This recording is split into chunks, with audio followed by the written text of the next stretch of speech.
Okay. We'll do it on the next one. Okay, chicken is frying. Potatoes ready to go out. We need chicken. It's cooking. Okay, go. Okay, I'm going. Okay. Yeah. There's a second chicken. Ooh, Nice. barely. Did we get the last one? Did we get it? Barely. We've improved. No. So close, so close. I think we got the next one. Yeah, no, we got it. We were finding our groove. It's okay. Yeah. Yeah, I didn't know you had to wash dishes. Sorry, what? Okay, so apparently we're going to do one more round of this, and then we're going to switch to Kirby 64. Okay. There's a strong reaction in that. I have a Kirby tattoo. Oh. I love Kirby. There you go. Kirby is my favorite thing in my life. Truly. I do love Kirby. Okay, so do we want to do Moorish Minds? Let's do like a medium hard one to send it off. Okay. Or should we try the Christmas one again as the last one? I mean, I think we kind of learned the mechanics now. True, so yeah. maybe, even if it goes terribly, it'll be good content. I don't think Oh, the it's not Christmas available one on is Oh no, Christmas. the Christmas one's over. How about the gourmet Oh no, I thought didn't we just play it? Yeah, but we're on fight mode Oh, now. How So. about Conjurer's Kitchen? Conjurer's Kitchen. All right. That's pretty cool. Everyone feeling that? All right, let's do it. Well, what team are we? Are we red? We're team blue. We're blue. So we're on this side. Yeah, okay. we're on this So we're side. team red. We're red again. We're red. So we're gonna Red. watch. We are gonna watch red side. So this one's weird. There's like portals and stuff. So we're gonna have to. It's gonna be fun. You're gonna explain how you can win to us, so that we can take true, your tactics. True. Okay, so we're blue. Okay, so we are making. we're making pizza. We're making pizza. Oh crap. Okay. I see. Okay. Okay, so we have to make dough.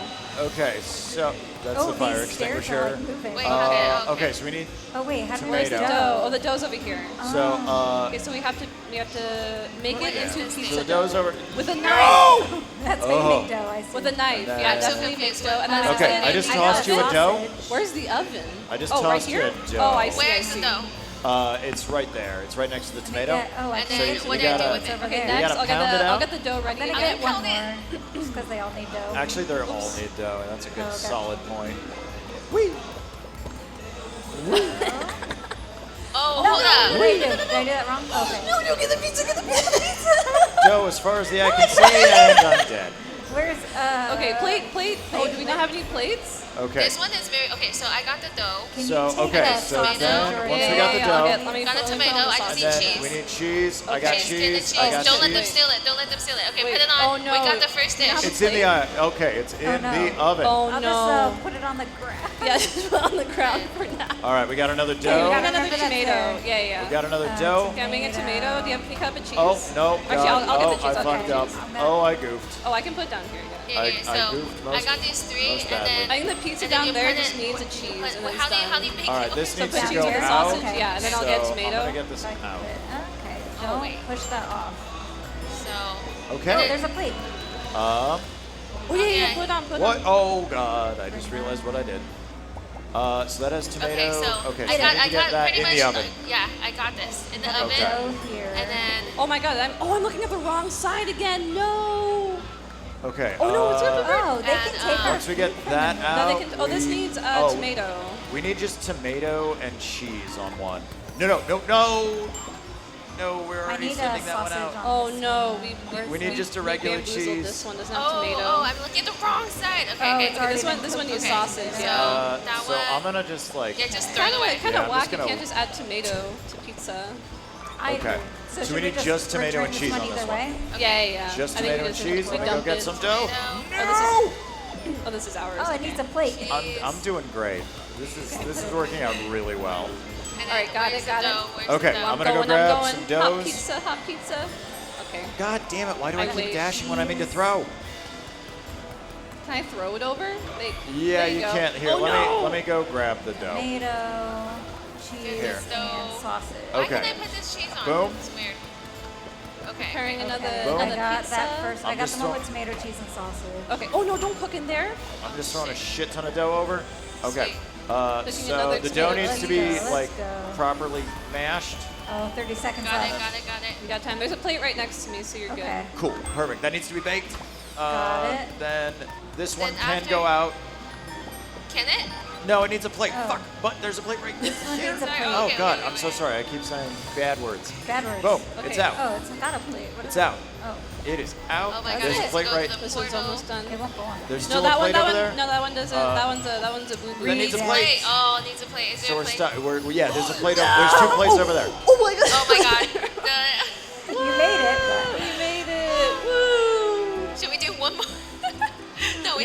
Kirby 64. It's Kirby time.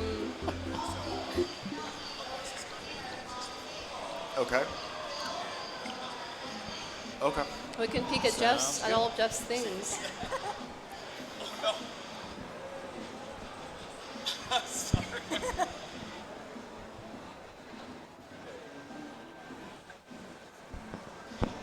Let's hear it for the Switch Archive software feature. Woo!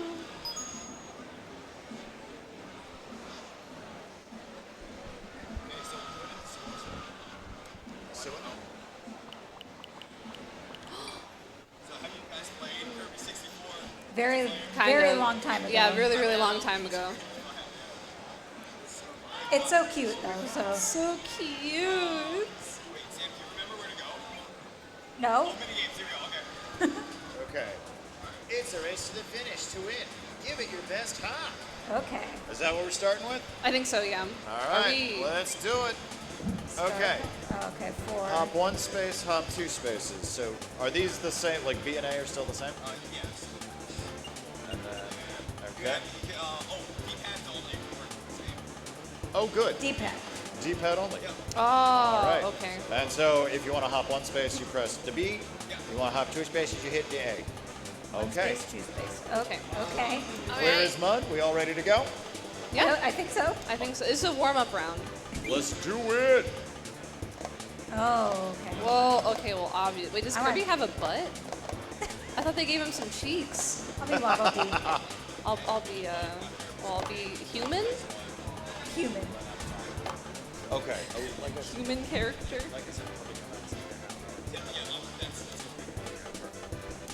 This music is so, like, bop. Okay. Feels very Stage 1. N64 era. True. Seems the only thing we can do. All Okay. right. Okay.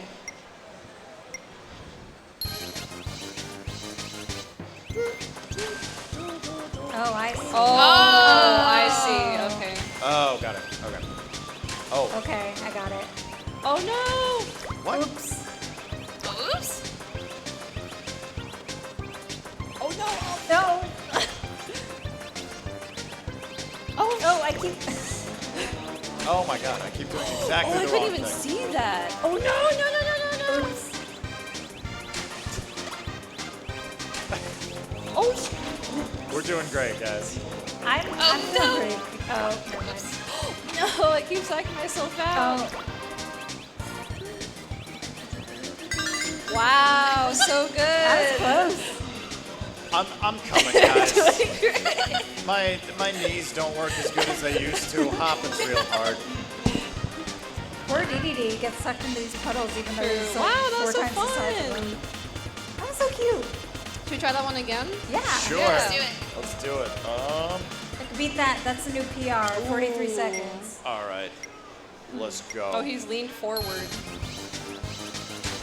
And immediately. Oops. Oh, shoot. Nope. Shit. Stop doing that. Oh no. Oops. Okay.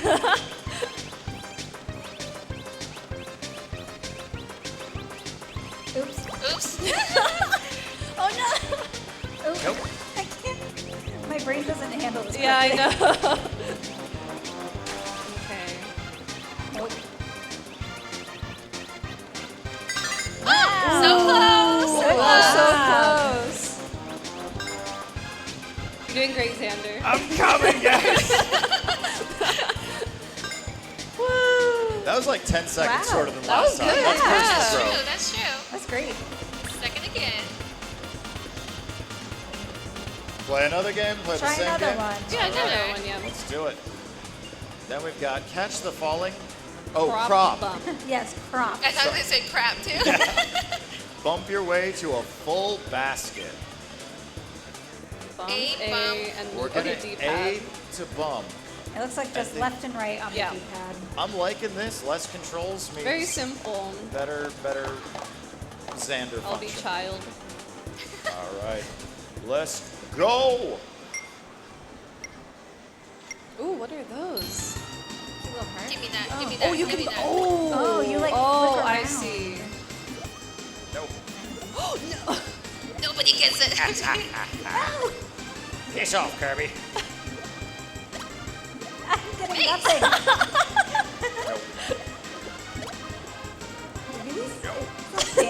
Would you? Never. No. Kirby, I'm getting kind of sick of your crap. Now I'm not nobody gonna gets lie. No one gets it. Ooh, get out of the way. Go away. No. No. No.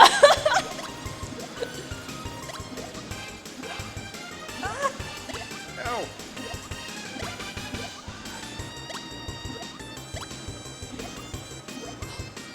This is so intense. Oh, damn. Wow, slick. Yoinked it. Oh, no, no, no. What? Got it. Get out of the way. Oh, hey. Rude. Oh.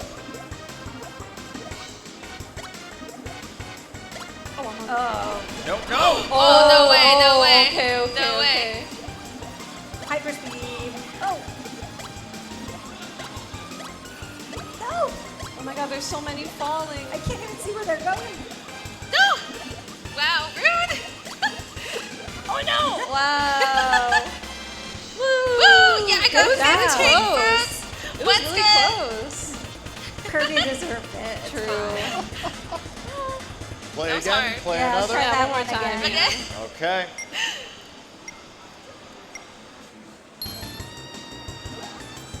No.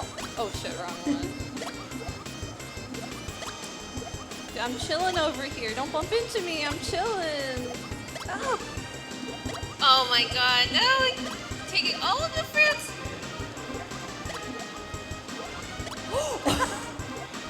Oh, no. I'm doing bad this time. Dude, Sam's out for blood. I really need these fruits. Oh. Wow. Oh. If I can't have it. No one can. Wait, you just keep flipping. Xander's really quiet, and he also has 10 fruits, by the way. What Concentrated. the? What? I got like no By the fruits. way. Why would you I out just me? got no fruits.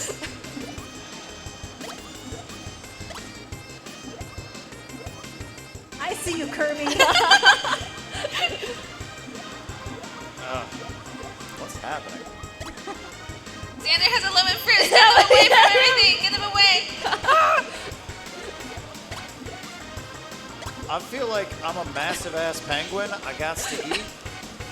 What? How did you even move me? Kirby mad. I'm mad. What? How did you move me like that? Is it because you're tanky? Wait, how'd you spin like that? It's a different weight class. I don't know. I just push A. Oh. You won last time without knowing that. Oh my god. Wow, I didn't know. I wasn't nice pressing it the lead. entire time. Good job. That was very fun. I could tell when he got really quiet. I'm like, oh, he's concentrating really hard right now. Yep. Try it. Play another? Again? Or another? Let's try another one. Yeah. Let's try all of them at least. Chase down your opponents. Get the drop on them to win. Ooh. Okay. Okay. Drop blocks. Move. Drop blocks. Okay. We all clear Got on the it. rules? I think Awesome, so. awesome. Stage one. Interesting. Ooh. Oh, I already don't like this. Oh, shit. Oh, wow. Oh. Oh, jeez. Oh, no. This is hard. Oh, no.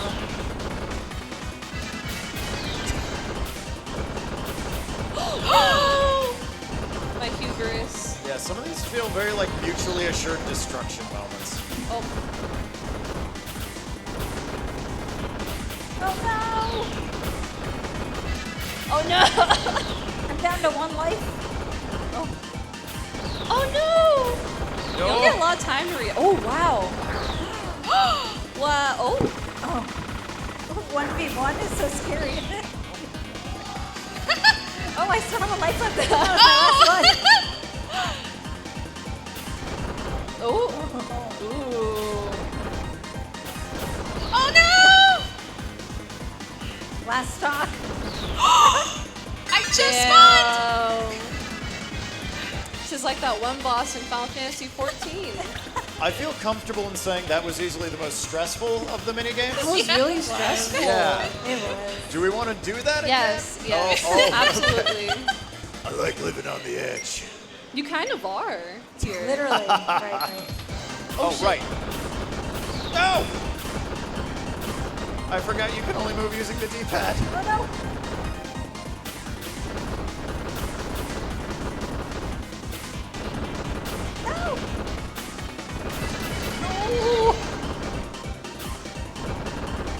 Can I just walk off the side? Okay, you can. Whee! Oh.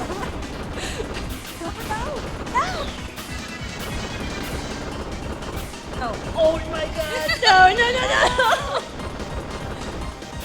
No, come on! Uh-oh. Not like Walked this. right into it. Not like this. Oh my god. No. Have fun in hell, random child. Oh no. Wait, hold up. Emmy has full stock, by the way.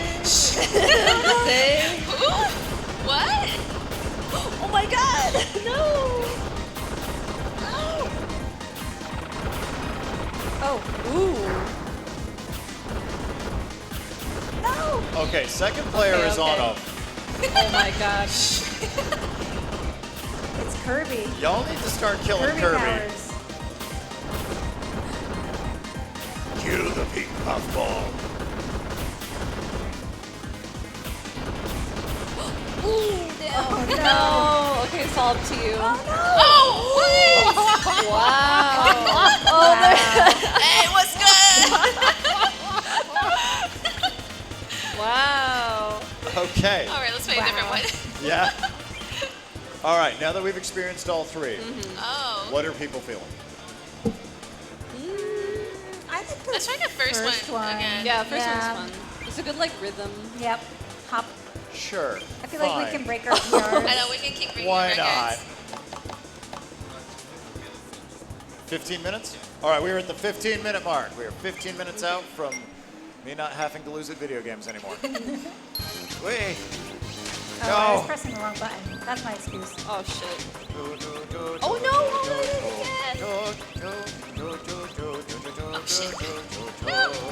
Oh no! This is not my round. Oh, there's like a frog.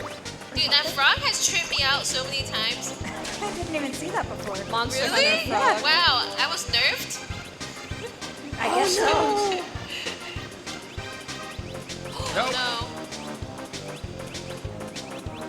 No. Ooh, very Wow. close. No. We gotta That go was again. so Let's do it again. Oh my god, close. you were only 2 seconds after us this time. Wow. All right, one more time. One more time?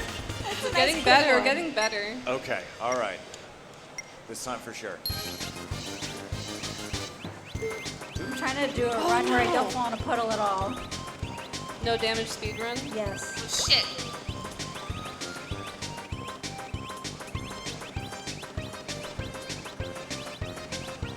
Oh shit. No. Oh, puddle. Oh well. I tried. Oh no, the frog too. Oh! Wow! Woo! Not last. Not last. Congrats. Play another, play again. Do you want to play again? Yeah, I'm on a roll. Okay, Now okay, that okay. you've gotten the hang of it, all good? No, sleep till Brooklyn.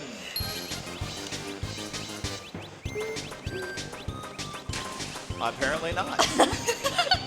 Overconfidence. Oh, we did the same thing. Oh, never mind.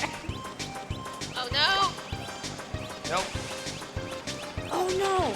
Oh, you frog. Oh. See the frog. Frog Oh, griefing I'm me. hitting every puddle. This is not Nope. going well. It's not going well You for old broke your Tander. string. Oh no no no. Oh. Oh no, the frog! He's climbing The up. frog! Last to wow, second to place. second. I ascend! Great improvement. All right, how's everyone feeling? You want to try for Try first? one more time. You wanna Go try for for first? first. I Try believe in for you. first. Yeah.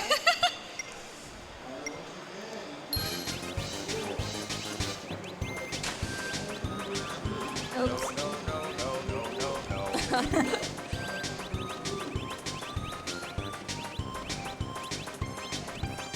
Oh, Oop. Oh. Oh, you frog. oh no.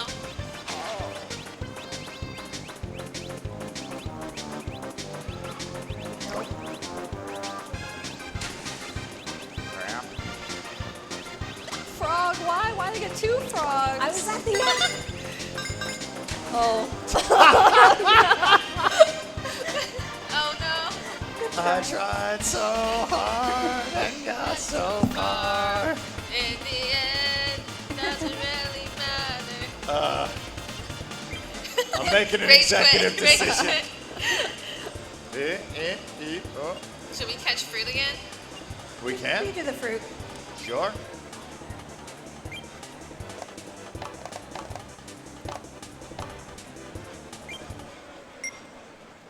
All right. Blood battle.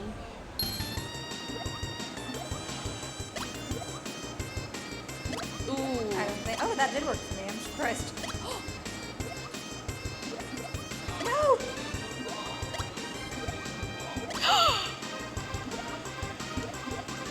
Haha. If you can't get it, no one can. Okay. I can't get it. No.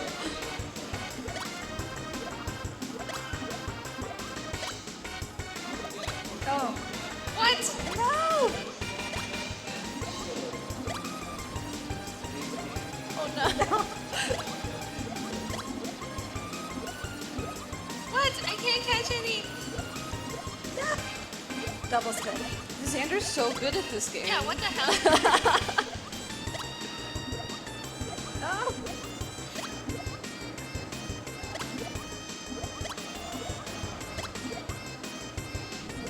I have no idea what's going on. Every time I press A, nothing's happening. I'm like just doing a little dance. Oh, why does it go the other way? Oh, I see.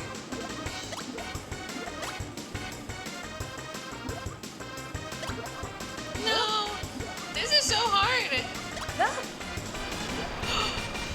Ooh. Oh. Give me that. Oh no! I'm getting nothing. Okay, just kidding. I'm just getting pushed away. Oh my god. Okay, Xander. This is his game. This Yes, is his yeah. game. I really wish I could say it's deliberate, but I swear, like, I have no idea what I'm doing. Half the time when I press A, I do like this little, like, weird dance thing. Half the time it spins around. I do not know.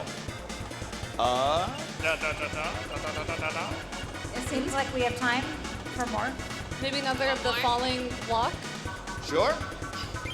The most stressful of them all. I'm down for my blood pressure to go up.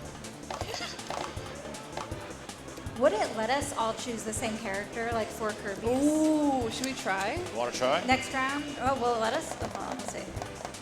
Oh, we're just different colors! Oh I my didn't do that god! from the beginning. Okay. Oh my god, it blended with the ground. Maybe that's a 2 advantage though. Oh, I'm pink Kirby. Got it. No. You're the true Kirby. No, why did you? What? Come on, man. Ooh. Oh no! Ooh, my god. No! I'm stuck.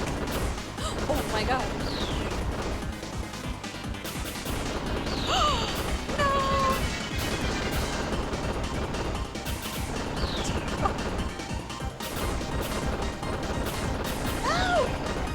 My own. Oh my god. No! You stood no chance. Someone I'm sorry. spawn camped me. No.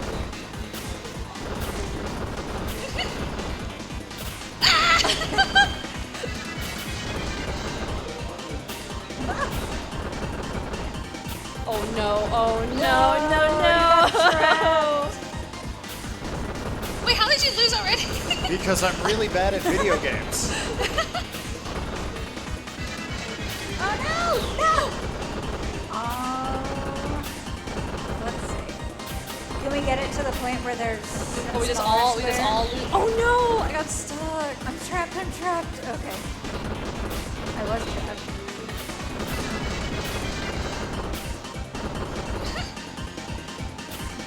Oh my god! Okay. Wow, you guys are bullies! Rude! Revenge! You guys aren't even hitting each other! Oh no. Uh-oh. There I go. Oh my god, so close. Oh. Alright. Oh god. Oh god. That's such a cute little move he does. Yeah. Oh, that was fun. Stuff. All Now right, we know we can be 4 we've got about Kirbys. 6 minutes left. I want to try some of the others with the 4 Kirbys. They're With too the 4 cute. Kirbys? Yeah. Okay. Yeah. Maybe the basket one again. Yeah. The fruit falling. Basket. That would be chaos. Bumper, crop, bump. Oh, that's me. All right. Oh. Okay. Oh, he has a funny little face. It's so cute. Oh shit. Nobody's gonna hit anything. It's all ending up on the ground. Hey, rude. Wow, rude! You've got 2.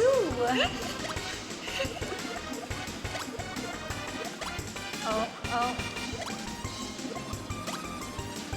No, that was mine. That's my fruit. My pair. Oh, there's something over here. Fighting for nothing. Seriously, I can't figure out why sometimes he does a little dance, sometimes. I think you have to like bump into him first, or else you get bumped out of the way.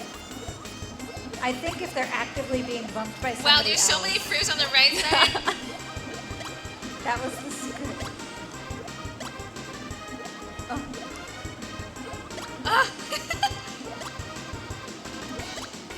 Oh my god, I'm just getting bumped around. Oh my god. No.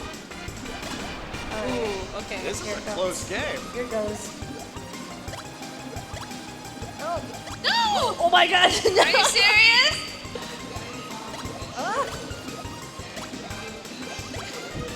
I'm trash at this. Wow. Oh, Wow. Wow. I can't believe I won. very nice. All right, and then are we hopping with all curbs? With all curbs. I'm also curious if you choose like 4 DVDs, will it be 4 different colored DVDs? Oh, probably, So yeah. maybe we could try that. Oh, Okay, shit, just last kidding. one. This is our last one. Oh, bad start for my last one.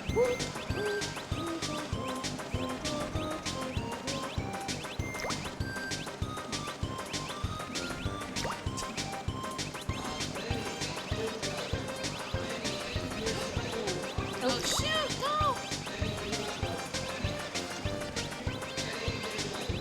No. No. Bummer. Oh no. No. It's so close. Oh, Good God. job. All that progress I made earlier. Woo! Yay! Good job, everyone. So you have a game We're that always you're so really good close. at. You have one game that you're really good at. That's fun.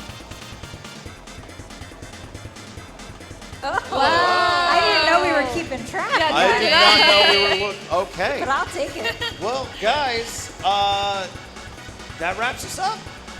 So, yeah. Thanks. For having us, and thanks for the games. That was fun.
Hello, hello, hello, hello, and good evening, Holiday Matsuri!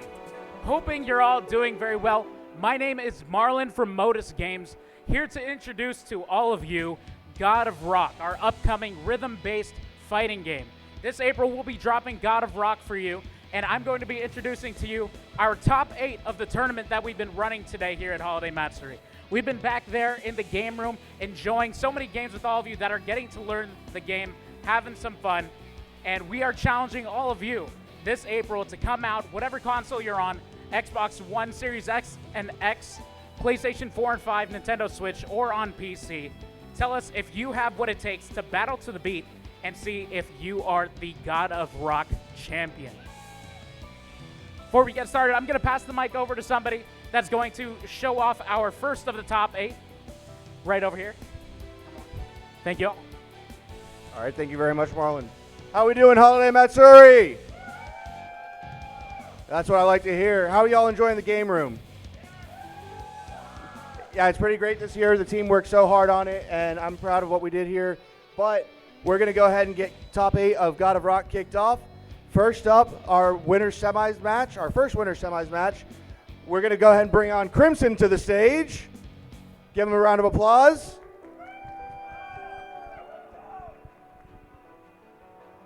And his opponent, we've got Tyger.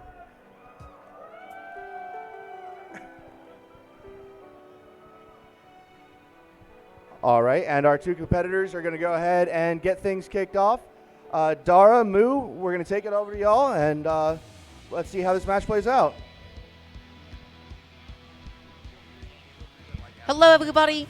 Welcome, of course, to the first showing, the first competition, the first tournament of God of Rock. I'm, of course, Dara, coming to you live from here in Orlando, Florida, with my lovely, incredible co-caster. Yes, I'm Viva La Moo Chicken, or Viva La Moo for short. And, well, this is the first premiere, and it's going to be a ridiculous top 8, I'm sure. Yeah, absolutely. So let's talk a little bit about the game that we have at hand. For all of those that are uninitiated, which should actually be the most of you, considering this is a game that is not out yet, buddy. This is God of Rock. This is a rhythm game primarily with fighting game-inspired inputs and metered mechanics as well. So it's going to be an exciting one. I hail from like a bit more of an FGC background, and you, of course, come from like a rhythm game background. Yep, absolutely. Yeah, so it's going to be a little bit interesting to see, like, what happens. I got a chance to get my hands on the game. It was quite fun. It was a really good time. I know they only have, like, a limited pool of characters right now, but there's going to be plenty more to come, so we're just going to be waiting for the match ahead of us to start. Yep. Yeah. And let's get into it. Yeah, I'm just going to be waiting for them to get going. So once again, a little bit of a rhythm game slash fighting game, little bit of like mix here. So what's going to happen is you're going to be seeing notes swooping in from the sides, as you would any other rhythm game, but then you also have fighting game inputs that are charged by meter. You can have level 1s, you can have level 2s, you can have level 3s, you have EX moves, and you also have ultra moves as well. And this is like really similar to a lot of other like battling rhythm games, right? Where you can just kind of like throw stuff at your opponent and make it more difficult for them to do stuff. Okay, so is this a button check, or are we getting right into it? I think they're getting into it. They look like they have the intensity of those about to get into it. Yeah, this is going to be the first game. Gotcha. All right. So already starting off where it looks like Crimson is using a lot of level 1s and level 2s against Tyger here, adding notes to the lane. Oh, yeah, absolutely. And you can definitely get away with that. You just right now, the goal is I want to catch you on your feet. I want to make sure that you're nice and attentive. I want to just throw stuff at you. But right now, whole lot of misses there. Tyger dealing so much damage onto Crimson, who's finally just able to bounce back. At some point, which is so important with this kind of a game, you have to not let it snowball against you. You have to sometimes just cut your losses and be like, I need to get myself back into the flow of the inputs. Absolutely, exactly. And as you can see, they're just throwing level 1s and 2s back and forth. Now Tyger's lane is slowed to a crawl. There's extra notes added on. Ooh, okay, so a quick KO from Tyger. Yeah, really, really fast round 1, actually. That started out a little bit more in Crimson's favor. Tyger is just able to just kind of overwhelm Crimson, and Crimson like couldn't cut the bleeding at some point, right? That's just like really snowballed against them.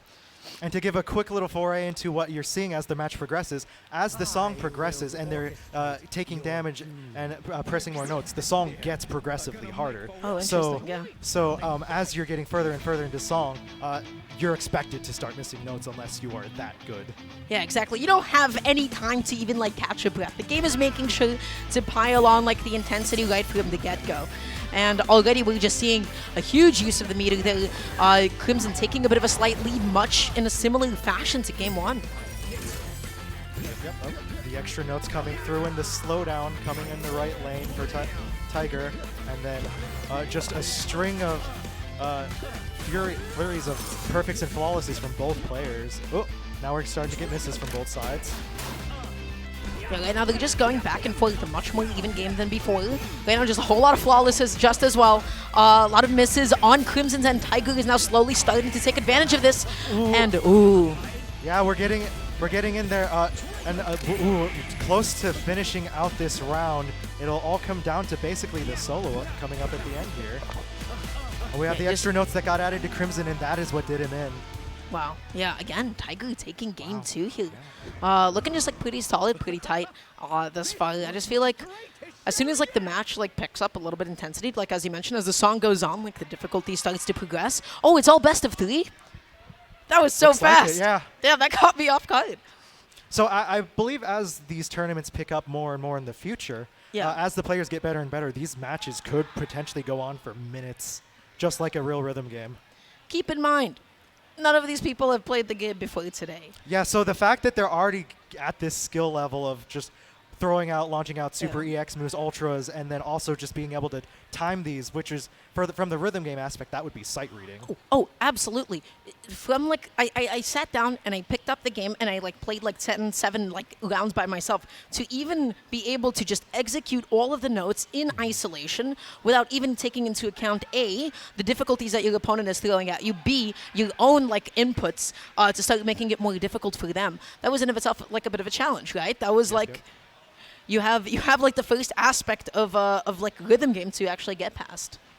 Yes, exactly. And then once you get to that, then it's the fighting games layered in. But with that being said, let's throw it to the MC really quick, who's going to introduce our next couple of players for winner semis. All right, let's give it up to Tyger, one of our first grand finalists of God of Rock. Let's give him a hand. All right, but Crimson's run's not over. He's got a chance to bring it back through the losers bracket. But now we're going to go ahead and kick off our second winners semis match. First up, we've got Durpasaurus.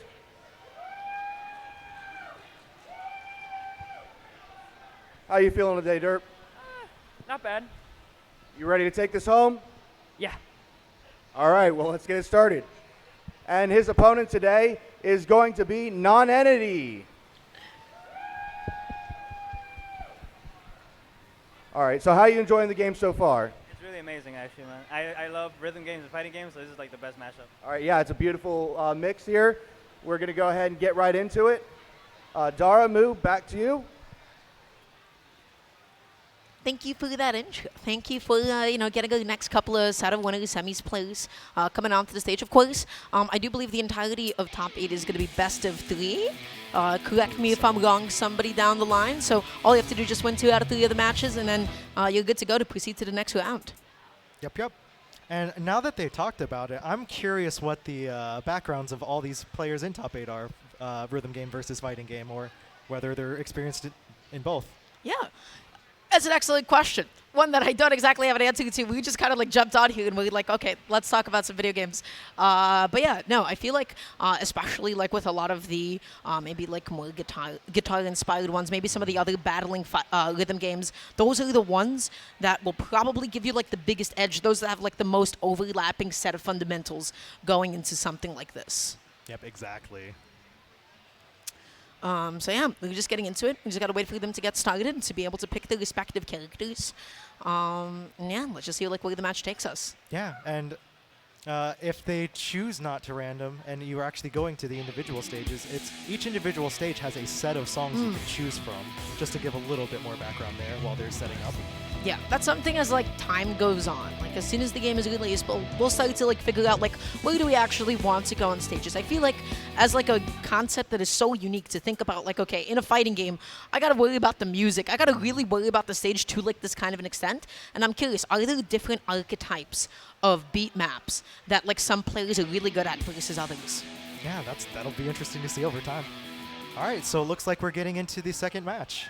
Yeah, we're gonna be seeing Johann being picked by Derp, I believe, if I'm not mistaken.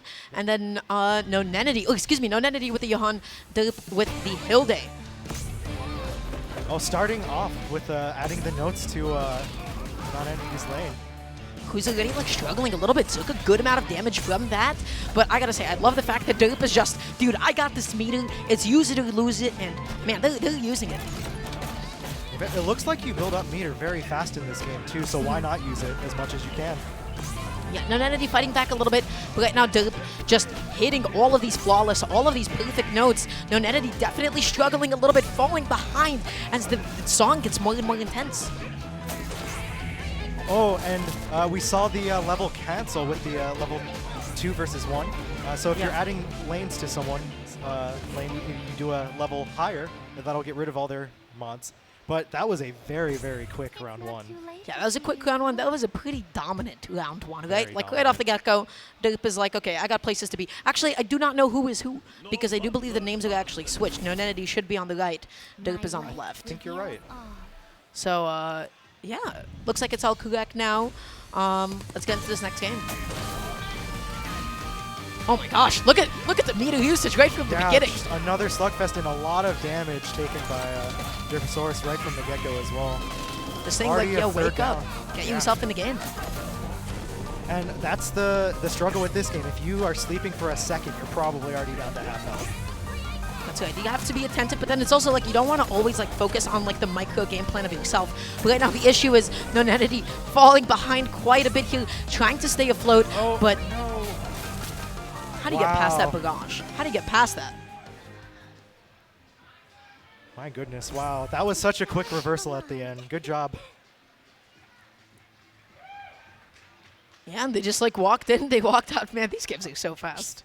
They're going through it. And again, super new game. The better the players are, the longer they're going to last, of course, right? Because you only take damage if, I believe, like an opponent scores like a better execution on a note than you did. Correct. So say you get a perfect versus a flawless, the person with the flawless will not take damage, but the person with the perfect will. And as it is a differential, so if you get worse than a perfect, you'll take more damage. Yeah. Anything worse than that, you're just gonna take more damage. And I just feel like in the beginning, it just didn't look so good for Nonentity, right? Derp was just like, I'm gonna put stuff out there. I'm just gonna really basically like execution check you. Yep. And Nonentity was just like, hey, maybe my fundies aren't there. I'm not going to be able to keep up with this as much. And then just like kind of fell behind. Yep. And then maybe even potentially trying to get some of the levels out while the extra notes were in might have also done them in. That's what I was trying to pay attention for. That's good. So with that being said, I do believe our winners semi side is, or winners final, excuse me, is all filled up. That's going to be Tyger going up against Derp in winners side. So I don't know if we're actually going to be going to that first or if we will be doing some loser side matches first. We shall see. Yeah, only time we'll be able to tell. So far, I feel like, you know, going into this, we were kind of told like King is the one that's really good. We haven't seen a lot of King. We've been seeing a good amount of character diversity. Yep. All right. So without further ado, let's take it back to the MC. All right, good job, Durpasaurus. Taking it home pretty convincingly and moving on to grand finals. Let's give some noise to Durpasaurus, who will be meeting Tyger. Guaranteed top 3. But now, these matches are a little different. It's lose and go home. So if our competitors are ready, we're going to go ahead and get started with Mark 4447. All right, how you feeling being on the big stage for this game? I'm feeling good, you know. All right, you think you got it what it takes to take it home? Maybe. All right. You're here to have fun. All right, well, let's go ahead and get started. And Mark's opponent today, well, right now, is going to be HankdaTank.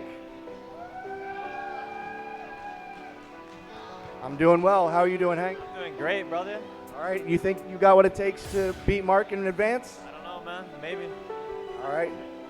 Well, I mean, the game is only, 17 hours worth of playtime, so let's see how you adapt. All right. And we're going to go ahead and jump right into it. Our first losers round of 8 match. So Dara and Moo, if you want to go ahead and take us home. Man, I gotta say, you know how the not fighting game players, the lack of confidence. I was like, you're gonna go on the stage, how are you gonna do? Maybe I'll win, maybe. Everybody that I know, at least like from Smash, like other fighting games, like, yeah, I'm gonna win. Yeah, I got this. I got this in the bag. I'm so much more used to trash talk, yeah. These guys are like too nice. They're gonna have a good time. They're not immersed in the spirit of competition, but that's fine. That's okay. Everybody, game 1 between Mark going up against HankdaTank. We're gonna be seeing the picks to King, and I believe that's Ziggy. Ziggy, yep. Which I love that play on Ziggy's name from the David Bowie song. There's also some like little musical references. It's a cute game. at the end of the day. And it's going to be HankdaTank just already like busting out, using up some of the meter right from the get-go. Mark right now is just playing pure rhythm game. I'm not touching this meter. I'm just doing my thing. I'm focusing on executing. And that's good, but that doesn't actually mean you're ever on the attack or making it more difficult for your opponent. That's why you can't be focused on like your own game plan all the time. Yep. Oh, we see a little bit of an offense, but immediately reversaled by the Ziggy. But yeah, Mark was in the DDR tournament earlier today, so this makes sense why he has the rhythm game aspect down pat. Oh yeah, absolutely. Now it's starting to get a lot of harder. Looks like a little staircase kind of pattern there. And now we have the extra notes added in. Oh, this is starting to... That's messed up. You guys are having like a fight, and she just pulls a gun on you. That is not okay. Not okay at all. Oh, now we're starting to really pick up. Canonically, King is like a washed-up rock star, and you just shot him? It's unbelievable. Oh my god. Oh my goodness. This is like the most back-and-forth game that we've had so far. Like so many misses on both of these players' ends. Both of them are scrapping. It's getting very far into the song, too. As we can see, the progression of the song is getting much, much harder. And it came down to basically a pixel of health. There was pixels! I don't even know who won because I think the names are also like swapped for like a second. So I do see both of the players smiling. That was a bit of like a goofy finish. They were both like pixels away from taking it. That was a clutch game one. Yeah, absolutely. Ridiculous. All right, so hopefully we'll see who won that when we... I think it was the King player, which I believe is Mark. Yeah. Gotcha. Okay. So that was really close. This was a really close game. I feel like just fundamentally speaking, though, as like both of these like coming into the stage, like you said, you saw Mark previously on DDR. Simply put, hitting notes and actually executing them quite well. I feel like compared to maybe a little bit before.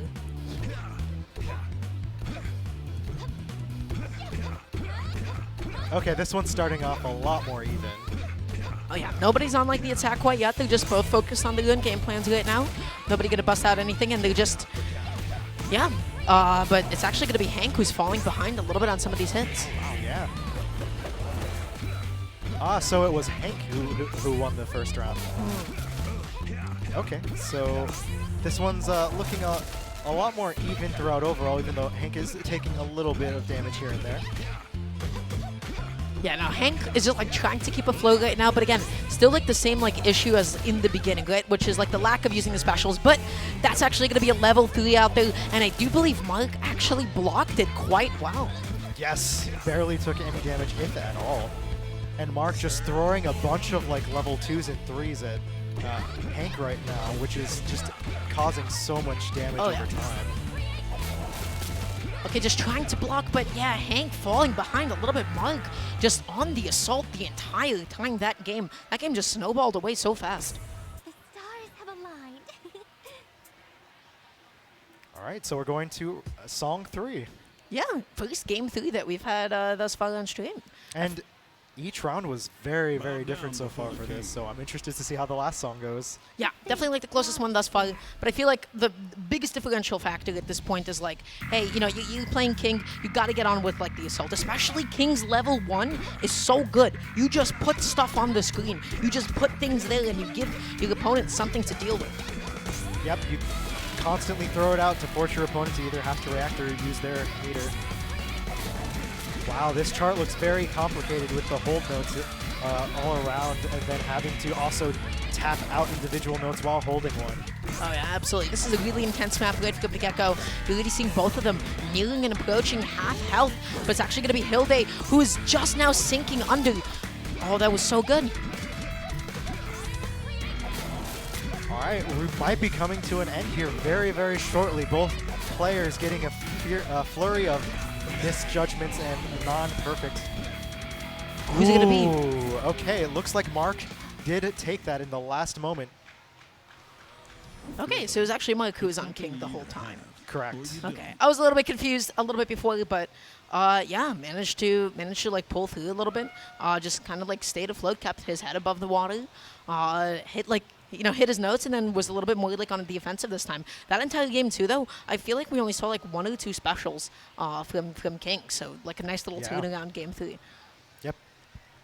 And The charts, that last chart looked so ridiculously hard compared to the other ones of that set too. That was the beginning of the song, and there was just so much stuff on the screen. I feel like that's like the best way to put it. You're like, okay, well, I got to look at my meter, I got to look at my health bar, I got to figure out what my opponent's doing, and then I have to deal with like this mess that's coming my way.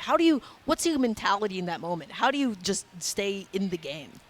I'm assuming it has to be pure reaction, and then if you just know your levels, just throwing that out in between notes when you can. Yeah, for sure. And with that being said, let's also throw it to the MC for another loser side match. All right, that was a close one, but HankdaTank managed to hang on tough and advance to losers quarterfinals. And our next match on deck, we've got JonConboi.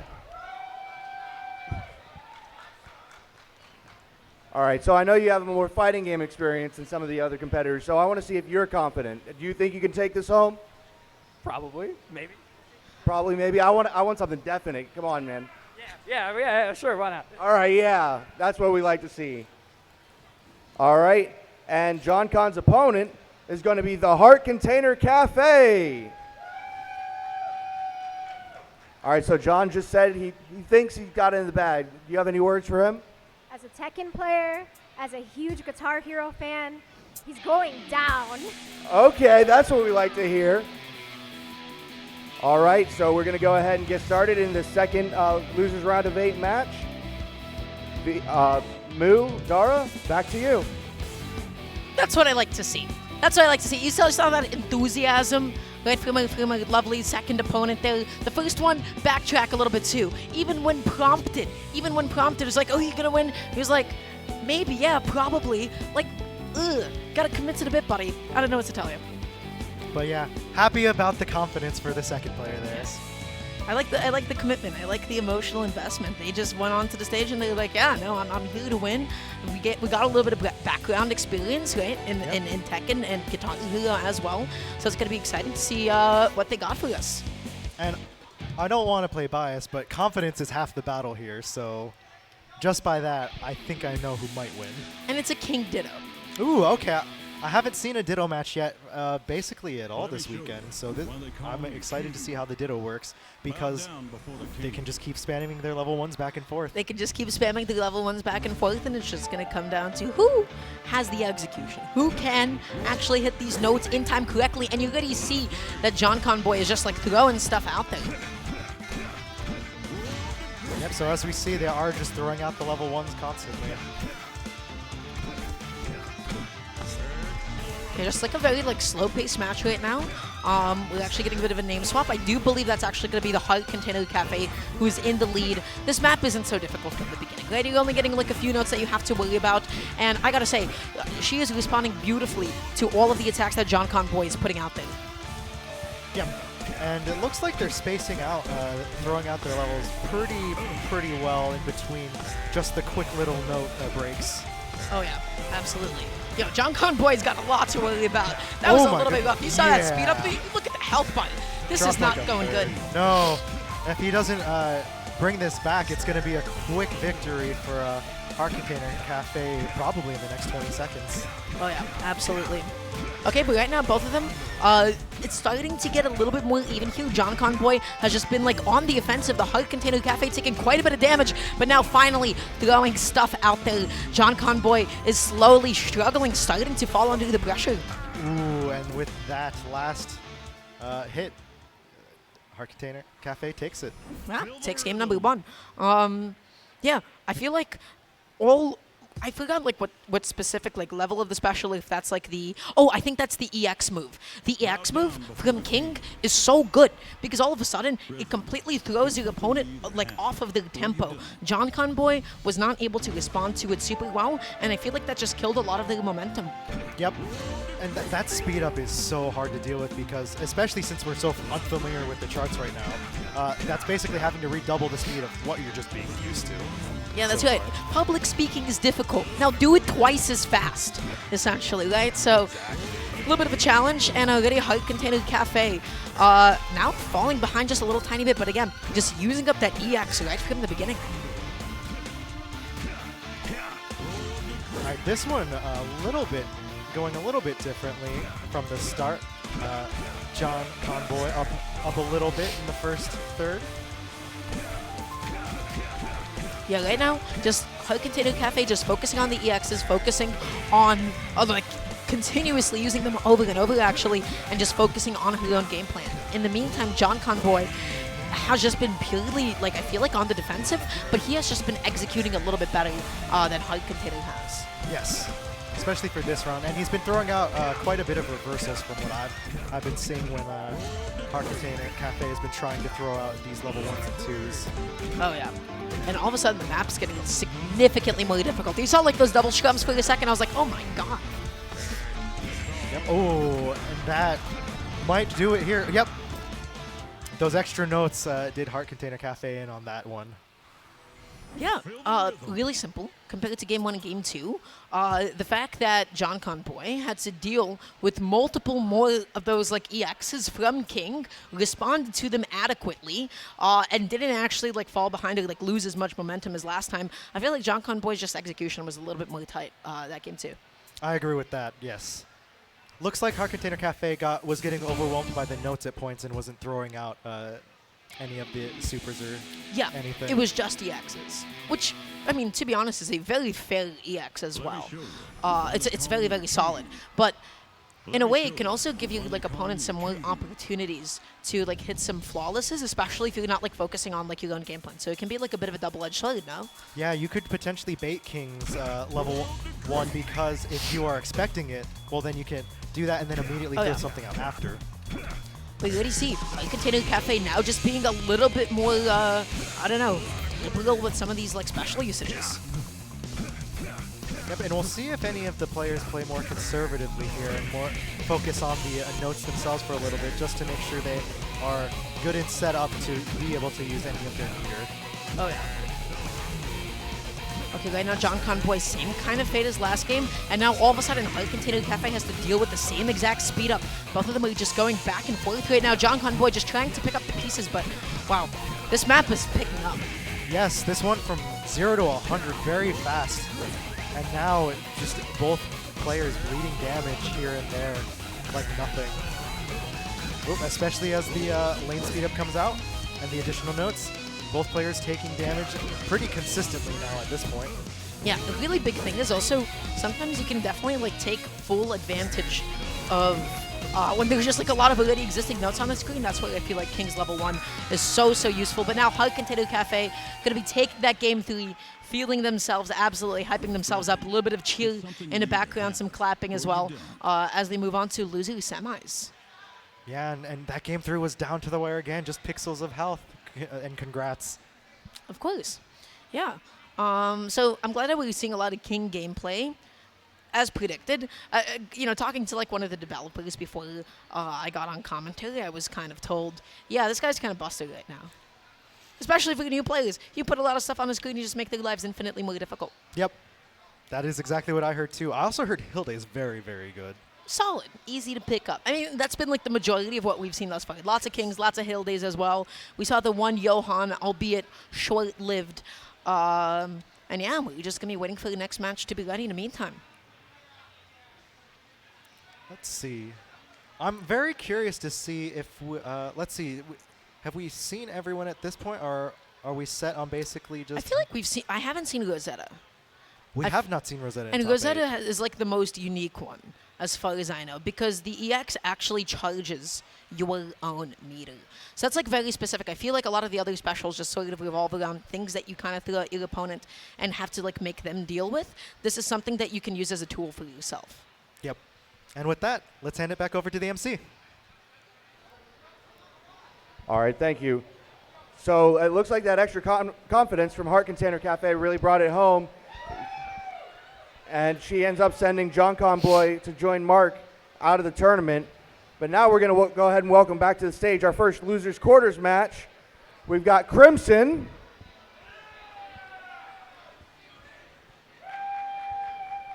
You going to bring this one home? Yes, sir. I'm going to make a little mistake from the first round. All right. Well, let's hope we can adapt and correct those, right? All right, and joining him on stage is going to be HankdaTank. All right, you think you got what it takes to make this run? Hey, I played him in the first round and he destroyed me. So we'll see how it goes. All right, well, it's time to adapt and, you know, get the revenge match. All right, Moo, Dara, we're going to take it back to you. I love the fact that for this game specifically, everybody is like, dude, I gotta walk past this microphone. I gotta sit down immediately. I do not have time to answer any of these questions. They're in and out, buddy. They're phasing out. Yep, just passing while answering. Yeah, that's right. So let's talk a little bit about what we're gonna be seeing right now. So Hank knocked Mark out of the bracket completely, and now has to go up against Crimson, I believe, who was just knocked down from winner's side. And right, is that the match that we have? I think so. Hank and Crimson? Yes, and Hank was the one that was initially knocked to loser's side by Crimson, so it's going to be potential double jeopardy here for Hank. All right, I like the aesthetic of this background. It's very Neo-Tokyo-esque. Oh yeah, no, absolutely, it's beautiful. Like a whole little cyberpunk thing going on, especially considering the MC, he dressed up for the occasion, my friend. All right, this chart starting off pretty difficult from the start. Lots of notes, and let's see. Okay, we're getting, basically, Hank is already taking a lot of damage here, almost down to a fourth. Oh yeah, absolutely. And again, that King EX, but that does not matter. Crimson right now just really dealing a lot of damage to Hank here. That was a fast game. Crimson has places to be. Crimson just constantly adding notes into Hank's lane, and Hank was not able to deal with that at all. I feel like that just kind of like boils down to it. Like, that's it. That's like the level of counterplay. You know, I'm going to put stuff on the screen. Are you going to be able to hit it? Nope. Okay, cool. Thanks for the game one. So going into game two, how do you actually counter that? Right? Can you like buckle down and force to be more defensive? No, you have to actually be on the offense as well. The reason that your opponent is able to get away with so many of these specials, the reason they're able to swing and kind of mash as much is because you're not matching them. You need to be throwing out as much stuff at them too.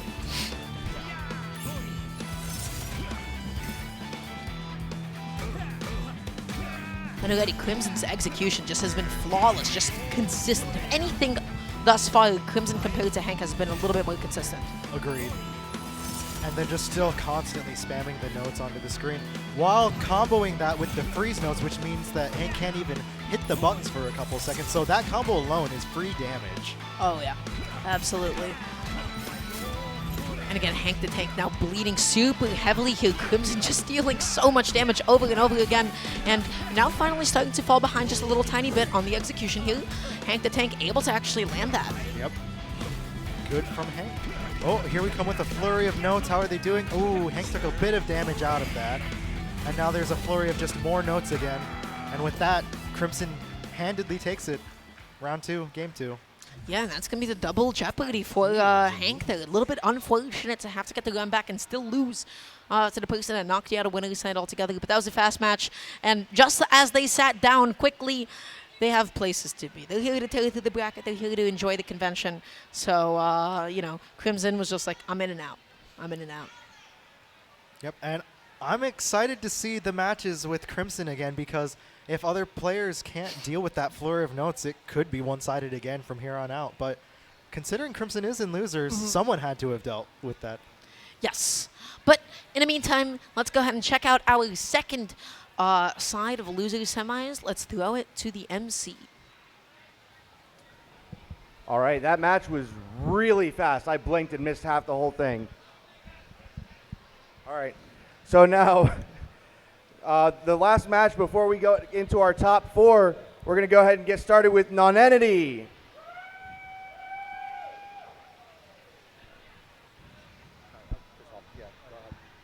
And then Nonentity's opponent, HeartContainerCafe.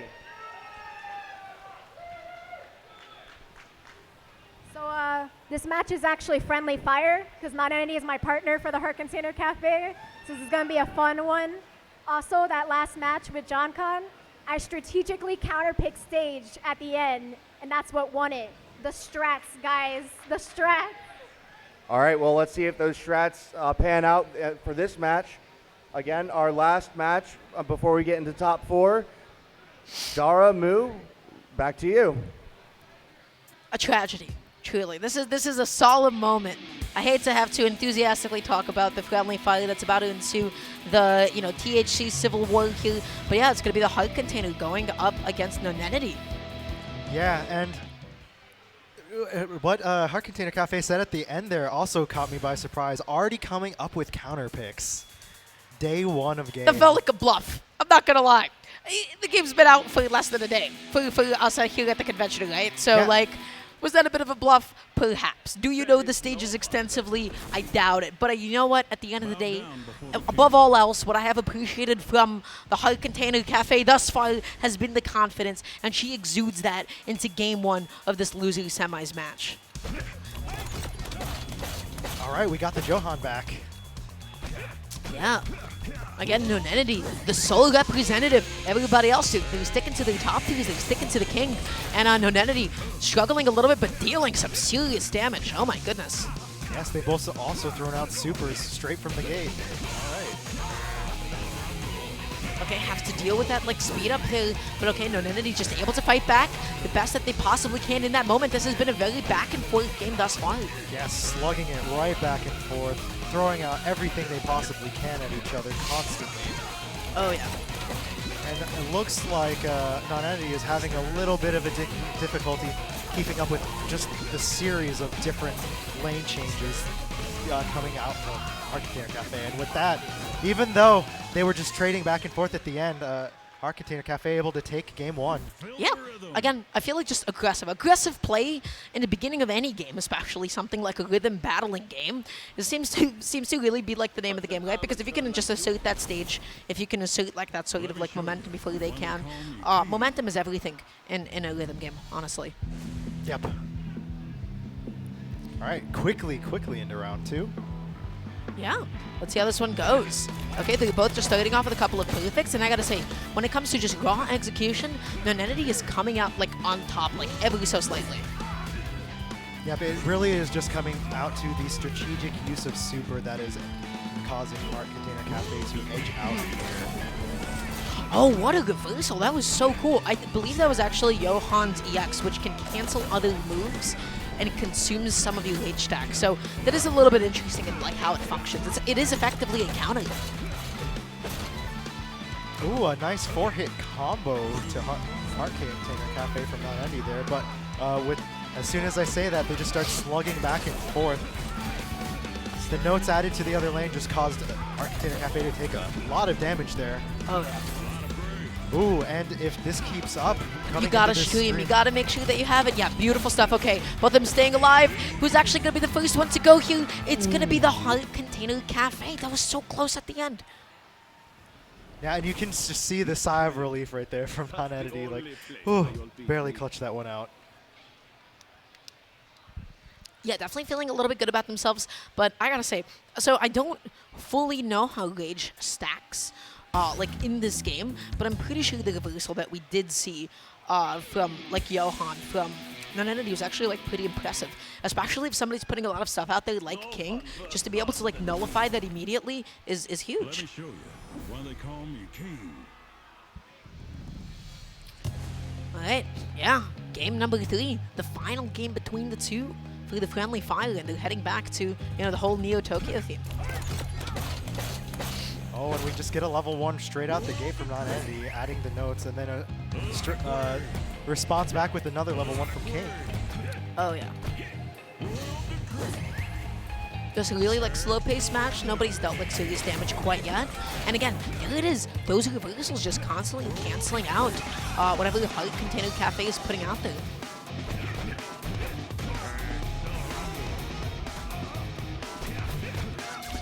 All right, going a little slower this time. Both players playing a really good defensive game here this time.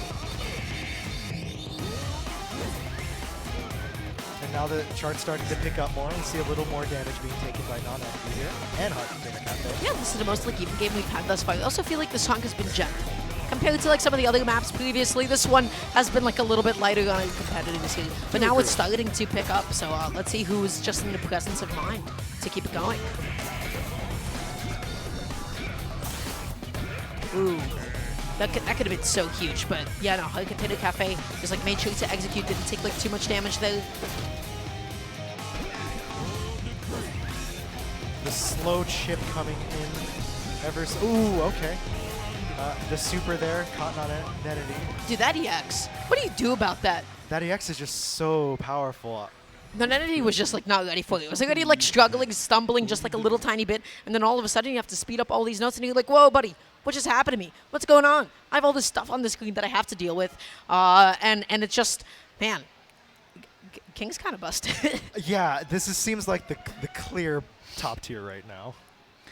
His EX alone, you don't even need anything. You can use his like level 1 special, but his EX alone is just like enough to just like completely like change like the tides of the momentum and like throw your opponent like make them like really like throw them into the game. If your opponent is purely defensive, that's gonna basically rock them. Yeah, for sure. So in the meantime, let's throw it to an MC. We only have a few more sets coming on up, so yeah, let's stay tuned. Let's see what he got for us.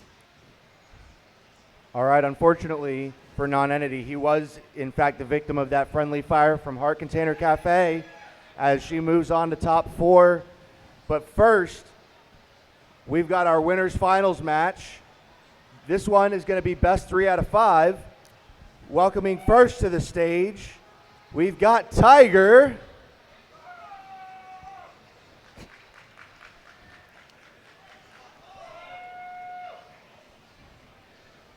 You got some words for the crowd?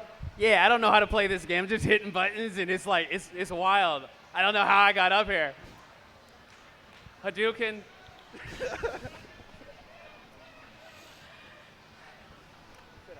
Sit down. This one over here. What a troll. Yeah. All right, and Tyger's opponent, Durpasaurus. So do you know how to play this game? Very vaguely. Not much better than he does, honestly. Well, y'all have beaten the field to stand tall as the top 2 so far. But one of y'all is going to be tumbling down the mountain and join our words. All right. Viva la Mu, Dara, back to you. I love the fact that MC had enough of Tyger. He's just like, sit down. Sit down, get into the game. I've had enough of this. I also like the slight trash talk thereby a little better than him. I was about to mention that. Do you know the subtlety in the passive aggression from Derp? Probably not intended to be that way, but I'm only slightly better at the game than Tyger. That was so slight-handed. That was beautiful. You know, it was elegant. It was unexpected. It's a sleeper. Now that looks like they're getting set up there. Before we get into it, yeah, Tyger, kind of a little troll there. Used to be the runner of DDR Storm, a very, very big Florida DDR tournament that's been running since 2001. And I gotta say, when it comes to fashion, Tyger's on top of it. This is Hallmat, baby. You got the red suit. Is that a cosplay from something? Maybe, maybe not. It could also just be a very festive-themed suit. Tyger comes onto the stage with a nice-looking suit. You are dressed to win. And that's what I like to see. I like to see people put, they make a statement. Now, will his gameplay be as loud as his dress? We'll have to see. Only time will tell, and already pretty even game thus far has just been executing and already going on the offensive. Durpasaurus just falling behind a little bit. This chart looks very hard from the beginning. It just has a lot of notes and some of those chord notes, and then just a lot of different movement throughout the four lanes constantly. And this is something that I've actually noticed and given a good amount of thought about beforehand. With the chord notes, I think using maybe a traditional fighting game controller grip, which is to have the left hand hold it like a controller, and then your right hand be on top of it, so use as though you're hitting arcade buttons, might be the optimal strat, because hitting those chords otherwise, man, that's gonna be a bit tricky. You got a claw grip. Goodness, this chart is just relentless. Let's be honest, Derp was not having a good time at the end of that chart. Neither of them looked like they were having a good time at the end of that. Oh, wow. But I gotta say, like, even like despite that, because of like how much stuff was out there, I feel like Tyger was the one that was like still kind of taking advantage of it by still continuing to like use some of his own specials to be able to still continue to put stuff on the board for the Durpasaurus to have to deal with. So maybe not the best game one for the Durp, but hey, you just need a game to get out of the way. Now you're gonna be going to the Hilde. Let's see how this goes. All right, this one's seeming like it's starting out at a little better pace, and the quick level 1 there to add more notes to Tyger's lane. Ooh, this seems to be tripping him up quite a bit too. Oh, absolutely, yeah. I gotta say, this song is a bop. This one goes so high. Like the bass line on it. Oh yeah. We can feel it from the stage. All right, yeah, this match is going a little bit differently than last time. Ooh, Durpasaurus taking a lot of damage during that last wave of exchanges. Tyger causing it to be a little more even now. Not been taking too much damage for the last about 10-15 seconds now. However, as I say that, looks like they're both taking damage now, and it is going to come down to the wire here. Yeah, and I gotta say though, Tyger has just been using up a lot of that meter. It's going down to the wire, and it's actually gonna be Durpasaurus who is taking it over Tyger in that game too. Yeah, and with the extra notes that got added in. Very nice. That little pop-off. Oh my god! And the finger wag too? Tyger said none of that. Absolutely not. Not in my presence, buddy. It's not happening. And then asking for the crowd hype. There's not a lot of a crowd, guys. We try our best out here. But game number 3, once again, this is a best of 5. We are in winners finals territory, of course. So everything from here on out is going to be best of 5. So, you know, nobody's getting knocked out quite yet. Yep. And this song sounds very interesting and like it's going to be very difficult. And just seeing all these chord notes here come out, yes, this looks very, very difficult. And Tyger is hitting those chord notes. Tyger has been executing on those chord notes just as the game said, flawlessly. And yeah, it's really just the extra notes that are giving Tyger the real issue here. But there's a lot of them coming in from Durpasaurus' side, and that is very, very difficult to deal with. I mean, I gotta say, this is not something that I gave a lot of thought about before, but maybe in like a battle rhythm game, you have to just fully be aware of when your opponent is like stumbling, and then use that as the opportunity to continue to put more stuff out there to like fully knock them over. And I'll use a Guitar Hero comparison here. Guitar Hero 3, when you had the rock battles against the other guitarists, you could stack your abilities up, and basically that's how you beat them very easily, because you stack 3, they just instant fail. Yeah, you gotta have that game sense to like understand in that moment. You gotta be looking at your opponent being like, okay, I see that you're missing a lot, I see you're taking a lot of damage. This is the best time for me to continue mashing.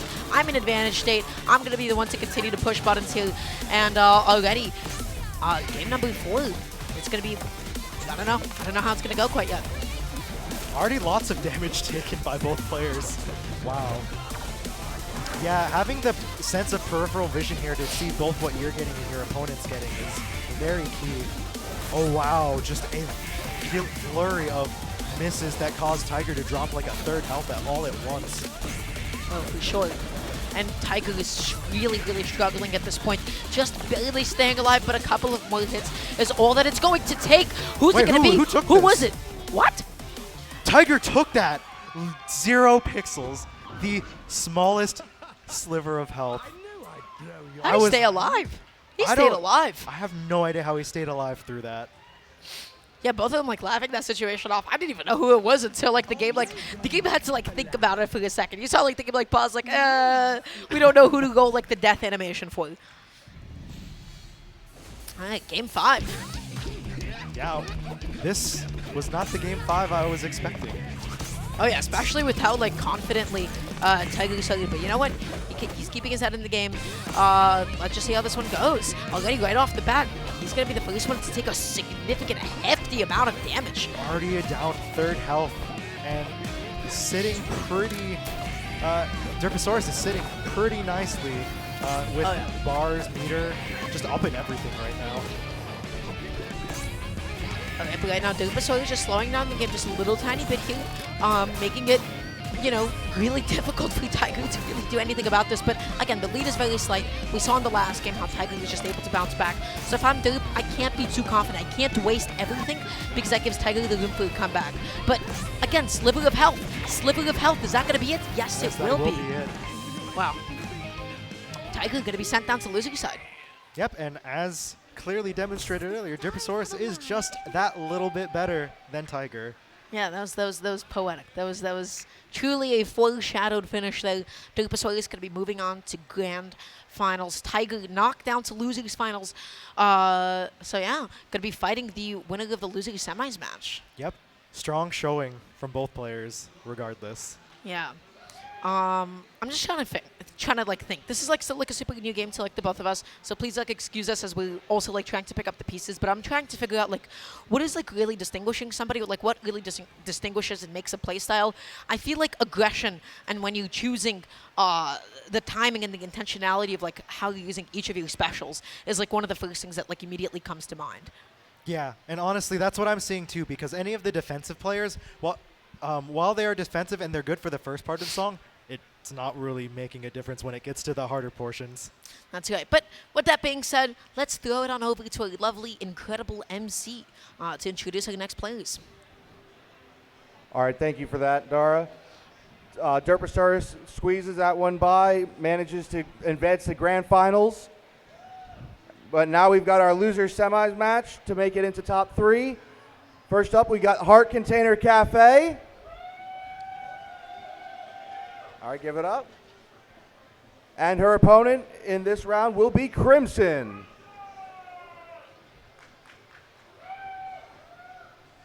All right, and we're going to jump right into this loser semi match. So, Moo, Dara, back to you. Oh yeah, there you have it. The HeartContainerCafe going up against Crimson. Crimson, I feel like they're one of the most aggressive players that we've like seen thus far, at least maybe in the match that we did get to see him really shown off in. And the Heart Container, the biggest personality that we have thus far, thank goodness. So I'm excited to see how this match goes. Yeah, I expect a lot of back and forth here, honestly. Yeah, wouldn't be able to tell you exactly right off the top of my mind how this is going to go. Everybody's still, of course, a little bit new. I am curious to see if, the HeartContainerCafe has anything in mind, but I gotta say, really, really important, just like moving along like with the rhythm. As a rhythm game player, do you feel like that is something that actually helps you with your execution, or is that like a very personal thing? Because of the lane swap difference, going sideways, most rhythm games go up or down. So trying to adapt from that standpoint has actually been a lot more difficult than I would have expected, but actually hitting the notes to the rhythm, that part hasn't been too difficult for my end. It's really just the fighting game aspects. I will also say, this is a universal fighting game thing of like, okay, player 2 is kind of rough because you're going to be starting from the right side, so you have to flip all of your inputs. I feel like that's not something I've ever had to think about in a rhythm game before, right? You've never been like, the notes are coming from the opposite direction. But already, right from the beginning, Crimson takes that game 1 away from the HeartContainerCafe. As you said, it's really that aggressiveness there. But yeah, I mean, like I saw like them like bopping. I see them like moving their heads to the rhythm. Is that like something that you feel like is actually impactful? It's just like, I don't know, you look cool doing it. I feel like that gets you into the zone. So when you're in the zone, you're going to tend to do better because hitting the notes to the right rhythm, getting the flawless, that requires some sort of flow state. Oh, yeah. Oh right now, both of them are trying to tap into it, but HeartContainerCafe is not tapping into it. That's crazy. You can have tap notes within holds. Can you do that? Do you just have to like take the L at that point? What do you do in the middle of holds? Yeah, that is a very interesting question. I think you just have to take the L, yeah. There might be a way to get like simultaneously like 2 different inputs, if I am not mistaken. I think the D-pad. Yes, you can hold it with the AXYB or just the normal input buttons, and then yes, the D-pad is a second set of inputs. Right. So yeah, I think that you'd have to hold it with one and then press it on the D-pad. And I feel like that's like a very like essential concept. I feel like the first thing that jumps to my mind is something like Osu, right?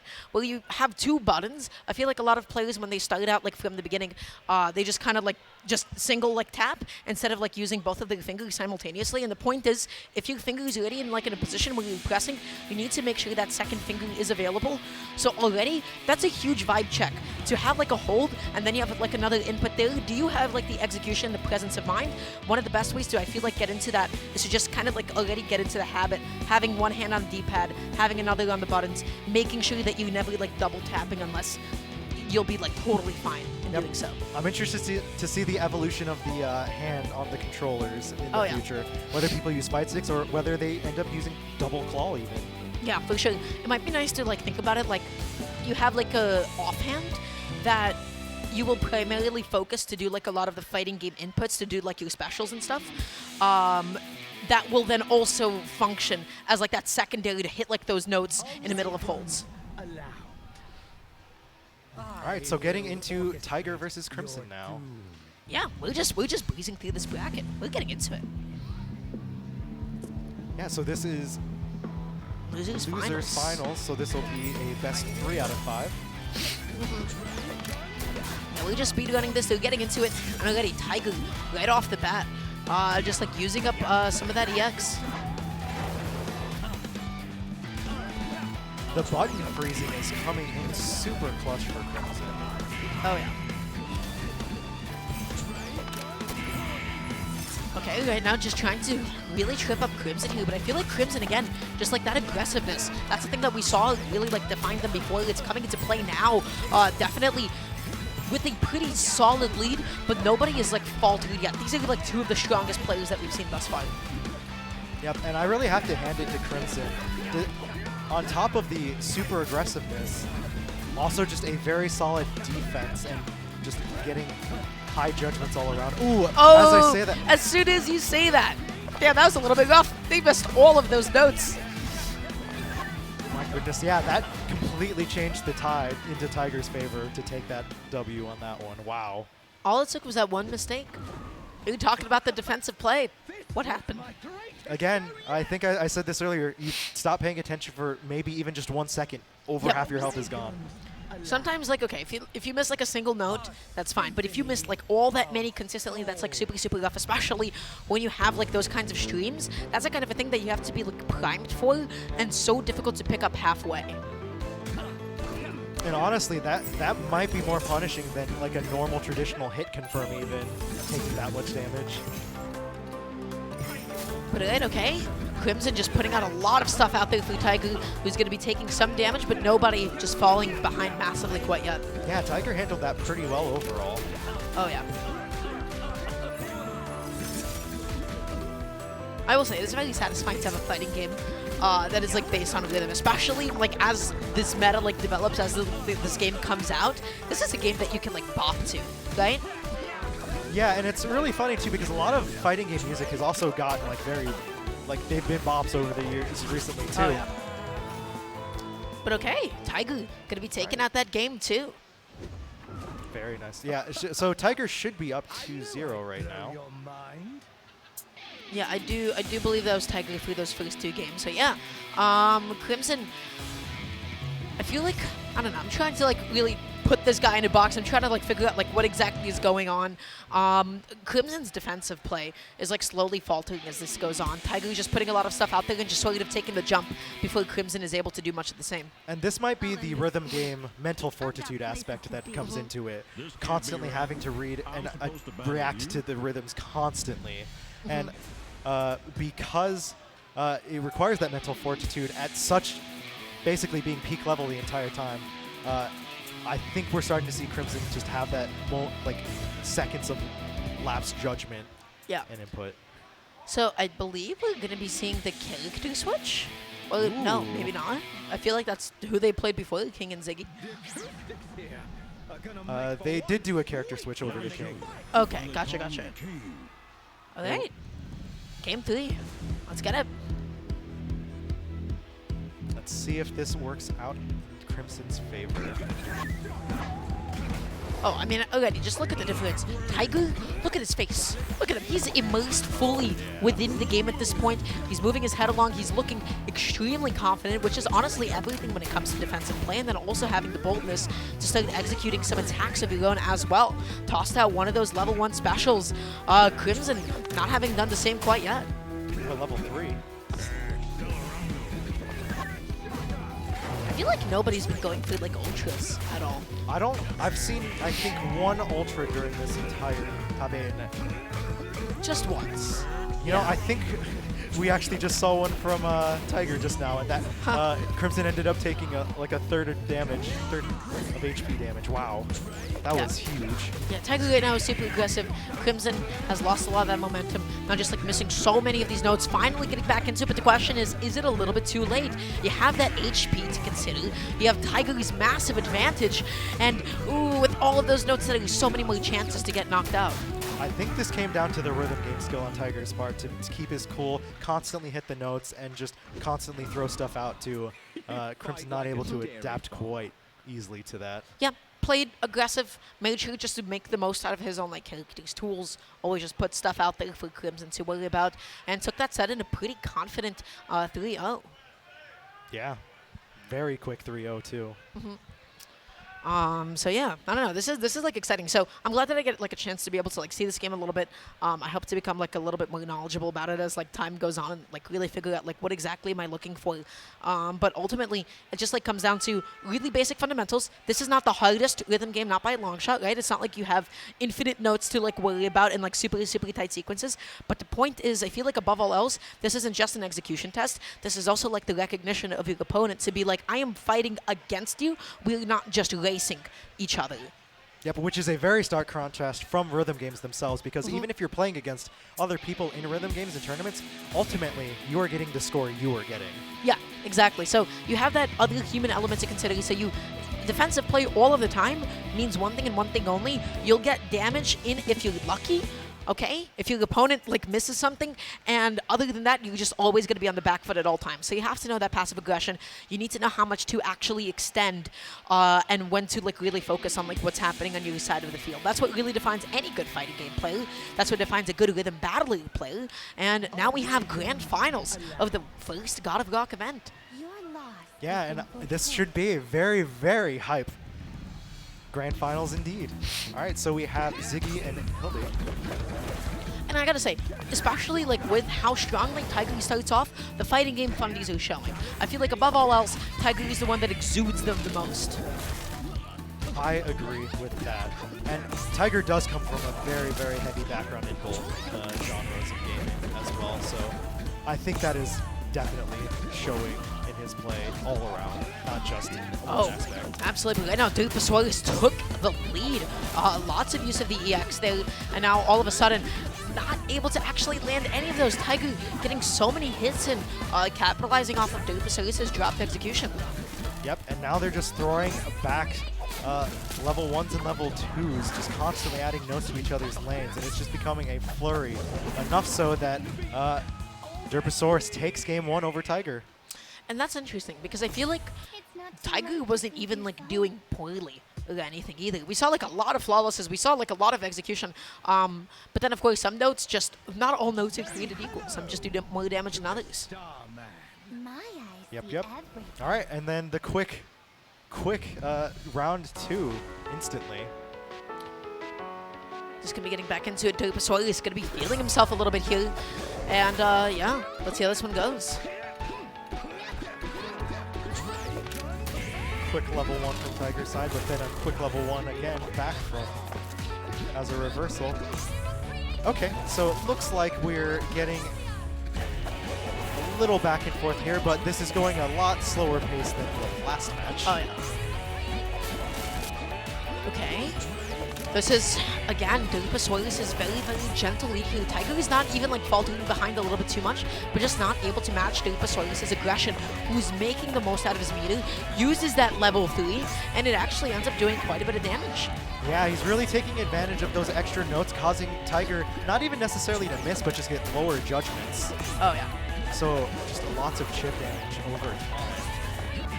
Okay. I will say though, Tyger is pulling this back. Oh, and was able to, despite taking damage during that last exchange, inch it out. So, quick 1-1. Yeah, quick 1-1. Seems very happy about that one. Made a bit of a comeback. Played super tight at the end there. This is, of course, another best of 5. If Tyger does take the set, though, it is going to be the bracket reset. So they'll have to play out another set entirely. The thing is this, which I find like is very interesting as game to game we move on, is there a specific counterplay that you can do against your opponent, or in a fight, in a rhythm game that forces like very like instinctual playstyles where he can be like, okay, this guy's going to be aggressive, so I'm going to have to modify this way. I'm curious to see if that's going to be a level of counterplay that we'll see today at all.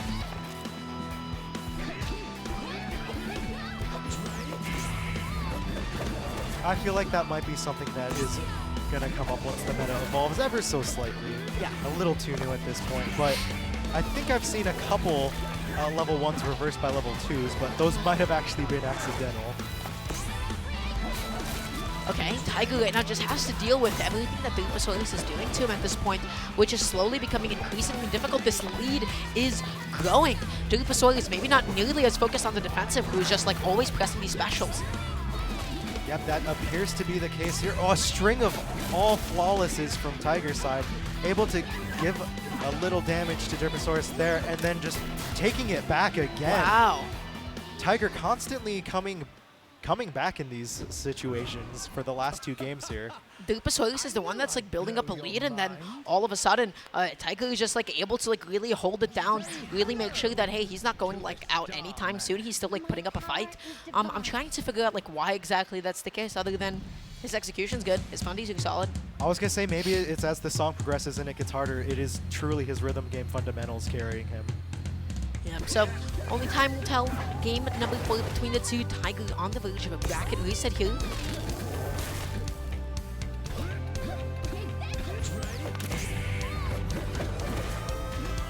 Ooh, a lot of damage just taken right away from Tyger. Just a short amount of time. Yeah, like opening off the same exact way it has previously, with Durpasaurus being the one to deal that much damage onto Tyger, who then really held it down, who was able to make that kind of a comeback. And yeah, again, hitting all these perfects, not taking a significant amount of damage quite yet. Yeah, this one is a very... this one has been the most even for the longest, I would think, so far. Oh, yeah. But as we see, the chart's starting to pick up a lot more now, so I think this is going to very quickly start changing in favor. Yeah, this is snowballing. This is snowballing fast. Durpasaurus has just not been able to really take their feet like off the ground. Tyger executing an excellent combo there and just dealing copious amounts of damage.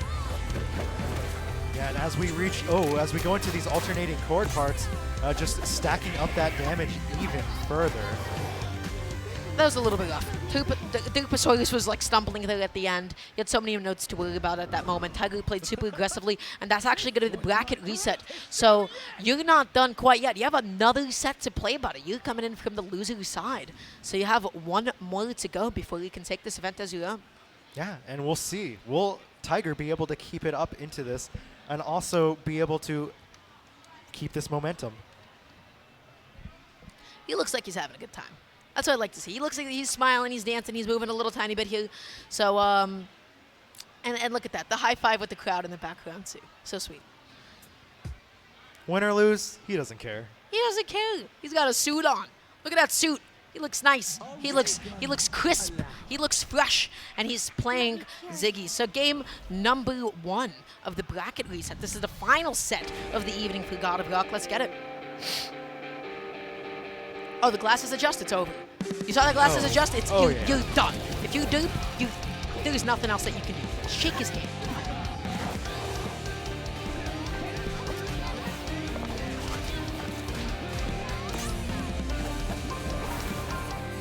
Okay, right now both of them just like, you know, consistent.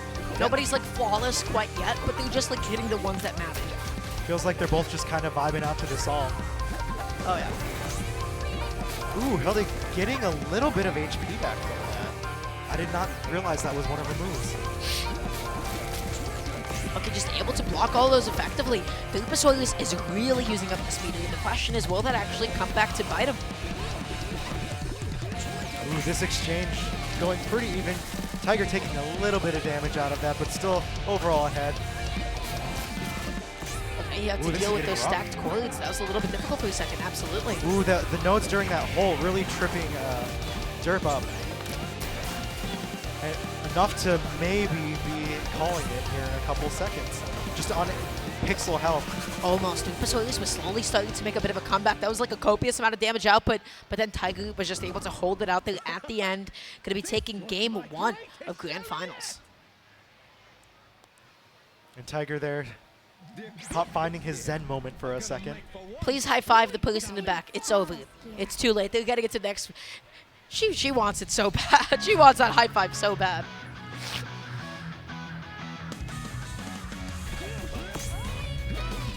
I mean, I feel like just like even like as a really basic fundamental thing, the fact that Tyger like opens off with like 3 consecutive perfects, whereas Durpasaurus has just been missing like some of those timings, I feel like that just says like a lot about like Tyger's composure and basic execution. Absolutely there. And also his ability to just basically read any opening very, very solidly. That's probably huge in itself, adapting to each individual chart starting off so differently. Oh wow, just not missing a single beat there for a second, but then Durpasaurus' attack finally coming into play, dealing a bit of damage. Missing a few of those notes. And this one is just kind of a slugfest. We're already down to both players less than half health. Okay, Tyger right now just going to be throwing out everything possible. Durpasaurus going to be matching, and you have that huge treatment notes to deal with, and Durpasaurus just continues on the aggression. Who's it going to be? Oh, wow. I was not expecting Tyger to take that. He was taking a lot of damage there at the end, but I think it ended up being one of those exchanges where they were both taking damage constantly. Oh, yeah. All right, Tyger on the verge of making like the bracket reset and just like winning so many consecutive games to be able to take this entire event. This is the final set, potentially match game as well.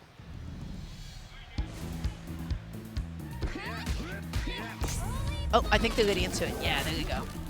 Tyger feeling himself. Durpasaurus looking a little bit more nervous here.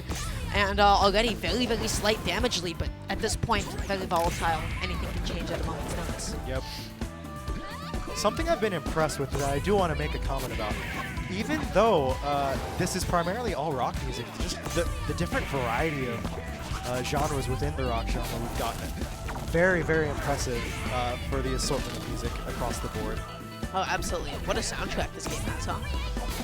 I believe it's all in-house music, too. All in-house. That means you can stream it when this game comes out. Tyger right now, though, again, this is such an even game. Durpasaurus going to be trying to get something going here. A lot of misses on both of their ends. This can go any way still, but Durpasaurus is making the comeback? Yeah, Durpasaurus really taking it with that stream of A and B notes there. Very impressive comeback there. Good job. Yeah, not quite yet. Tyger's not out of the woods quite yet. You can't rest easy at all. You don't have the time to do so. Yeah, I don't know. I feel like just like the ability to like come back in this game is like super I don't know, super vital. It comes back to like a lot of the meter usage. I just feel like the meter recharge is so fast. It doesn't feel like any of the specials are like a huge commitment. No, not at all. It's just like, okay, wait another 5 seconds, hit a few notes, and I can go back again. Oh yeah. Oh, this map, super fast. It's already coming in. It's coming in so aggressively. Tyger going to be missing a whole bunch, but that does not matter. Durpasaurus is the one that's going to be taking some damage here. Wow, this song has the most ridiculous opener that I've seen out of anything we've seen so far. And it's This is the beginning of the song. Yeah, so as we get into it, look, it's just getting more and more ridiculous as we go on. Enough so that both players almost falling at this point, and we're maybe 30 seconds in. 30 seconds in, but that does not matter. Tyger is going to be your champion, taking the entirety of the God of Rock bracket. Wow, what a win. Yeah, don't need to be aggressive when the song itself is aggressive enough. Yeah, no, super exciting stuff. Just like really like took advantage of it, and I just feel like between the two, the biggest thing that it like saw was just like, hey, Tyger's like pretty like consistent with like a lot of the combos. We saw like the combo counter like come up significantly more times in his favor. I feel like compared to some of his prior opponents. Yep, and I feel like that really just has to come down to the rhythm game, muscle memory, and pattern recognition. Yeah. Absolutely. Before you like even like focusing on like the greater macro plan, if you can avoid like a lot of your opponent's attacks and like still dish out some of your own, congratulations, you're doing the thing, you're winning. So that means Tyger is going to be the champion of the first ever God of Rock bracket experience. Yes, and what a good first experience this has been for God of Rock. These matches have been so hype. Very Yeah. fast-paced too. I was expecting them to go on a little longer, but I suspect as we make our way through the events in the future, As soon as there is like a dedicated player base, right? Exactly. Because that's when you get like more people hitting notes. That's when you get more people also like attacking and blocking as well. That's like when you start seeing like the skill flow, like raise up a little bit, and then you'll see like really truly the beauty of the entirety of the songs at hand. And yeah, with that being said, let's toss it to MC, I believe, for one last time. All right, what a great grand finals. How'd y'all enjoy it? All right, yeah. All right, well, congratulations to Tyger, who is the very first world champion of God of Rock, the very first tournament ever held here at Holiday Matsuri. Congratulations and thank you to all of the entrants for this tournament today. Our time with God of Rock is wrapped up, but next we're going to be going, getting some Guilty Gear Strive action on top 6.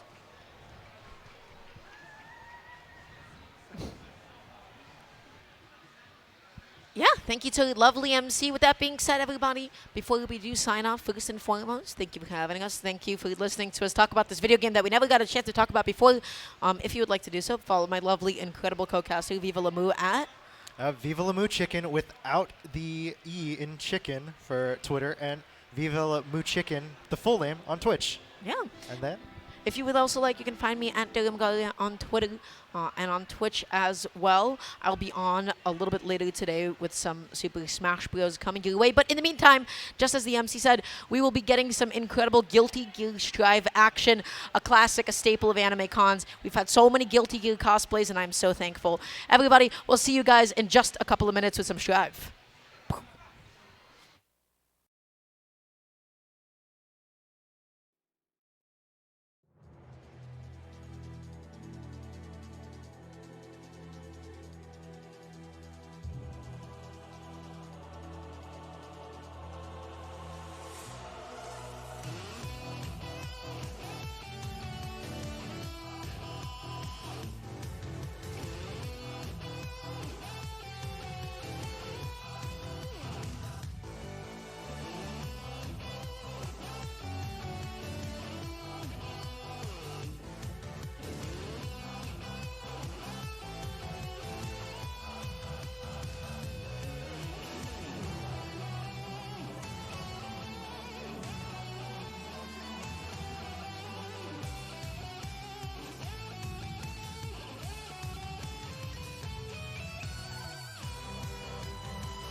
Yeah, we about to get into some Guilty Gear Strive top 6. Holiday Matsuri, make some noise! Make some noise! All right, guys, I am the one and only Big Cheese of Navi Boy Gaming. We're about to get started with top 6. Let's get these fighters up here and get it going. First we got coming up is Umisho! All right, here we go. Come on over here. What is your game plan as of right now? Win. That's all we need to know. All right, cool. That's it. Just win, baby, just win. Next up, we got the marvelous Marvelo.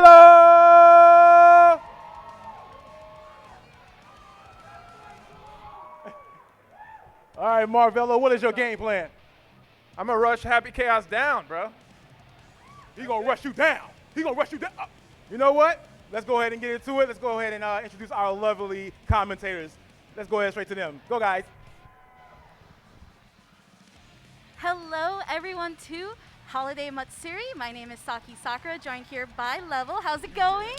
Going pretty good. Excited to see some Guilty Gear action tonight. Absolutely. It's going to be quite a night. This was pretty stacked bracket today. Quite a number of names. You have Hotashi, Lord Knight, Umisho, Razzo, Marvelo, and of course MFCR. Between all of these players, it was definitely a tough day for them. But it doesn't end as we go into our top 6, starting off with, of course, Umisho versus Marvelo. Now, this is going to be quite insane. I was talking a little bit about this earlier in the day. When it comes to Happy Chaos, while yes, we are playing on the recent patch, that character's still strong. Oh, absolutely. And you're absolutely right. A lot of great players today. SoFlo boys representing today. Absolutely. Right now, we have a SoFlo grudge match. Both these players have faced each other quite a number of times. Marvelo putting in a lot of work down at Flynn's.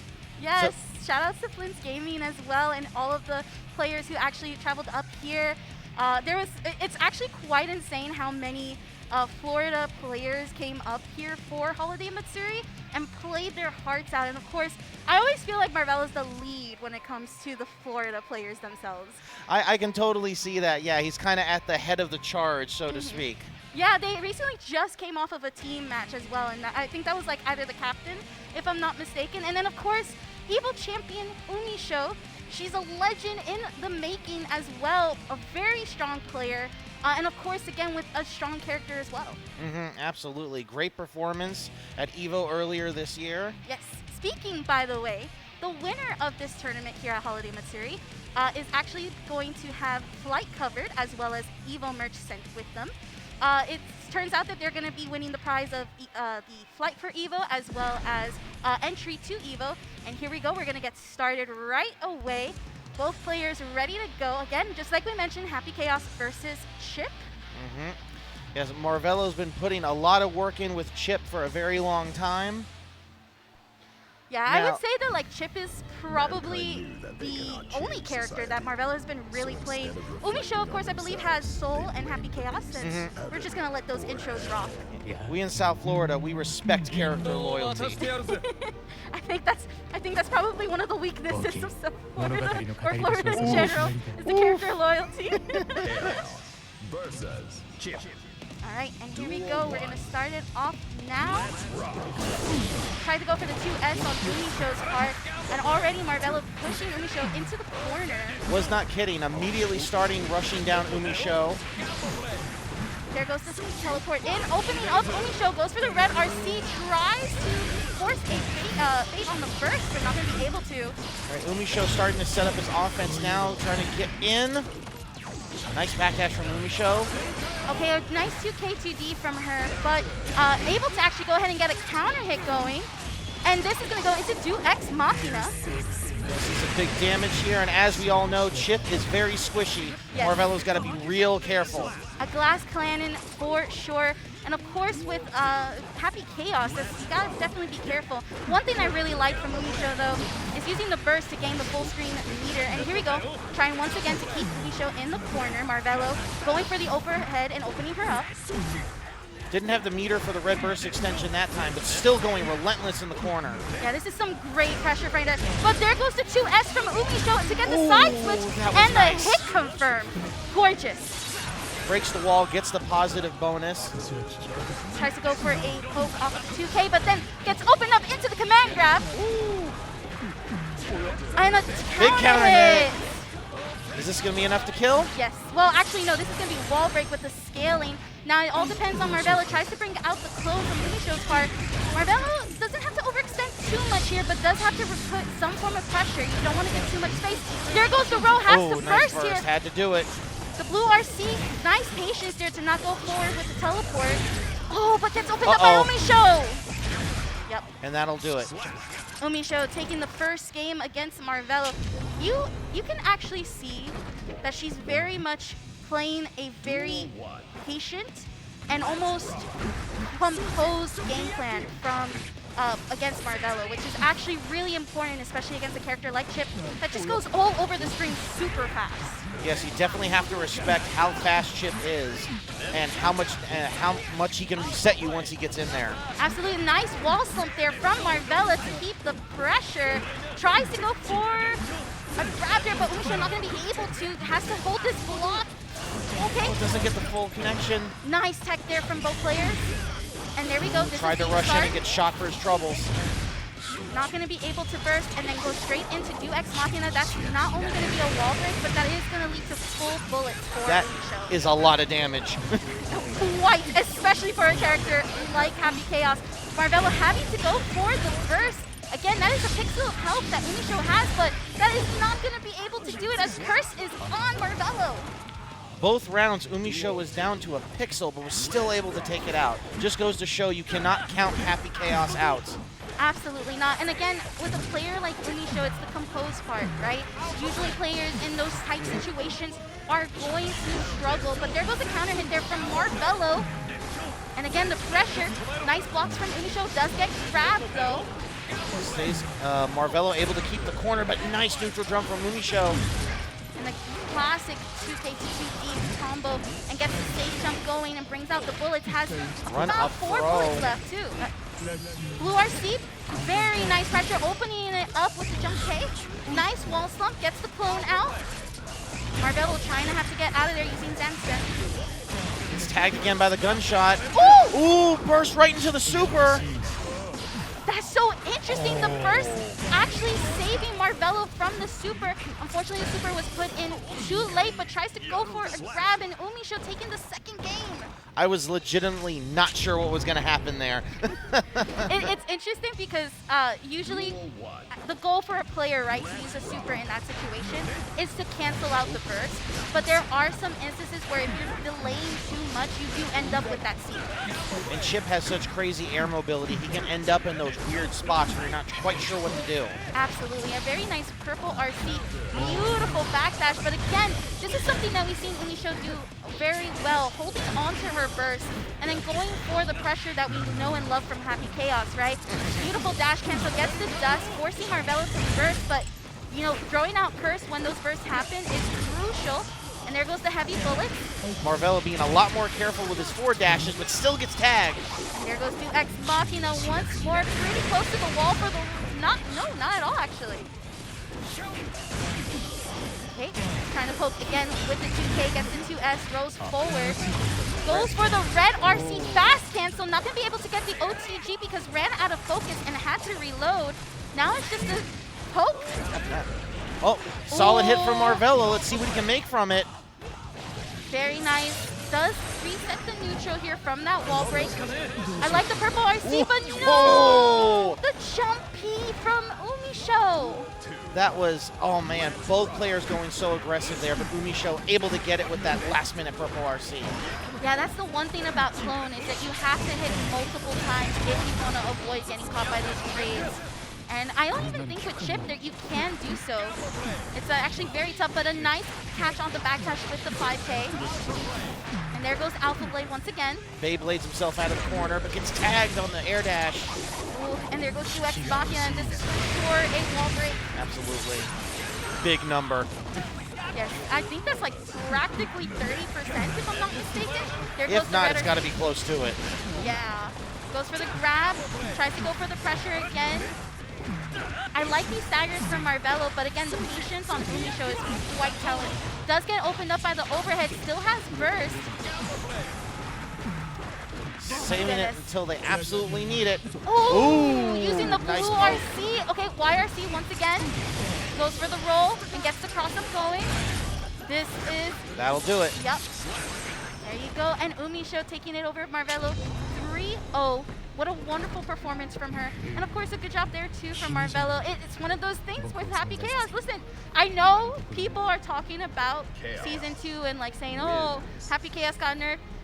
Like, that Chaos is still pretty good, all right? It's just he's adjusted now. It's one of those things like, did he though? Did he?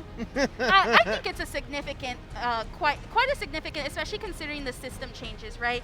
We didn't really see it too much from Umisho because the way she plays, it tends to not use clone a lot. And while we did see Curse, she was able to keep her meter very aggressive throughout the match itself.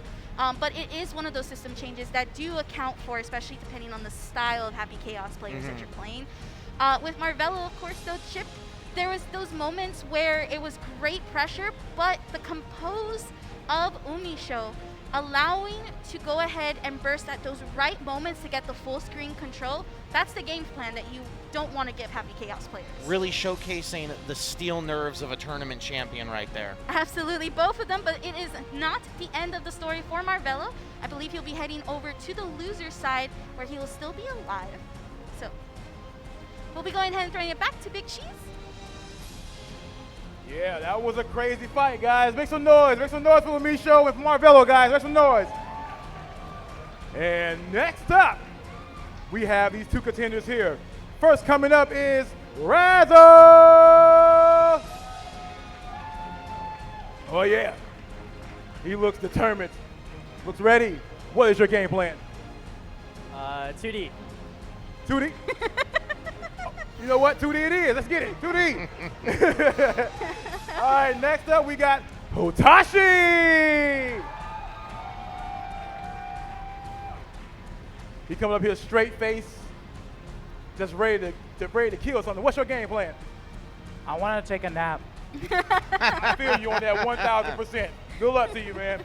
After this, we're taking a big nap, but till then, back to you guys. You gotta respect the honesty. 2D. I mean, listen, that's a Leo player. Y'all can do 2Ds. Forward thinking. It's just, it works out for them. Like, I can't complain. But let's talk about Nagoriyuki, though. Yes, let's. Because everybody's debating about this character, and I think who better to show how good this character still is. If there's than one Hotashi. person to do it, it's absolutely Hotashi. Absolutely, and it's crazy because I still saw Nagoriyuki's in the bracket, and he was still looking pretty solid. I think that definitely is a character that is going to be still a problem, but I'm curious to see how Razzo will go ahead and deal, especially when we look at Leo. They weren't really specific in the patch notes for Leo. Just like potent hitboxes here and there, and it's like, what did you do to Leo, and why is he still good? Definitely not getting a Patchy award on that one for sure. I think that was probably the most vague I've ever seen. But you know what? It still works. And honestly, with a player like Razzo, I'm excited to see how they're going to do. And of course, Hotashi as well. I mean, they're two players that probably have seen each other in like some sort of top 8 bracket or finals Oh, too many yeah. times to count at this point. Both seasoned tournament veterans. Absolutely. I believe they played each other earlier this year at CEO, if I'm not mistaken. You're probably right. I mean, between the two of them, they're also like, I would honestly call them from Florida as well. Like they're They're pretty for sure. godlike in that sense. But definitely interesting to see how these matches are going to go. I mean, when we look at the matchup on paper, right, there's just so many things between these two characters that are just explosive that, like, it can really go either way, right? Yeah, either character can just completely rob you at the right time if you're not prepared for it. Absolutely. But there goes the king himself walking through. And Hotashi with the mint Nagoriyuki as always. Classic colors.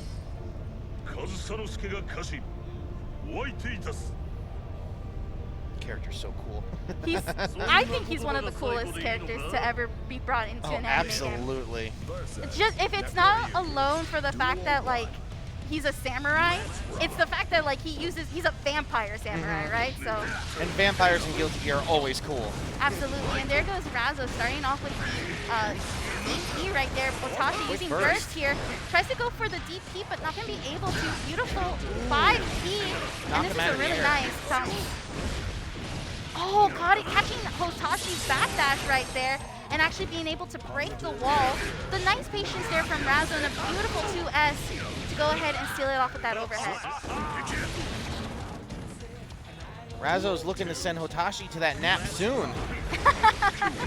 It seems so, but there goes 2D, just like they said. And a nice 5K to stub Razzo. Oh, calling out the big 5. throw Very nice.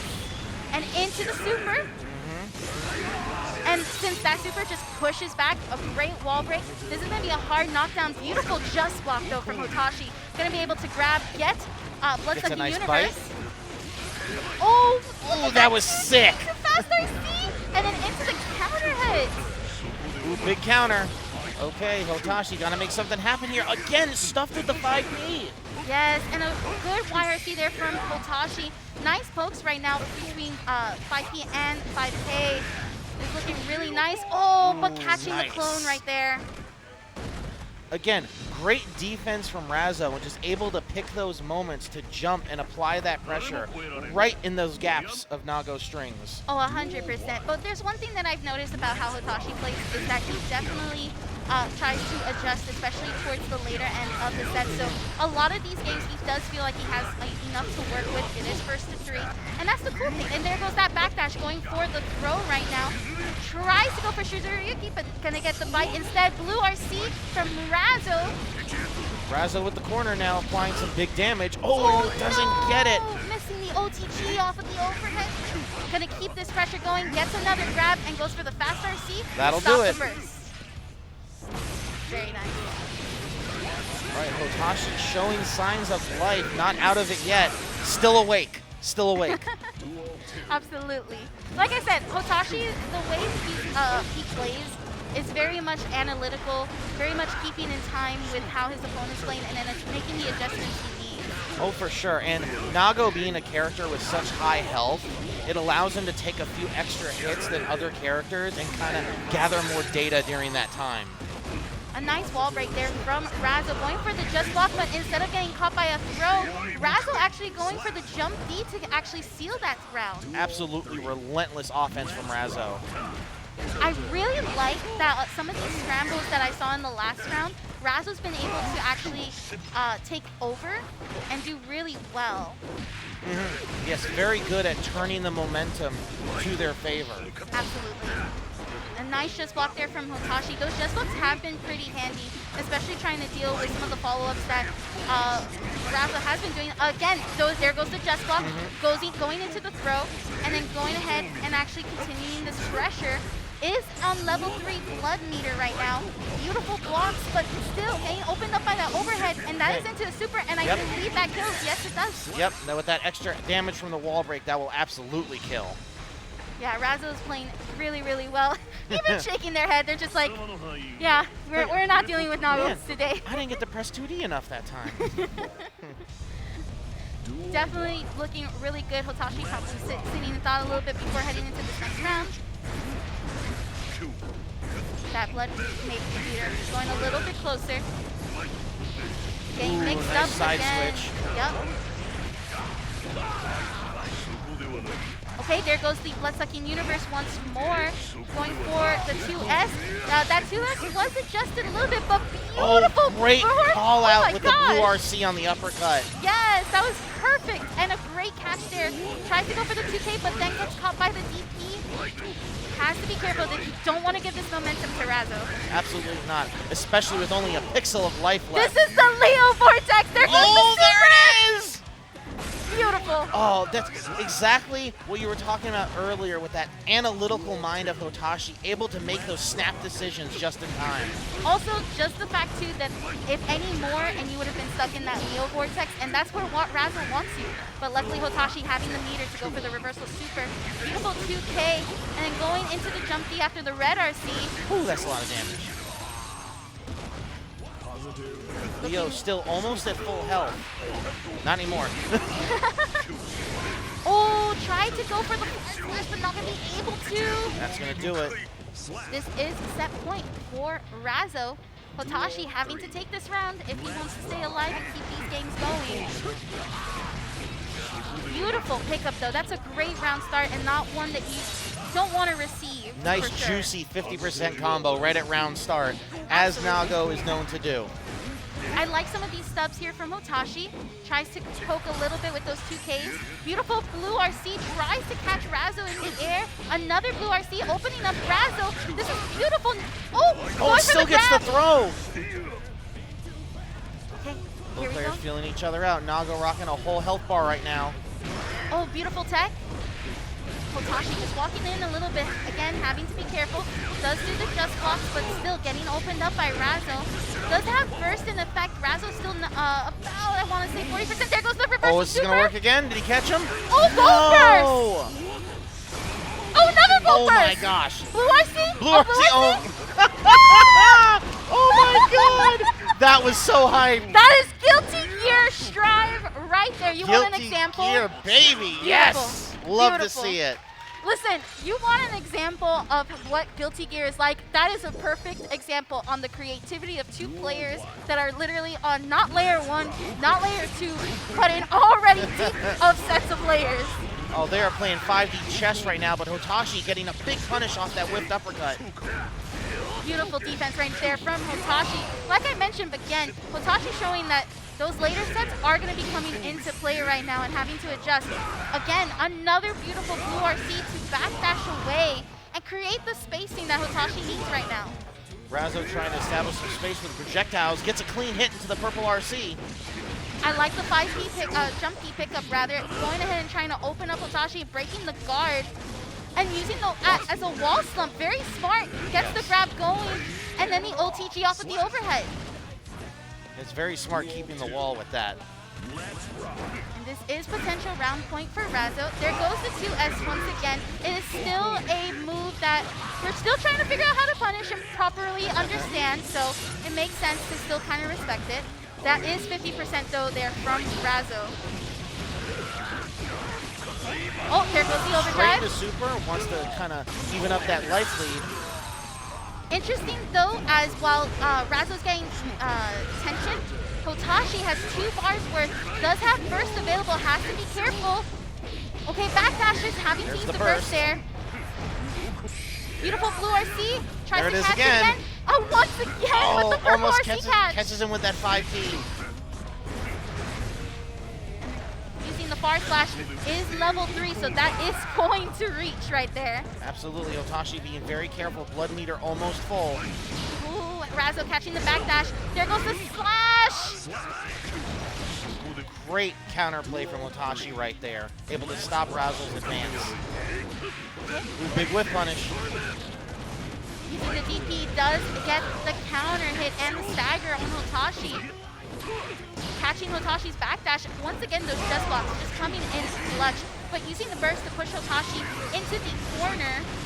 And there is the corner cross-up right there from Razzo. Who tries to backdash twice in a row but gets caught. Thankfully, Hotashi has the burst on his side. Ooh, and that is level 3 blood meter. Has to be careful. Okay, beautiful. Nice close hit. slash. OTG tries to back off just a little bit. Once again, OTG closer to that wall. Just look at the spacing. Oh my God, the immaculate patience and That's spacing insane. from Hotashi. Amazing. My goodness. Just picture that. Like, if we look at it again real quick in our heads and we explain for our people in the audience, the walk down, the slight moves, moving back, moving forward, and then just going for that poke to open up Razzo. Insane. Incredible. And now both players are up 2 matches. Beautiful 5K, not gonna be able to connect, though. Is gonna be pushed to the corner right now from Razzo. Okay, burst to keep Hotashi in the corner, but a beautiful blue RC from Hotashi. This is gorgeous, and this is gonna wall break into the. Into no! Oh my That's goodness. the blood burst right there. Has to be careful. Uh-oh. Beautiful. Oh. Oh! Oh no! Didn't get the full connection. Uh-oh. Not like this. Not like this. Oh no! Oh! The punish on the DP. Bet it all on the uppercut. Which makes sense. That's like a 4-way guess right there. So I Oh understand. yeah, definitely where not a bad decision. Yeah.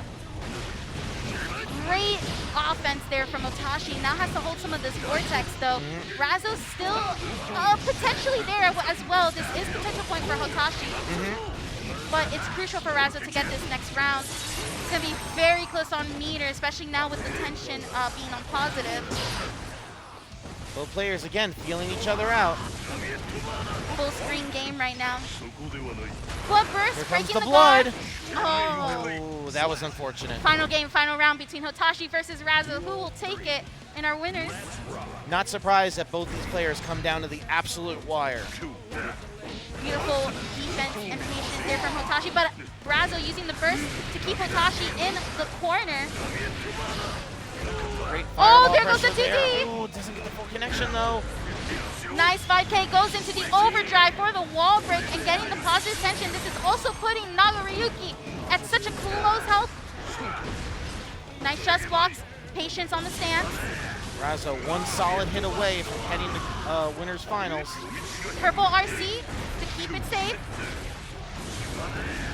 Beautiful Gotta be real just careful with defense. those fireballs. Razzo trying to use the spacing right now. Starts to close in just a little bit. Uh-oh. Catches Hotashi. Oh, man. Oh my gosh, the A pixel and a prayer for Hotashi right now. This is like a little bit of tension from thoughtless defense, and then Chipp. This is literally a checkmate for Razzo. If Hotashi gets hit, there goes the. Uh-oh. No! Into Oh the my blood God! burst. Into the blood burst. That was a hard knockdown, though. Ooh! Burst. Oh, tries to burst to keep the deactivation safe, but Razzo catches it at the last moment. Wow. Whew. I'm sweating. That was intense. I need like my breath caught back because that was insane. And that was only winners semis. It was only winners semis. Incredible. Wow. That's that right. was incredible. Give it up for Razzo. I'm like, my heart's Man. like trying to come out of my chest with how insane that match was. That like last round, it's crazy how, yes, it was a checkmate sort of for Razzo in those situations, especially when you kind of look at the amount of health that Hotashi had on top of the fact that there was not a lot of meter to actually do FD. It turned out that the blood burst probably was the like Deciding factor. yes, and Yes. the gold burst as well probably was trying to catch an active frame off of a move, and Razzo playing very, very patiently. I love players that just are very like watching the space and seeing what they're doing, and both of them did it. It was insane. Absolutely. Incredible. Like we were saying, both very analytical, very patient players. Very, very good. So that will lead to Umisho versus Razzo in our winners finals, which honestly, I'm not surprised. I don't I'm think really anyone not. is. No. I think that that's probably going to be quite a hype match, especially with the level of gameplay that we're seeing from these two competitors, right? Oh, and absolutely. then that will be putting, and I believe heading us to losers, if I'm not mistaken. So we do have Marvelo and we do have Hotashi in losers side, and we'll see how they do down there. Of course, I have faith. It's still quite a lot of guilty gear here. Oh at yeah, Holiday it's still Matsuri. anyone's game. And there goes Marvelo. I'm trying to remember. This player in particular has been running the brackets. It's actually been insane. Oh, interesting. Just waiting for production to give us the name here in just a second, but quite a player indeed. Has been really making the runs throughout the entire day. And Really cool jacket. I believe they're a Kai player, if I'm not mistaken. Oh, we got some Kyle action right now. I mean, Kyle's good. I don't care what you say in Twitch chat. Kyle's good. Okay? But definitely going to see where Marvelo's coming from. Again, this is Chipp. Glass cannon, but still very good. I think he's still a very good character at the very least. I'm not 100% sure what the adjustments were made for him in this new patch, but I do know that it's not like anything that like killed the character or anything like that. It's pretty. Oh no, I solid. don't think anything drastic like that. For Kai, I do know that Sacred Edge now guard breaks if you do block it, so that's actually pretty significant, especially since I've been seeing more Kai players play pretty strongly when it comes to their offensive game. Yeah, Kai definitely did get some nice additions with this new patch for sure. All right, we're going to be hopping right into it. Mankind knew that they cannot change society. So instead of reflecting on themselves, I love watching the intros. I know, they're so cool. Or hell. Especially when like their characters like Chipp you never really see. A little bit of lore there. Yeah. Chipp. Duel 1. Let's rock. Alrighty, here we go. Immediate dash in from Marvelo, trying to get that advantage push from the corner. Uppercut from Bolini. Yes, this is Scambolini. Actually, I did able to see them actually perform really well in DreamHack Atlanta, so not surprising at all that they're in this side of the bracket. Goes Chooses for the blue RC. Yep. Gets the stun dipper and actually able to kill Chipp from there. It's like you were saying, Kai is not a character that you can sleep on. Absolutely not. Beautiful. Another solid uppercut from Scambolini. Okay. There goes Fuda Art. Tries to go for the 2S to catch Marvelo, having to burst there to keep Marvelo in the corner. And this is a really nice setup that Scambolini likes to do. Does get the blue RC, tries to get the jump slash, not going to be able to. Ooh, I like that. Worked that time. Okay, Marvelo with the wall break. Brings out Sun Edge, and then having to backdash here, not going to be able to capitalize off of the backdash, has to hold all of this. Oh, there double goes. RC to keep the pressure going, and it works out for Marvelo. Nice. Takes the first round.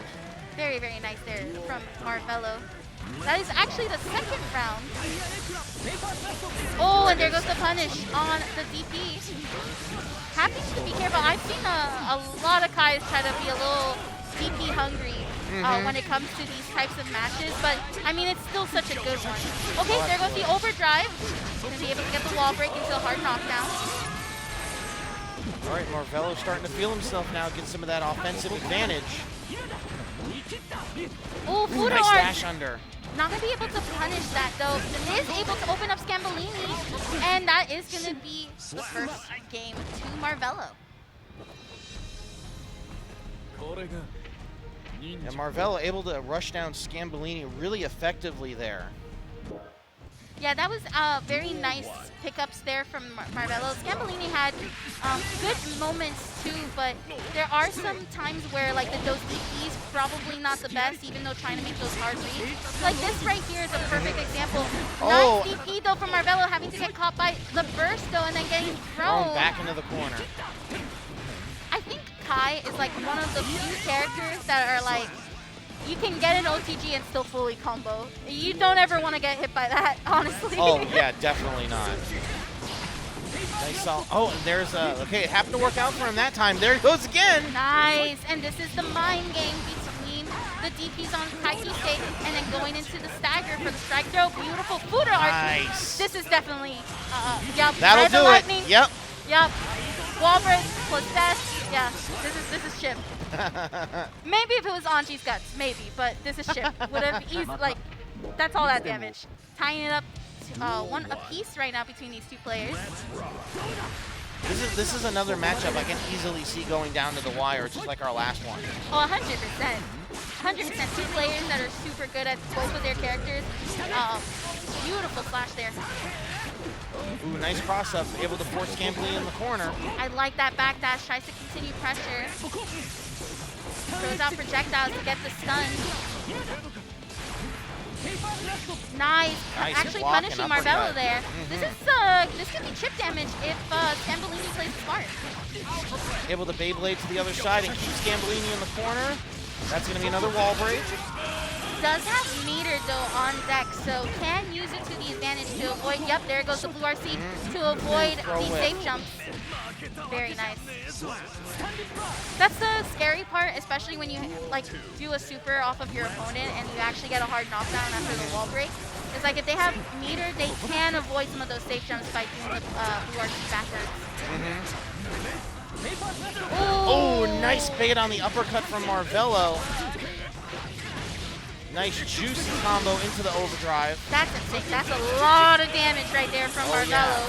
Very good. That is the cannon part of the glass cannon right there. They're using Alpha Blade, but getting caught by, I believe that was like Stun Catcher if I'm not mistaken, into the red RC. Marvelo not going to be able to burst from that combo. Both players pretty even on life. Nice uppercut from Marvelo. Oh! Uh-oh. Oh no! Oh no! Not like this! Oh, and this actually put Marvelo pretty high up. Goes for the strike throw situation, and Scambolini able to throw Marvelo in the corner. That was look, they're even talking about like, what was that burst? What just happened? Duel 1. Very nicely done. Scambolini up 2-1 right now over Marvelo. Marvelo, again, he's very good at getting his opponent in the corner where he wants them. Yeah, it's just one of those things, though, that as you start seeing more sets from both of these players, there is that fear of getting thrown by Kai. Okay. Another beautiful bait of that uppercut. It's so important that Marvelo capitalizes that every single time. Not going to be able to kill, though. It does scale, unfortunately. Beautiful block. Does safe with the red RC. Yep, keep that DP safe. Very nice backdash. That was a great backdash into the 2K. Duel 2. All right, first round going to Marvelo in this third game. Or fourth game, rather. Oh, did you see that just block right there? That was incredible. So good from Marvelo and able to punish the projectile. Oh, but Scambolini dropped in the combo from the dust. Marvelo definitely not letting this opportunity slide. Marvelo getting the OTG, and there goes the pressure. Starts up the wall break. This is going to be some positive bonus on Marvelo's side. Dashing under the Fuda arc to call out. Ooh, that was a good call out there. I do like the patience there. Tried to force the burst bait. And there you go, opens up Scambolini. And we're going to game 5 in our losers quarterfinal. There's a great adjustment from both players there. But Marvelo just able to get those extra few call-outs to really get him that extra damage to close it out. Absolutely. We did go back to characters, so like I don't think that this is to change characters. I actually do think that Scambolini is just taking time. Tries to rethinking their his options as well. Yeah, definitely a momentum reset. 100%. And that's like another testament to how good some of these players, like where you can tell, because again, you know, there's a difference between being online and offline. Comfort of your home, being, you know, on stage in front of people. Oh, for sure. You're on stream. You're going through some really high-level matches. You know, it's sometimes having to take those breathers and taking one game, one round at a time. It's very, very important. Especially with two hyper-aggressive characters that just have to make so many decisions in such a short amount of time. Right, does get stunned. Beautiful DP, actually counter-hitting some of the teleport. And I do like that Marvelo has been trying to avoid the Fuda arc every single time there. Trying to use the dashing abilities to go through it. Opening up, using the red RC to keep the overhead safe. Oh, stun dipper, and able to get the side switch. Keep Marvelo in the corner this time. Scambolini getting a little too greedy on the projectile, not able to actually trip guard Marvelo there. Marvelo's playing a bullet hell game right now. Oh, nice the throw. grab, beautiful. The 2K into the clash. Both of them knocked down. Purple RC to delay it a little bit and keep beautiful the throw tech right there. Okay, big hit. Marvelo's got to make it count. This will be going into a hard knockdown. Honestly, it's trying to block the safe jump, and now we're back dashing. Nice into the Beyblade. All right, Marvelo on match point right now. Beautiful anti-air there from Marvelo, and actually able to get the hard knockdown from the OTG. Still That getting punished uppercut. though by that DP.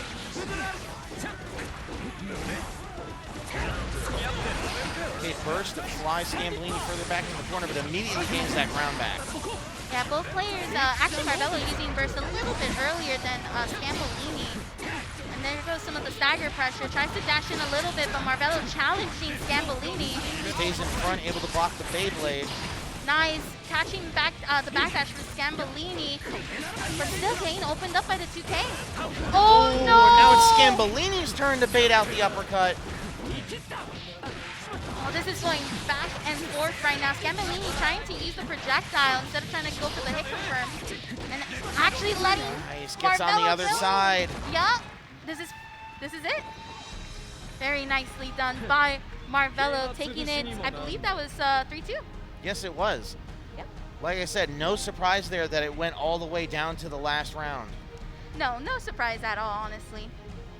You know, I will say, and this is something that kind of like when we look at different Kai players, it's a little bit hard to kind of judge on where their like style and their game plan's going, because we saw, for example, in some of even in that last game, if I'm not mistaken, the choice to go for a meaty projectile instead of continuing and breaking the wall, that does take into account when you're playing a character against Chipp, where, you know, it makes sense to do that meaty projectile, but it also makes sense to just take out that character fast.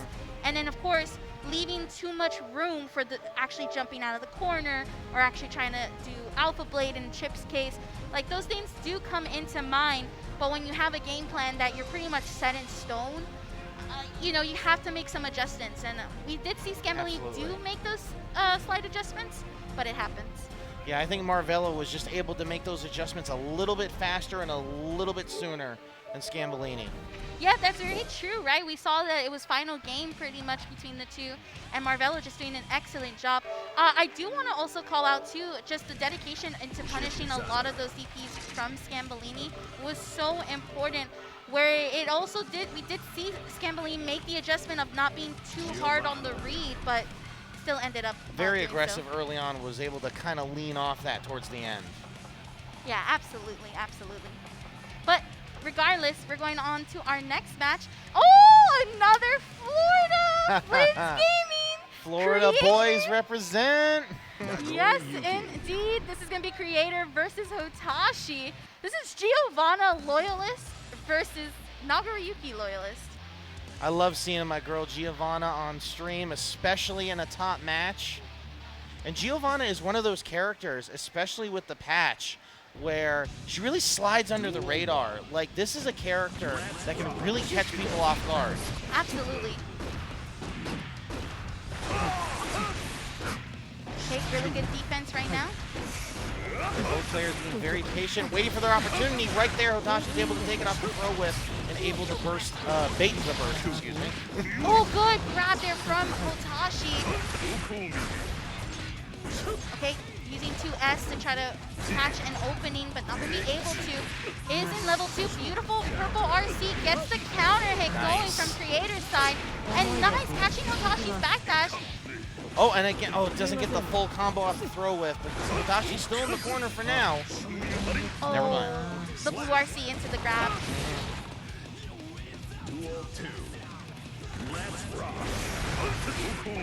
And again, this is one of those situations where Hotashi has the time and has the health to kind of gather information to see what he might need to do to change his game plan. Absolutely, but I mean, it's pretty solid right now as Kreator's taking all of this pressure. Took And the look at that Kosaku risk universe gauge, too. earlier. Yes, the risk gauge just building up right now. It is in red. Oh, beautiful. Oh, nice. Oh, into the blood burst. Not able to capitalize on it, though, but look at that health going down. Blue RC, nice throw tech from Hotashi. Tries to go for Shishiryu, not going to be able to. Purple RC does get the hit in. Nice just block and to grab Kreator out of those strings. Very, very nice.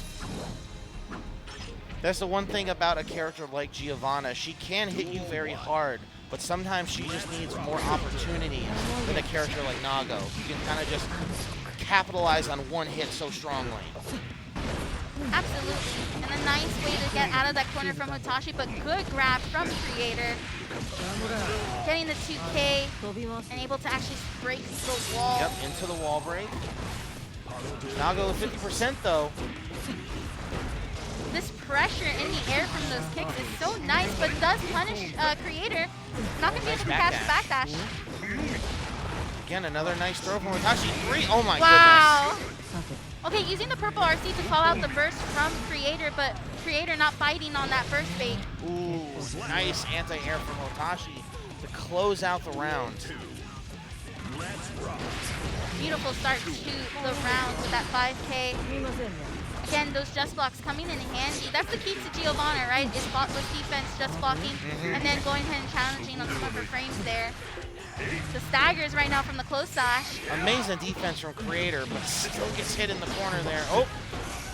That blue RC right there was perfect. There goes the counter hit though, and this is going to do damage and kill Hotashi right now. Up 2-0 against Kreator.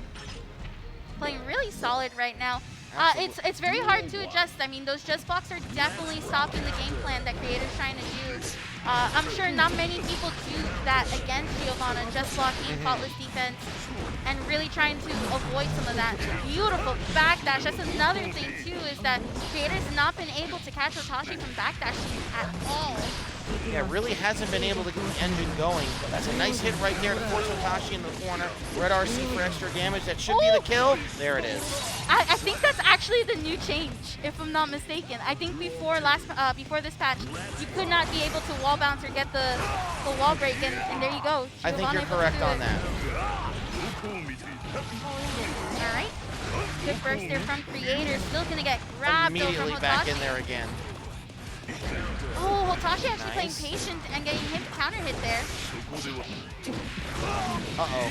Oh my god, into the super. Does this even hit confirm? It does. Yep. That far. Wow. Relentless capitalization from Hotashi right there. A nice high save. Oh no, gold burst there from Hotashi getting into the counter hit. Using teleport to go back though. Does get the blood-sucking universe. Hotashi feeling supremely confident right now. Into another bite. Yep. 2S once again. Blue RC. Again, amazing defense from Kreator, but you can only take so much.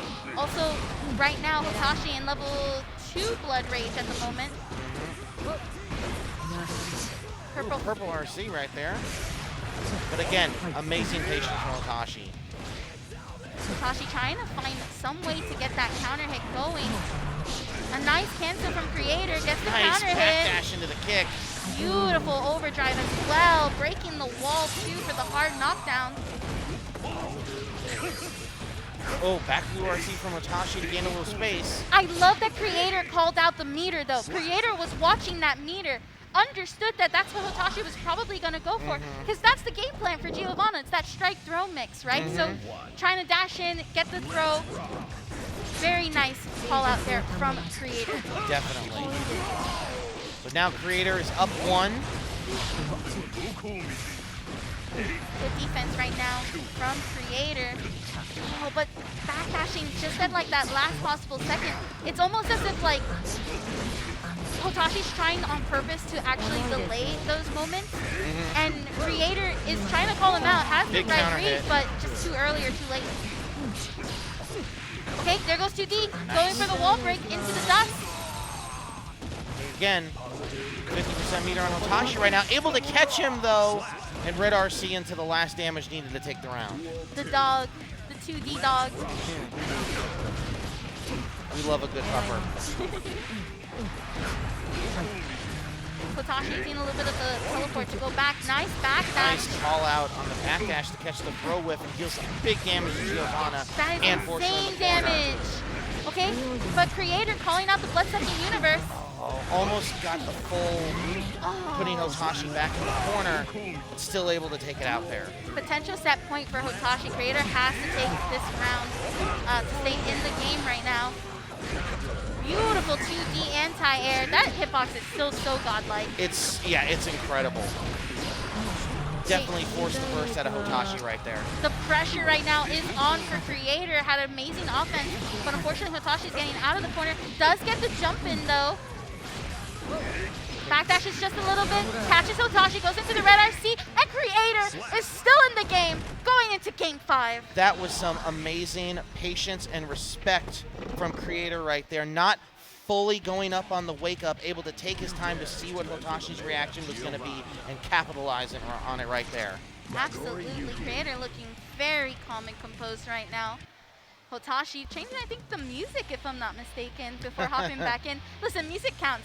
The music in Guilty Gear Strive is too good. Absolutely, but Hotashi's not wearing headphones. Oh, you know what? That is very true. It was some kind of mind game against Kreator. Let me put on a song you don't like to distract you. Let's rock. Ooh, nice whiff punish from Kreator there. Oh, but another counter hit. Both players using their burst within the first 10 seconds of the match. And it's something you don't think about because Nago is the character with the huge swords. He has these big reaching normals, but Giovanna also can just tag you from spots you don't think she'd be able to. Great 2S. That was actually a level 3 2S. So again, very nice far reaching. Hotashi on match point right now. Beautiful counter hit there from Hotashi. Gonna push Kreator into the corner. Goes for the 5K. Nice just blocked there from Kreator to actually go for a punish. Ooh, that was so risky with the jump in, but he gets it. Oh, purple RC to respond to the blue RC. Beautiful reaction from Kreator there. That was a gorgeous cross-up and then gets the plus frames. Oh no, but crosses himself into the corner. And there goes the super from Hotashi. Now this won't kill, of course. This is still going to scale quite a bit. It does leave an advantage though, as Hotashi's going to have that hard knockdown onto the next stage scene. A bit of a backdash there from Kreator. Gonna have to be careful, has to hold on. No, and the burst! Baits the burst. Again, Hotashi able to keep his cool and stay so patient in that situation where the momentum is starting to swing the Kreator's side and just make the right decision at the right time. Very, very well done. One thing I like seeing Hotashi do is like actually talk a little bit with the player, like give him applause. And honestly, those matches were really, really well. And I think actually gives a really good glimpse on how Giovanna is looking right now in this latest match. So amazing job there from Kreator. Really, really good job. And Hotashi's still alive. I believe we'll be facing off against Marvelo if I'm seeing the bracket in my head. I think you're correctly. right, yes. Which I feel like earlier, that's probably what Marvelo was expecting, is at some point to face Hotashi. Oh, absolutely. When you're one of the Florida crew, you know it's going to happen eventually, right? You get this far in a bracket, you know you're going to come up against the wall that is Hotashi. Yeah, absolutely. I mean, it's going to be quite interesting to see. I mean, I did see this match happen at DreamHack Dallas, as really crazy as it was. I think it was even the Game 5, if I'm not mistaken. So I'm curious to see how much Marvelo has learned from that match compared to now as we go into this next match, if it is that one, of course. But regardless, all of these players have just been playing amazingly. Oh, fantastic play I don't know which everyone. one, like, I love all of them, right? I know, it's hard, so right? Like, there's no complete standout from the rest of the pack. Everyone is playing at their absolute best right now at Holiday Matsuri 2022. Absolutely. I definitely think so as well. And it's just one of those things where, like, we are still fresh off the patch, so a lot of these characters are playing pretty, I wouldn't say, like, different, but their game plans are pretty still solid. There's slight adjustments that have to be made, and the patch came out right before Hall Mat started. So you have to wonder how much practice each of these players had before this point, before the tournament started. Who's got their PlayStation hooked up in their room is what I'm asking. I mean, I know, knowing these players, they probably have well over 1,000 hours in this game. Strive's been out 2 years. I'm pretty sure that they definitely labbed that patch at least within the full day. Probably stayed up even earlier. Oh, because absolutely. I think the patch comes out around Japan time. Yes. So, like, that they were definitely up grinding for sure. I'm no doubt. But yeah, no, absolutely. I mean, it's been quite an insane top 6 bracket that we've been able to commentate for you all. Again, winner of this bracket actually does get to go to EVO. And I feel like that's always the dream, right? You know, Yes. of course, Umisho is the EVO champion for Strive, but able to actually have that potential again for another year, next year, hopefully. Being able to punch your ticket for EVO and have that peace of mind ahead of time can be a huge advantage for a player. Not just advantage, but also for like the wallet too. I mean, a lot of these players, yes, they do have their sponsors and whatnot, but I'm sure that they're like, there's only so much the sponsors can do, right? So, Right. But I did hear a Happy Chaos, so I think we're actually going to be going to the winners final side, okay. where we're going to be seeing Razzo versus Umisho. Oh, I was right. Look at me. There you go. I should go to the pachinko machine and try my luck. Or you know what? I think there's a Genshin event. I think I'm gonna go pull some pulls. I still need Scaramouche's weapon. You test your gacha luck. Listen, we don't talk about the amount of money I spend in Genshin, all right? Listen, we all have our vices. But this is gonna be interesting. Umisho versus Razzo. I don't think I see this match happen as often as I see like Hotashi's match, where Hotashi goes up against a lot of these players often. And it's going to be interesting. Oh, look at them. They're so cute. Oh, so adorable. That warms my heart. And then we go and play Happy Chaos versus Leo, and then that bang, bang, bang, bang. Then that doesn't warm my heart anymore. Reflecting on themselves, they blame the beasts, heaven or hell. Gonna let these intros rock.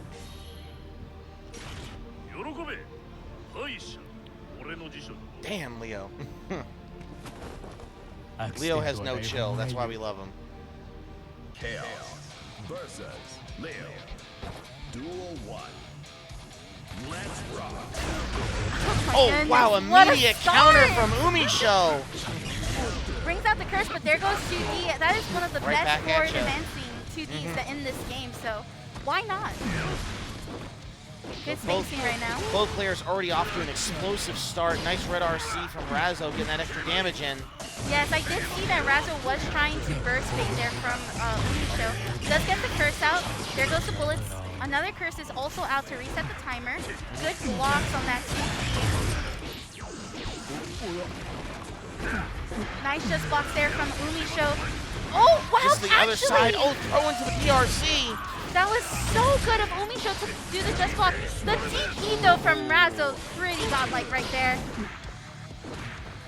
The staggers into the throw, and then the OTG off of the super. That's gonna do it. Both players are just playing that 5D chess right now, countering the counter to the counter. Forcing Razzo to burst. Yep, very, very early burst. There goes. Oh my god, 2K2B tries to get the side switch, is able to. Tagged by the overhead into some big damage. Switches the other side, immediately goes into super. And then does get the wall break too. Razzo can be on positive bonus. Umisho using the YRC buff actually blocking. And then Razzo doing the grab into the super OTG. Listen, it's a fantastic option. I don't blame them at all for just going right into the overdrive. If you can confirm that damage, you don't want to deal with any more bullets. End it now.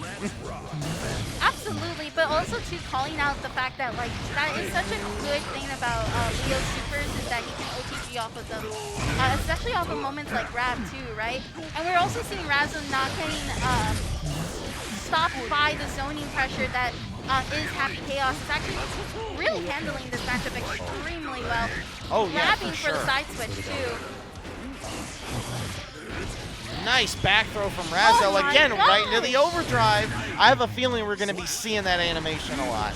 But it's so smart, and also, not many people challenge Happy Chaos's role.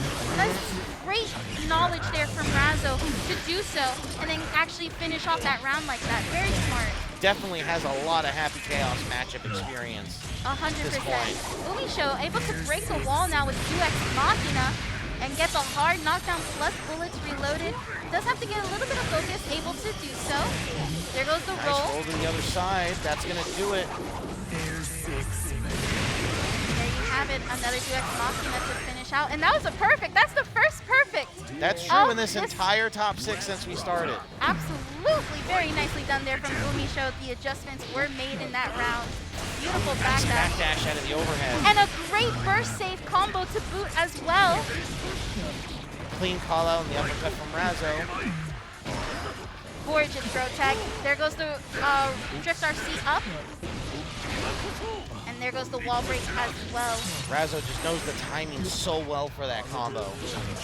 There goes Drift going out once more from Umisho. Oh, but getting caught on the recovery from the throw into the OTG of the super. Just Razzo is able to land those throws at such opportune moments, and it's really helping them out in this matchup right now. And like you said, challenging the roll. Umisho playing a little bit, thinking actually. She's definitely thinking right here. I'm sure that she's a little bit thrown off too by the aggressiveness of Razzo's Leo. That's one thing that I don't see a lot of people actually in like matches that I've seen Umisho play. I feel like Razzo is probably one of the few players that's actually been able to be as aggressive and call out a lot of her habits in those moments. Hey, I'm not letting you run the show here.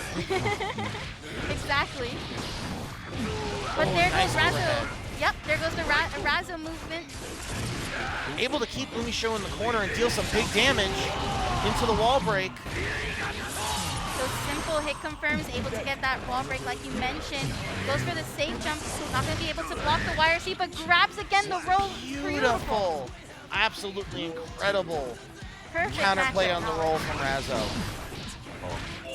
Another throw to get the side switch, and this is the Leo vortex you don't want to be in right now.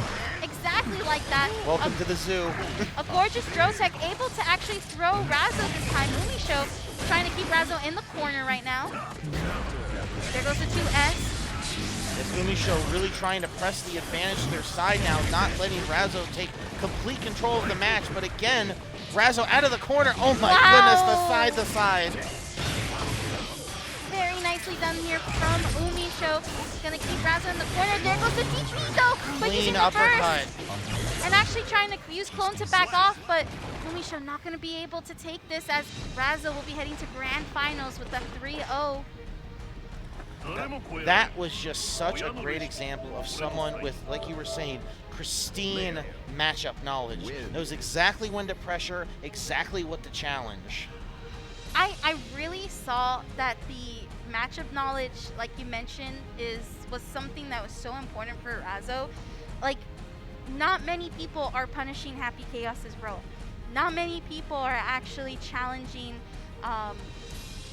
Happy Chaos's game plan or being aggressive, right? Because you know, when you get hit by the burst, that's usually where we see Happy Chaos be like, okay, I have you at full screen, curse, good to go.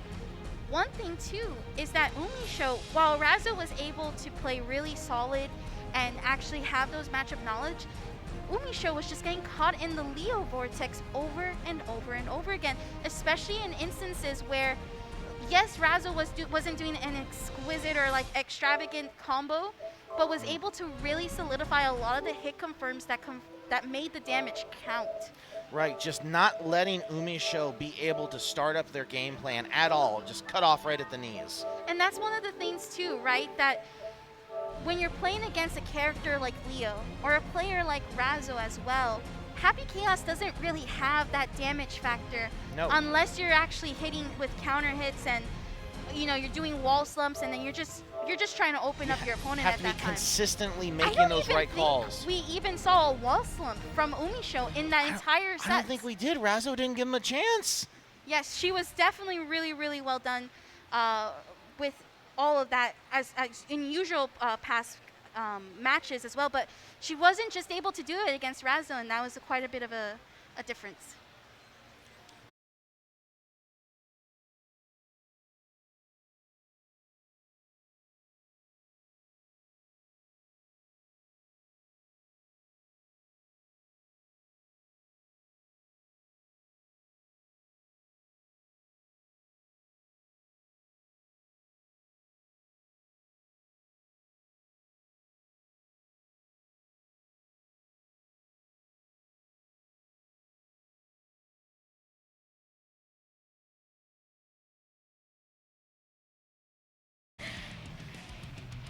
It's a good song. Roar of the Spark is pretty solid. I mean, like, maybe I'm in the minority, but like, I pretty much love every song in this game. It's not hard to not love every song, to be honest.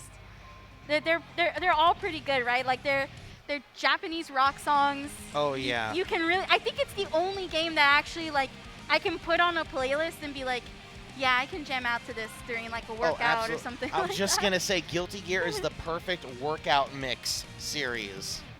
Whether also it's really Strive, inspiring Exert. too. Yeah. Oh yeah.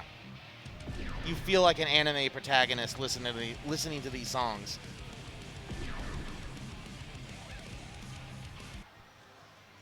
All right, here we go.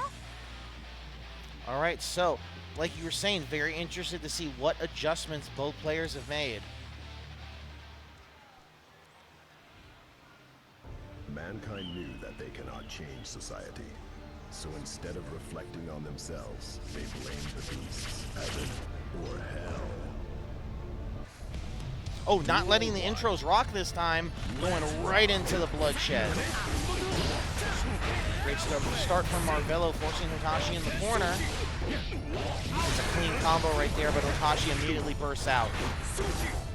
Okay, there goes Alpha Blade trying to catch an anti-air there, but not going to be able to. Oh, nice blue RC there from Marvelo. Hotashi not quite able to catch it in time, but there's some big damage there. Now that's the glass in the glass cannon. Marvelo dash blocking just a little bit, has the faultless defense to avoid the chip damage. There goes the counter hit though for Marvelo. Red RC to keep it safe. Alpha Blade once again to start up the cross-up. Great block into the gold RC from Hotashi though. Oh, that was risky. That was so risky, but there goes the Blood Rage meter activated. Uh-oh. There you have it. Once Nago is right in that range, it's not going to be a fun time. You're just as much as a glass cannon because of all the health you're losing. And Chipp is one of those characters that even as far away as he was, fast enough to be able to capitalize on that.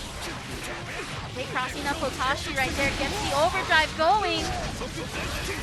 Marvelo wanting to lay that damage on as quickly as possible. Has to be just a tiny bit careful. Hotashi does have burst activated. And does have 50% meter as well. Oh, nice. Using the blue RC to actually catch the backdash from Marvelo. There goes the Blood-Sucking Universe. Oh, catches the uppercut. Marvelo just a little too greedy, or maybe perhaps a little too desperate in the corner there.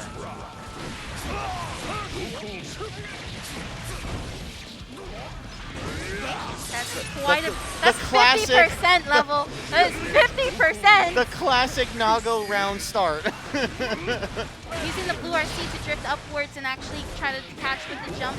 D not going to be able to, but does catch it and blocks the burst into the dust? Are you serious? Yes. Hotashi, my goodness. So good.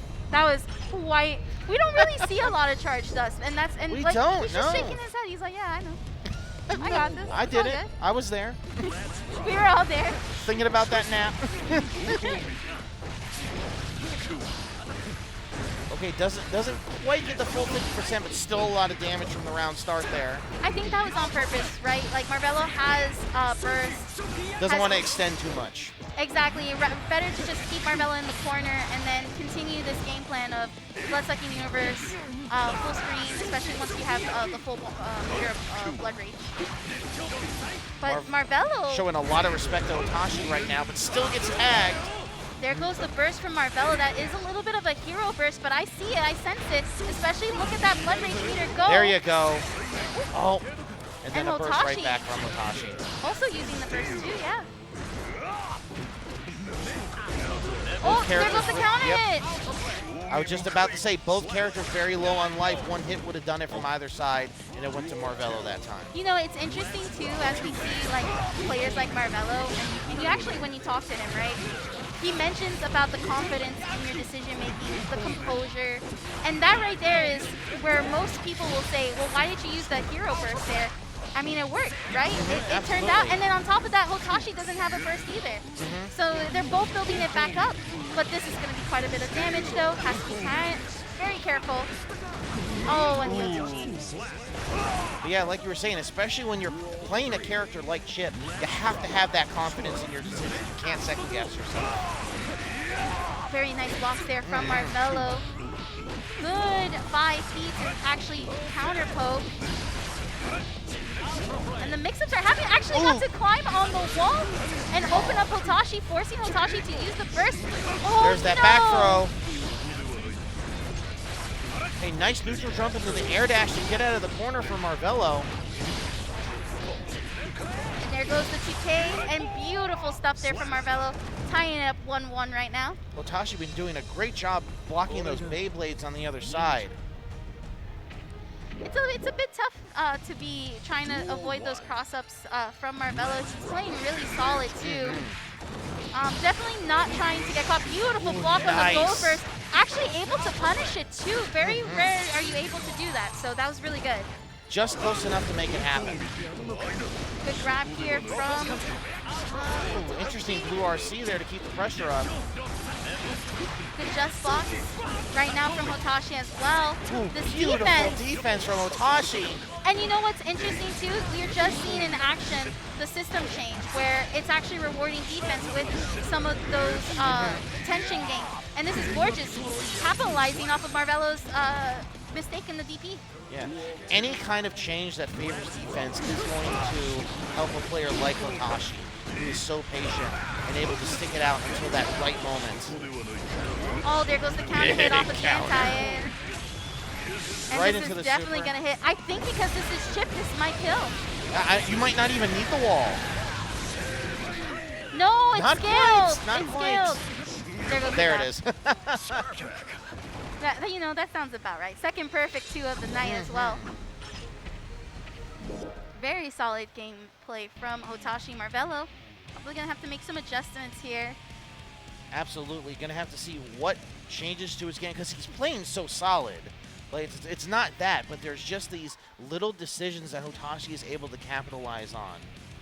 It is one of those things too where you look at on paper between Chipp and Nago, right? They're 2 characters that, like, Nago's hitting like a truck twice as much than a usual character because it is Chipp. And then you have a character like Chipp where, yes, you can open up, but you're also not dealing the same amount of damage. And you have to be very conscious of that, especially when we start seeing how you have to open up your player. You have to open up your opponent. You have to be able to capitalize off of everything. And if you don't have the meter to do so, or if you don't have the setup to do so, it's going to get a little stressful. It's going to get tense. And we're seeing the pressure on Marvelo, very much so, but there's still plenty of times to see if Absolutely, he can make not the out of it adjustments. yet. Good Nice back backdash to keep the pressure going from Marvelo. There goes the delay off from the low. Blue RC to stop the 2X from Catch happening. right there. Ooh, doesn't get the full combo though. A little bit of the spacing game right now. I like too that Hotashi's just doing the just blocking and then responding back with a poke. Understands that Marvelo still has burst and can definitely use it here, but not going to be able to, as that is going to be full damage. All right, that means Hotashi is on match point right now. Yes, indeed. Marvelo gonna try and make something happen here. Nice blocking. Finally gets a hit, but Hotashi bursts right out of it. Walking a little bit back and forth right now. The red RC for some extra damage in the corner carry for Marvelo. Ooh, very nice grab. They're going to be able to break the wall too. And again, this is what we were talking about, the capitalization off of these movements. There goes a throw there from Hotashi. Blue RC again Double from blue RC Marvelo. into the burst. Oh, what a beautiful call out with the 5P from Hotashi. Oh, this is great pickup from, no! Not going to be able to continue it. Uh-oh. Oh, no. Oh, no. The blood breach! There it This goes! is your chance, Marvelo, into the throw. Gets it. Very Marvelo's nice. still alive.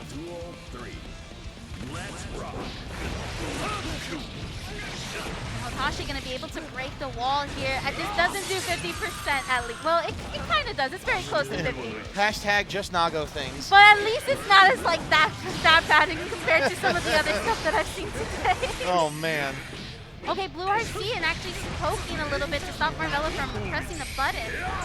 Blue RC again, there goes the 2K. Seeing a lot of those Blue RC responses from Marvelo. And this is a great way to corner carry, too. Very nicely done. Oh no, the burst, damage. the block! Baits the burst into another fully charged dust. No, Marvelo not taking into account that Hotashi had the meter for it. But what an amazing run from Marvelo. I believe that puts Marvelo at 4th, if I'm not mistaken.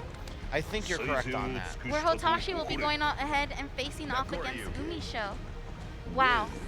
Great performance from both players there, and Marvelo was able to make some really smart adjustments to his game plan.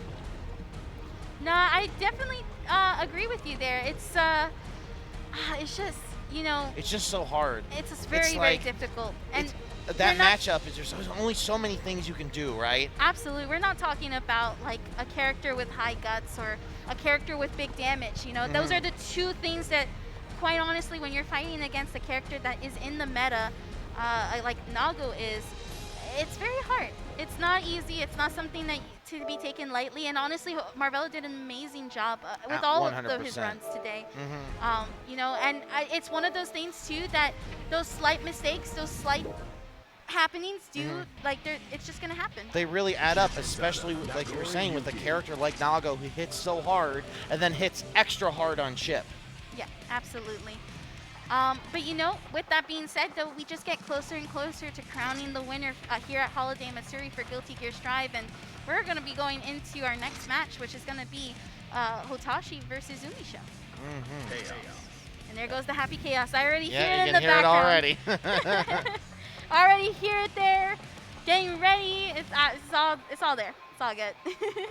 Absolutely. Yeah, like it's everyone, I'm pretty sure in this top 6 so far are just like character loyalists. We have not seen any character switches. Everyone's sticking to their guns, sometimes literally. I mean, no pun intended, right? It's happy chaos. No pun very intended. But definitely going to be interesting to see for sure. Of course, this is Umisho versus Hotashi. Now, I've seen how these matches have played out. I mean, wasn't this an evil match? It was, if I remember correctly. I was there, and I'm pretty sure it did happen. Yeah, definitely. I feel like it's one of those age-old stories where like we saw the Game 5 happen between these two, but definitely no potential for grab bracket reset, as this is the way to get back to grand finals. And we do have a button check. Okay. And just checking out all of those. Again, this is PlayStation, you know. Yeah. You're offline. You're not at your own home. You gotta double check everything. Very, very important. Nagoriyuki. You know what's interesting too is that like we as players just automatically choose Zato's stage, but we never choose any other stage. Like we never choose any of the more prettier stages, but that are laggy online. Exactly. And it's like that's how you know we've been Force spending too much time. Yep. Yeah, it's become like the training stage of Strive, right? At least it's pretty. Like, yeah, at least there's no boxes. or grid boxes or anything like that. All right, Hotashi starting off aggressively, forcing Umisho into the corner. Right, there goes the close stagger. A little bit of beautiful stuff there from Umisho. Go for the 2K. Okay, forcing Hotashi to the corner from the complete other side of the screen. Getting focus up and do Ex Machina. Gonna have all bullets back up. And then look at that damage! I know. What is that? Oh, but you know what? Actually, that's because Nago is in Blood Rage level 3, so he's taking more damage this time. That's true. That explains why that's so much beautiful purple RC to get the 2K. And then also, nice. the burst at the last minute, causing Hotashi to go into the second round with no burst. Umisho having a really dominant first round there. Nice blocks from Hotashi. Gets hit though and forced into the corner. Another do Ex Machina here as well. Not going to do as much because we don't see the blood meter up, but a Zero blood jump. right now. Very nice safe jump here from Umisho to get the 2K into 2D. There goes the 5K into the dash cancel. And we're going to see do Ex Machina had 2 meters Alrighty. from the positive tension. Very nicely done from Umisho. She's looking really good right now. Like, oh my god. I mean, honestly, I feel the same way fighting Nagoriyuki. Right? It's always like, oh god. 100%. Knees weak, arms are heavy. Good stagger here, opening up Hotashi to try to get the roll going, but does force Hotashi with the burst. Not gonna be able to catch the backdash, but still starts up the pressure. Back in the corner again. Not a place Hotashi wants to be right now. Not very friendly. Oh, wall slump, here we go. We were just talking about this earlier when we saw Umisho against Razzo. Double wall slump there. Umisho does not want Hotashi out of this corner until he's dead. That was a very nice heavy bullet there to seal the deal from the damage as well as the wall break. Not gonna be able to punish the DP attempt. There goes Blood Sucking Universe to get the command grab. Now it's Hotashi's turn to keep Umisho in the corner, trying to squeeze out as much damage as possible. Goes right into the super.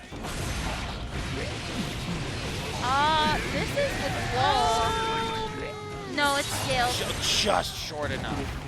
You know, what makes it always uncertain as a commentator is the wall. Exactly. Always the wall. You never know exactly how much wall damage you're going to get there. But Hotashi showing signs of life. A round up on Umisho right now. Very good 2S here from Beautiful defense Umisho. from Umisho. And keep the pressure going as well, getting the safe jump. Nice throw tech. Hotashi doing his best to try and space out Umisho. Gets a solid hit there. Red RC's for the extra damage. Big burst right here. Purple RC. There goes the gold burst though. And that's actually really huge there for Hotashi. Gonna get the double dust going. Not gonna be able to break the wall, but does get the fast RC to then go ahead and seal the deal. It's just like what we were saying. The more time you give Hotashi, the more time he has to make those decisions, and it's something that he's so good at. Very early burst there from Hotashi. But I also understand too, one thing too that's good about Nagoriyuki especially, is that Nago can actually try to teleport in, but it can be a little bit dangerous as you're seeing here with the high blood rate, and then of course that's a lot of damage. Look at the damage right now. Man. 2x Machina. Gonna get the wall burst, gonna get that extra damage and full bullets. Great position for Umisho right now. And this is great beautiful block on the YRC. It's so safe for Happy Chaos because it's bullets and then just at the last minute, actually release your guns and then block. It's great for Umisho. Right. And it really is just the pendulum swings back and forth. It seems like whoever is able to get that first swing of momentum going can really carry it to the end of the round. Really good round start here from Hotashi, but Umisho able to get out of the corner and go back into full screen here, bringing out Curse as well. There goes the nice cross-up. roll. And this is going to be with full bar attention. Also notice, Umisho is not far from having another meter. So this is just literally a safe jump. Oh yeah, a safe jump away from 50%. Oh, right. Nice, There you go. oh wow, that was wacky. Oh no! Oh, nice catch from Hotashi there, puts Umisho in the corner. Wow, the grab, such a challenge there from Hotashi. Showing no fear there, going right for the grab. Brings out the focus. Hotashi once again using burst up. There goes the counter hit, and Umisho actually has... Oh no, not going to be able to hit confirm. There goes the 2x Machina though. Oh, wow. That's it. Look at the blood meter. That was level 2 blood meter. It did. The wall wasn't even a factor, just dead. That makes such a difference. Oh my goodness. Like, I hope people at home are understanding that, like, that makes such a difference. It's such an important factor. It's insane. And here we go. Umisho breaking the wall already, up 2-1 right now against Hotashi. Great round start, but Hotashi able to get the throw to force Umisho into the corner. Okay, really good pressure here from Hotashi, able to open up quite a bit, but Umisho gonna get the faster C off of the throw and then wall break into 2x Machina. Just such a great option for Umisho. Safe jump. There goes the counter hit. Nice hit. Into the corner, into the kill. Yeah, and I think Hotashi was actually trying to save the burst there. This is going to be potential round points for Umisho. So with Umisho also having a burst too, having to be careful.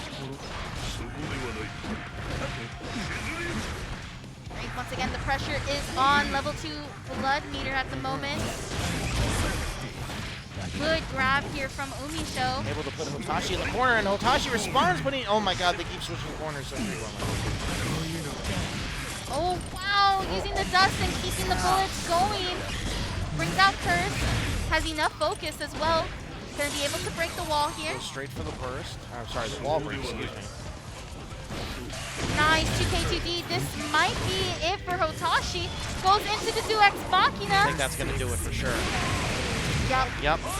And like you saw right there before that exchange, Umisho with that slight walk back. Again, seeing Hotashi had that 50% meter. Oh man. Even Hotashi's, we understand Hotashi, we know. We understand. We said the same thing. It's okay. Like, listen, I'm having a conversation with Daisuke right now. I'm getting him on the horn. That was insane. I think that's another, like, these matches we're seeing tonight, if you're still getting like used to the new patch and you're still trying to understand what's happening, that's a perfect way to like actually take a look at the VOD later on tonight if you missed this top 6 and actually review what like a lot of these players are playing on the new patch and how they're adjusting, right? We just saw Umisho, like usually Happy Chaos doesn't do that amount of damage, and we saw it happening to Nagoriyuki as if Nago was a full-on Chipp, which is crazy because I was saying that when the new patch was coming out and the patch notes came out, that was how it was going to work, that the levels were going to significantly put you at a status where, yes, Nago normally has high guts, but not anymore. Not anymore. When he's in those blood levels, it's a fair game all the way different. Yeah, all of these players really, like you were saying, highlighting the differences with their specific characters. Because again, character loyalists, they have to know these differences. They have to know all of the major and minor differences they make. And something like that is just going to, like you said, wildly affect the outcome of a match against a character like Happy Chaos. 100%. And now, of course, that does lead into a rematch, which honestly I think it's the most adorablest rematch ever. and honestly, it's almost foretelling. It's Evo champion at the stake of being going back to Evo against Razzo, their partner. It's like, it's awesome. That's so cute. And let's go ahead and send it over to Big Cheese. Well, well, well, we are now in the grand finals. Holiday Matsuri, make some noise! We're here. We did it. Guilty Gear grand finals. We're going to go ahead and introduce the characters that's going to be coming up here to kick some behind. That being said, Umisho, get back up here. Get back up here. This is a grudge match. What's your game? This is a grudge match. What's your game plan? You know, that's what I've been trying to figure out. Have you figured out? We'll see. We'll see. Next up. Woo! Razzo!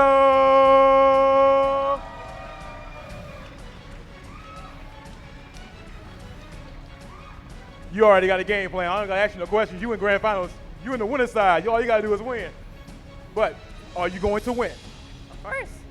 Oh, the confidence. I love that. All right. Who y'all got? Do y'all have Umisho? Anybody? Oh, nobody? What about Razzo? Anybody got Razzo? Dang, he got crowd and he got the winning side. Well, let's see how this goes. Back to you guys. I think part of the reason is because Umisho's playing Happy Chaos. That's the only reason. If it was any other character, I feel like the crowds would definitely be a lot louder. But regardless, this is going to be a match that I'm definitely really excited to see. This is all for getting that free trip to EVO, free entry, EVO merch. It is all around quite the stakes are high for these players. But regardless, I can't wait to see it. I feel like Umisho is riding a momentum right now, and I think the game plan has changed. Yes, I think Umisho was able to analyze those differences in the last match with Razzo, and you already know that Umisho is thinking of the changes to the game plan. Yes, absolutely.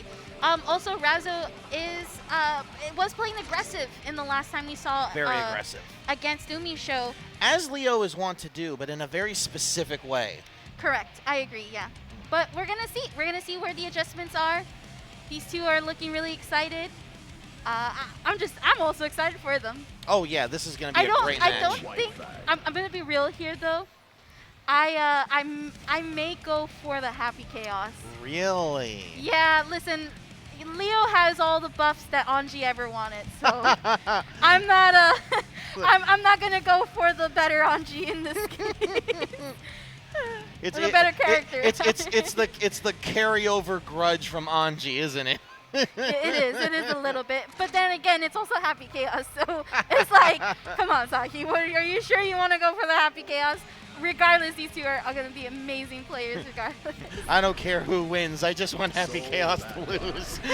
I feel like that's everybody when they go into a tournament and they hear that there's Happy Chaoses, and then there's always that one just popping up. But oh, is this a button check, or are we seeing a character switch? Umisho has had Soul in her pocket. Very I have interesting. seen her with Soul. And if this is the case, this is going to be a very explosive match. Oh, absolutely. Both of these characters hit like trucks on steroids. 100%. And it looks like that is exactly what's going to be happening here. This is a pick for real. Umisho actually picking up Soul, I believe started with Soul when she entered Guilty Gear for the first time. Well, yeah, I can totally see that being an adjustment to match the aggressiveness of Razzo's Leo. Absolutely. There goes the 2K into 2D into the Bandit Revolver as well. Backdashing as well, but the purple RC going to keep the throw safe from Razzo's side. There goes the DP. Nice immediate RC from the uppercut. Oh, there goes the Bandit Revolver. Not going to be able to actually hit as the DP into the Roman cancel going to help Razzo there. Both of these characters have great uppercuts and ways to combo from their uppercuts into big damage if they have the meter. So it just makes the wake-up game all the more scarier. Absolutely. I like the spacing there from Umisho, walking back a little bit, goes for the plus strings, and then gets the throw going. Wow, the confidence on Umisho there, going for the throw back-to-back. Nice pickup off of Gunflame, cancels it quickly, goes for another grab as well.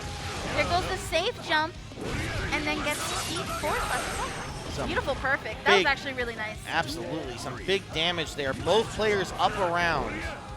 I actually really like this pick of Soul. That is going to be a counter hit from Razzo, going to punish Umisho's DP. I nice agree, clash. I think it's super smart. Here we go. Tries to get the wall break. Ooh, nice bait out of the uppercut. PRC into some extra damage into the wall break. Notice too that the DP did not get punished from Razzo. It did not get counter hit, but this is great for Razzo as they're going to be taking the first game. Now, even with Umisho in losers, I can still see this going all the way. I see a game 5, honestly. I mean, potential bracket reset if Umisho is able to land a lot of these big hits. Right now, we're not seeing too much damage. I have a feeling that they actually did nerf Soul's damage in this Perhaps patch. a little bit. I did not fully review all of the Soul patch notes, but I think that's one of the reasons why we're not seeing such a explosiveness there. But great DP, though, from Umisho. I'm going to get the wall break as well. Beautiful corner carry into the wall break from Umisho. Some plus rings there from Bandit Ringa. Oh! Nice confirm with the very tip of the 2D. Okay, I like the attempt to pick up with the 2S. There goes the Leo Vortex, but beautiful DP from Umisho. Right into another one. I was going to say there's the OTG. Yes. That is so crucial. You don't want to miss those OTGs if you can kill with them.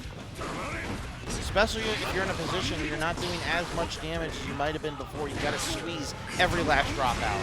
Great challenge on Umisho's part. Really trying not to get caught by the... Beautiful PRC there. Another grab there from Razzo.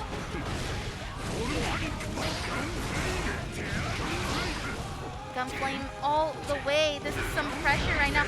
Beautiful DP here from Razzo to get out of the corner. There goes the Vortex, but the 5K. Nice. The double hit taking the round for Umisho. Very, very nice. I really like this soul pick. I think that this was perfect to match Razzo's intensity. And it was a great, great choice. Both players being very patient right now. Oh, nice response to the bandit. Doesn't get a full conversion off it. Beautiful uppercut from Razzo right there. Yeah, very nice wake up DP to challenge the bandit revolver. Oof. But this is going to hurt quite a bit. Just ricocheting soul like a pinball off the wall. Nice jump K. Brings out the projectile. Not quite able to punish the 2D that time, but Red RC since some extra damage, going to carry Razzo to the corner. Ooh! That was a very calculated risk on Razzo's end. It was very calculated, but you know what? It was well worth it. Very nice. Gonna go ahead and burst. Another DP off of the gun flame. Right through the gun flame. Yeah, the invincibility frame's working out in Razzo's favor. Umisho backdashing just a little bit, gets caught in the purple RC. Gonna have to hold some of this pressure, tries to get out with the counter slash, having to use burst. Another nice uppercut into the RC for extra damage. Gonna try and carry Razzo to the corner. Yeah, that is definitely not doing the same amount of damage that it would usually do. That was a good catch, because you're right, it really isn't. It does feel like Soul has been normalized, and it's very strange, because right now Leo's not normalized either. Not at all, Like, no. look at this. This is OTG into the wall break for a very solid, good damage. All right, Razzo forcing Umisho into the corner. Nice throw. Again, right into the OTG, absolutely. I was going to say, why not just do Red RC, but why would you risk it? Just go ahead and, and do your super. And Now, that does put Razzo 2-1 over Umisho right now. Now, with that slight damage change, do you think we'll see Umisho go back to Happy Chaos or stick it out with Soul? Yes, I just heard it there right you go. now. I was just thinking, if this match didn't work out, I can easily see the shift back to Happy Chaos. It was a smart decision. I liked it, but I think the damage just isn't there. Yes, I think she didn't account for the damage that was as normalized. I also think they killed a couple of combo routes, so she was probably struggling a little bit there. I mean, the game plan can still work. This is Happy Chaos. Absolutely. It's just reliable. You have to tame the lion. That's really what's going to happen. You need to get out the chair and the whip. Okay, tries to bring out Curse, but the Curse actually whipping, forcing Razzo to burst here. Oh, wow, nice uppercut after the dash. Oh, blocking the Big YRC. counter. Not going to be able to hit confirm, but does get the 2D into the red RC. And I actually think we'll be able to wall break. No, actually resetting. Not quite. Good defense from Umisho in the corner. Able to get out, deal some damage, reload. This is looking really solid right now from Umisho. Able to actually open up Razzo. Goes into 2X Machina. Definitely close enough for the wall break now. Evening up the health lead where now Razzo's in the deficit. Good throw tech though. Curse is now out. Good blocks right now from Umisho. And there it goes. There goes the bullets. Oh, bang, bang, bang. Great defense from Umisho there. Able to wait it out just long enough to land those perfect shots. There we go. There goes the just blocking. We didn't see that happening quite often in the last match, and now we're seeing Umisho do so. Already getting used to it from playing previously at Seoul. That was a funny trade. Very nice blue RC into the throw.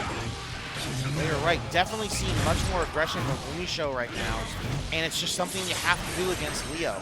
I like the use of Curse too. That actually is going to leave Leo with Curse and allow Umisho to try to get the bullets, but does get hit, so now the Curse resets. Cross up, forcing Umisho in the corner into the throw.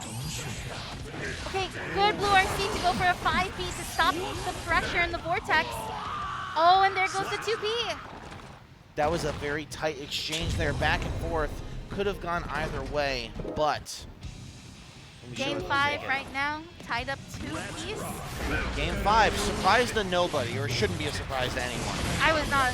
The only surprise was the Soul, and again, I think it allowed Umisho to really reset Razzo's aggressiveness. Oh, absolutely. Soul was the appetizer, Happy Chaos is the entree, as it were.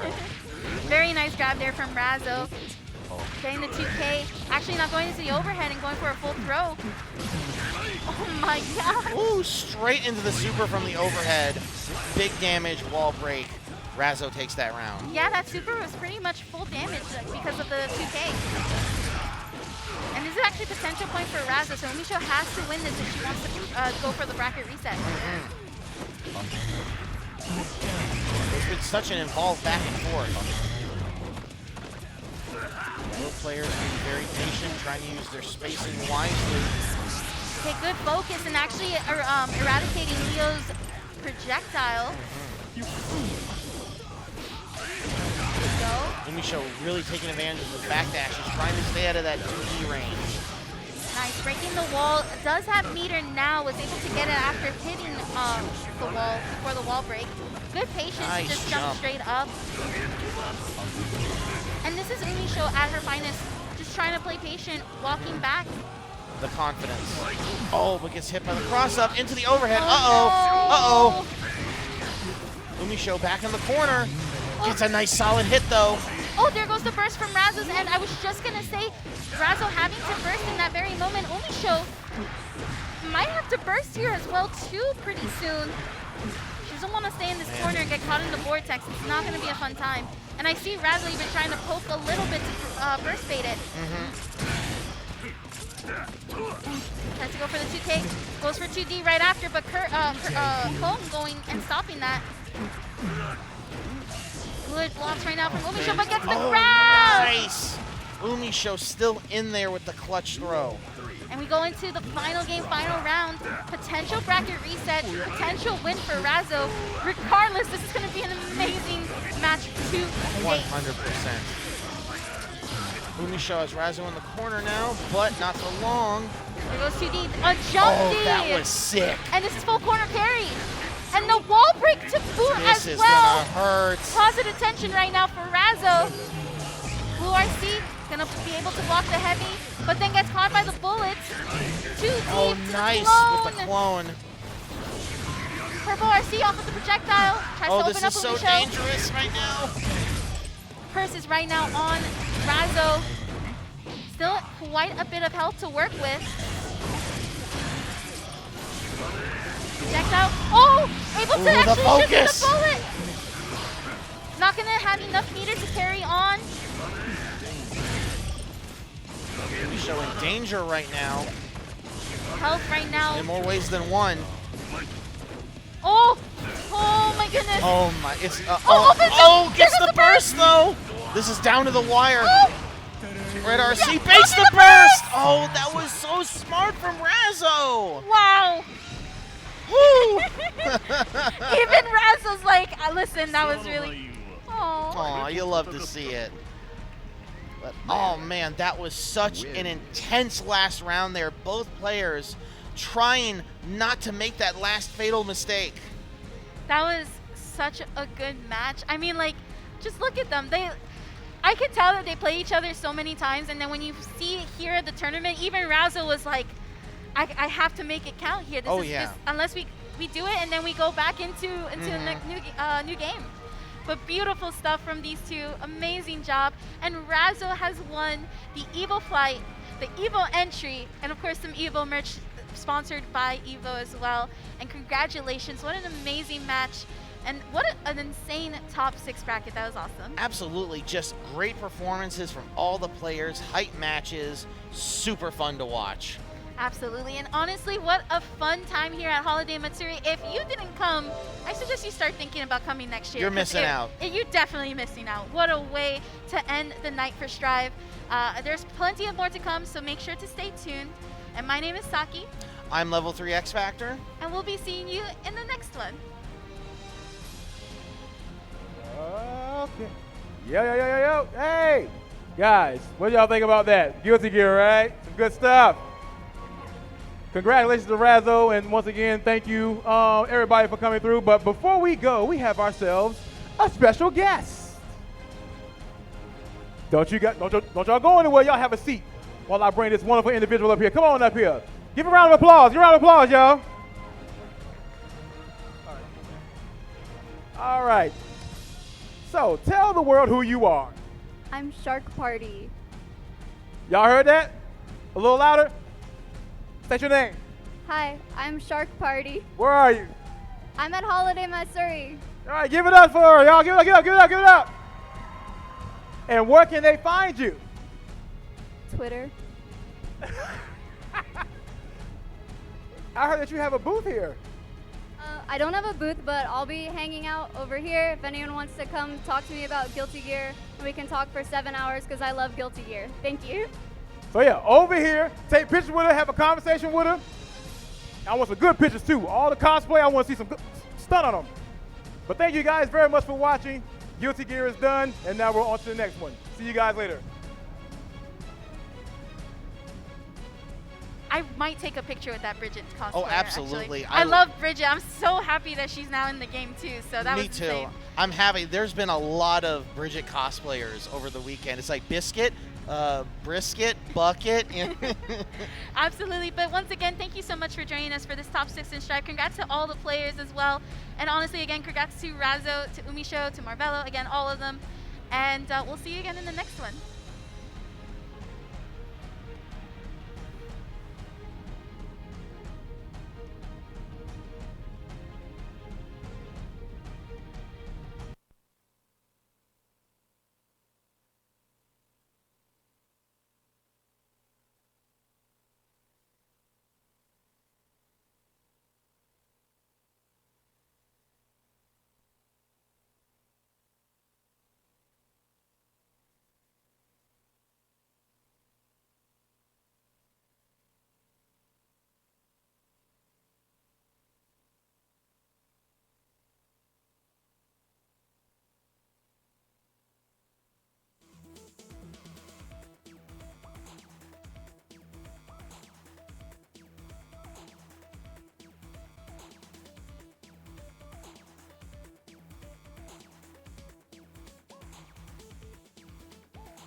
welcome everybody to Holiday Matsuri Super Smash Bros. Ultimate Top 4.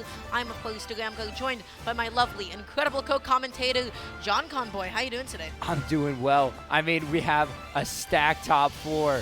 I mean, we are here with Goblin, Jake, Sean, and Moxie. I'm excited to see them play, It's a right? convention tournament. This is a con tournament, and you have these kinds of players. It's going to be an incredible top 4. We have some exciting players coming up ahead of us. They've had quite the bracket path to get here. The winner's side match is going to be, of course, Goblin, the one and only, going up against Jake. And then down in loser side is the aforementioned Moxie and Sean. So all these players are very household fan favorite, exciting names. Especially in Florida. I mean, Sean, Goblin, and Jake are all Florida-based players. I mean, I see them often. I'm a CFL player myself.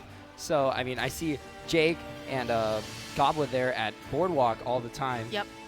Going against each other sometimes. And I saw Sean at a Juicy Monthly, and he won that this month.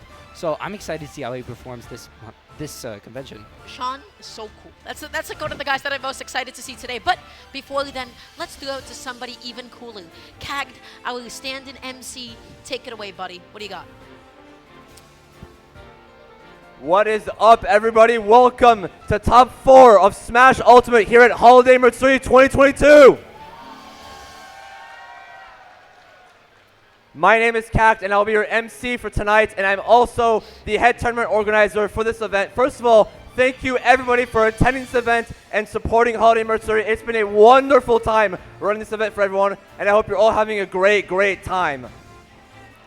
Now, with that being said, we got some hot Super Smash Bros. Ultimate action for you guys. We have some of the best talent in the nation, dare I say, some of the best talent in the world right here on this stage, and I cannot wait to show you guys what we have in store. We'll be starting off with winners finals with 2 of the best players from right here in Florida. First off, can I get the first seed of the event, one of the top Steves in the world, currently a free agent for you sponsors out there. Can I get Jake on the stage, please?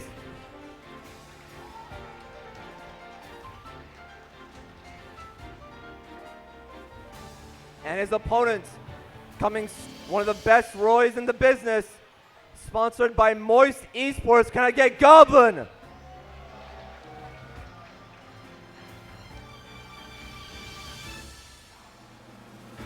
Take it away, guys.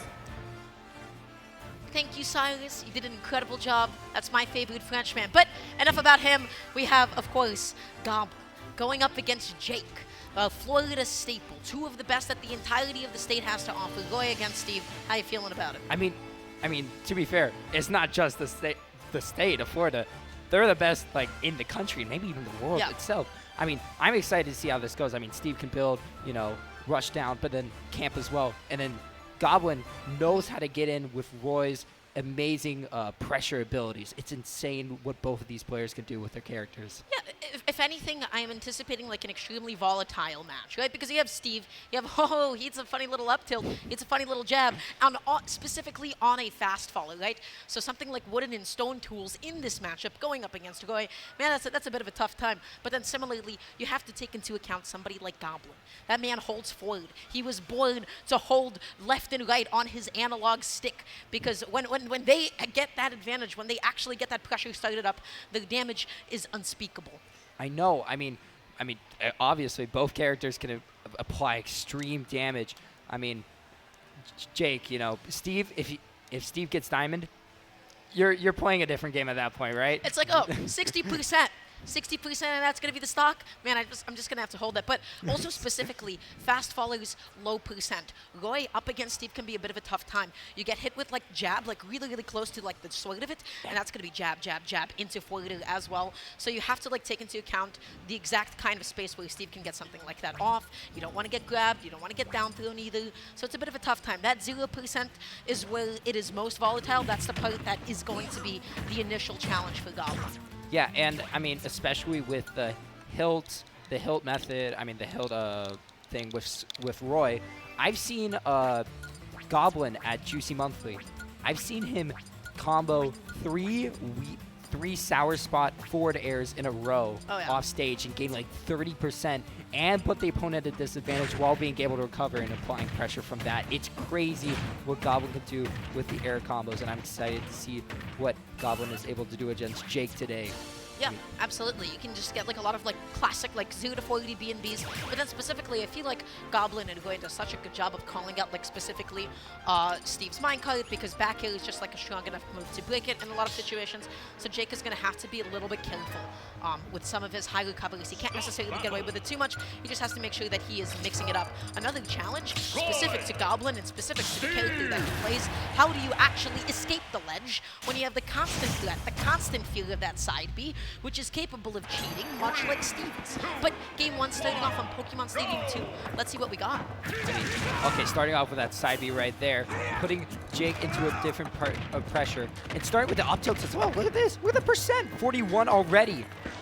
Yeah, it's a good thing Goblin didn't drop down, because if he dropped down, he might have been susceptible to getting jabbed by Jake instead. So just had to eat the 41% from the up tilts as is, trying to get a bit of a juggle going, but not going to be able to find the catch on the landing quite yet.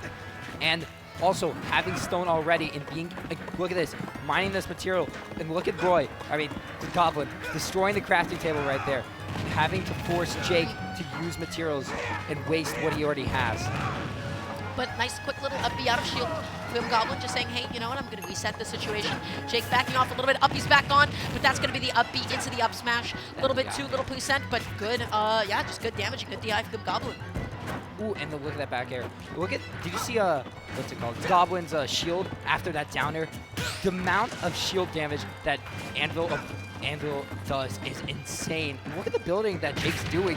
The forward smash run through the blocks is so crazy. But luckily, because of the block above Goblin's able to survive that stock.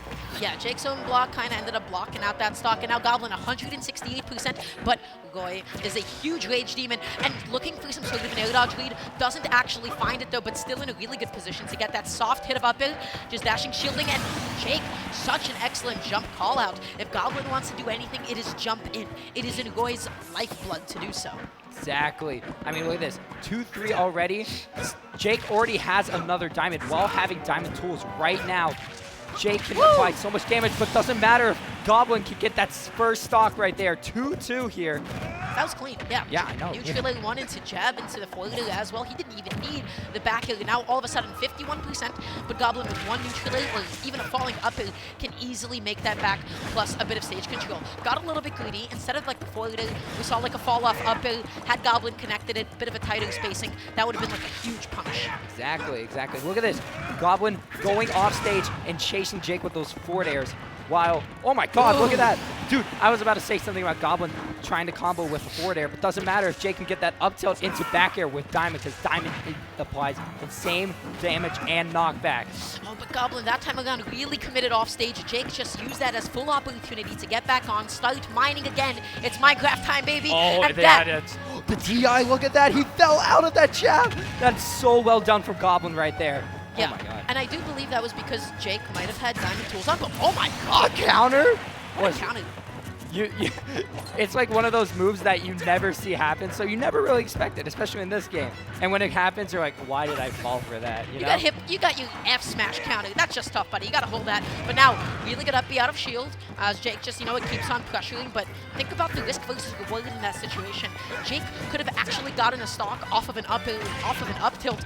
Huge tech chase. Spike. Okay, Goblin shielding that up smash right there. Another spike from that forward air. I'm looking for a kill right here. Come on, can one of them finish it off?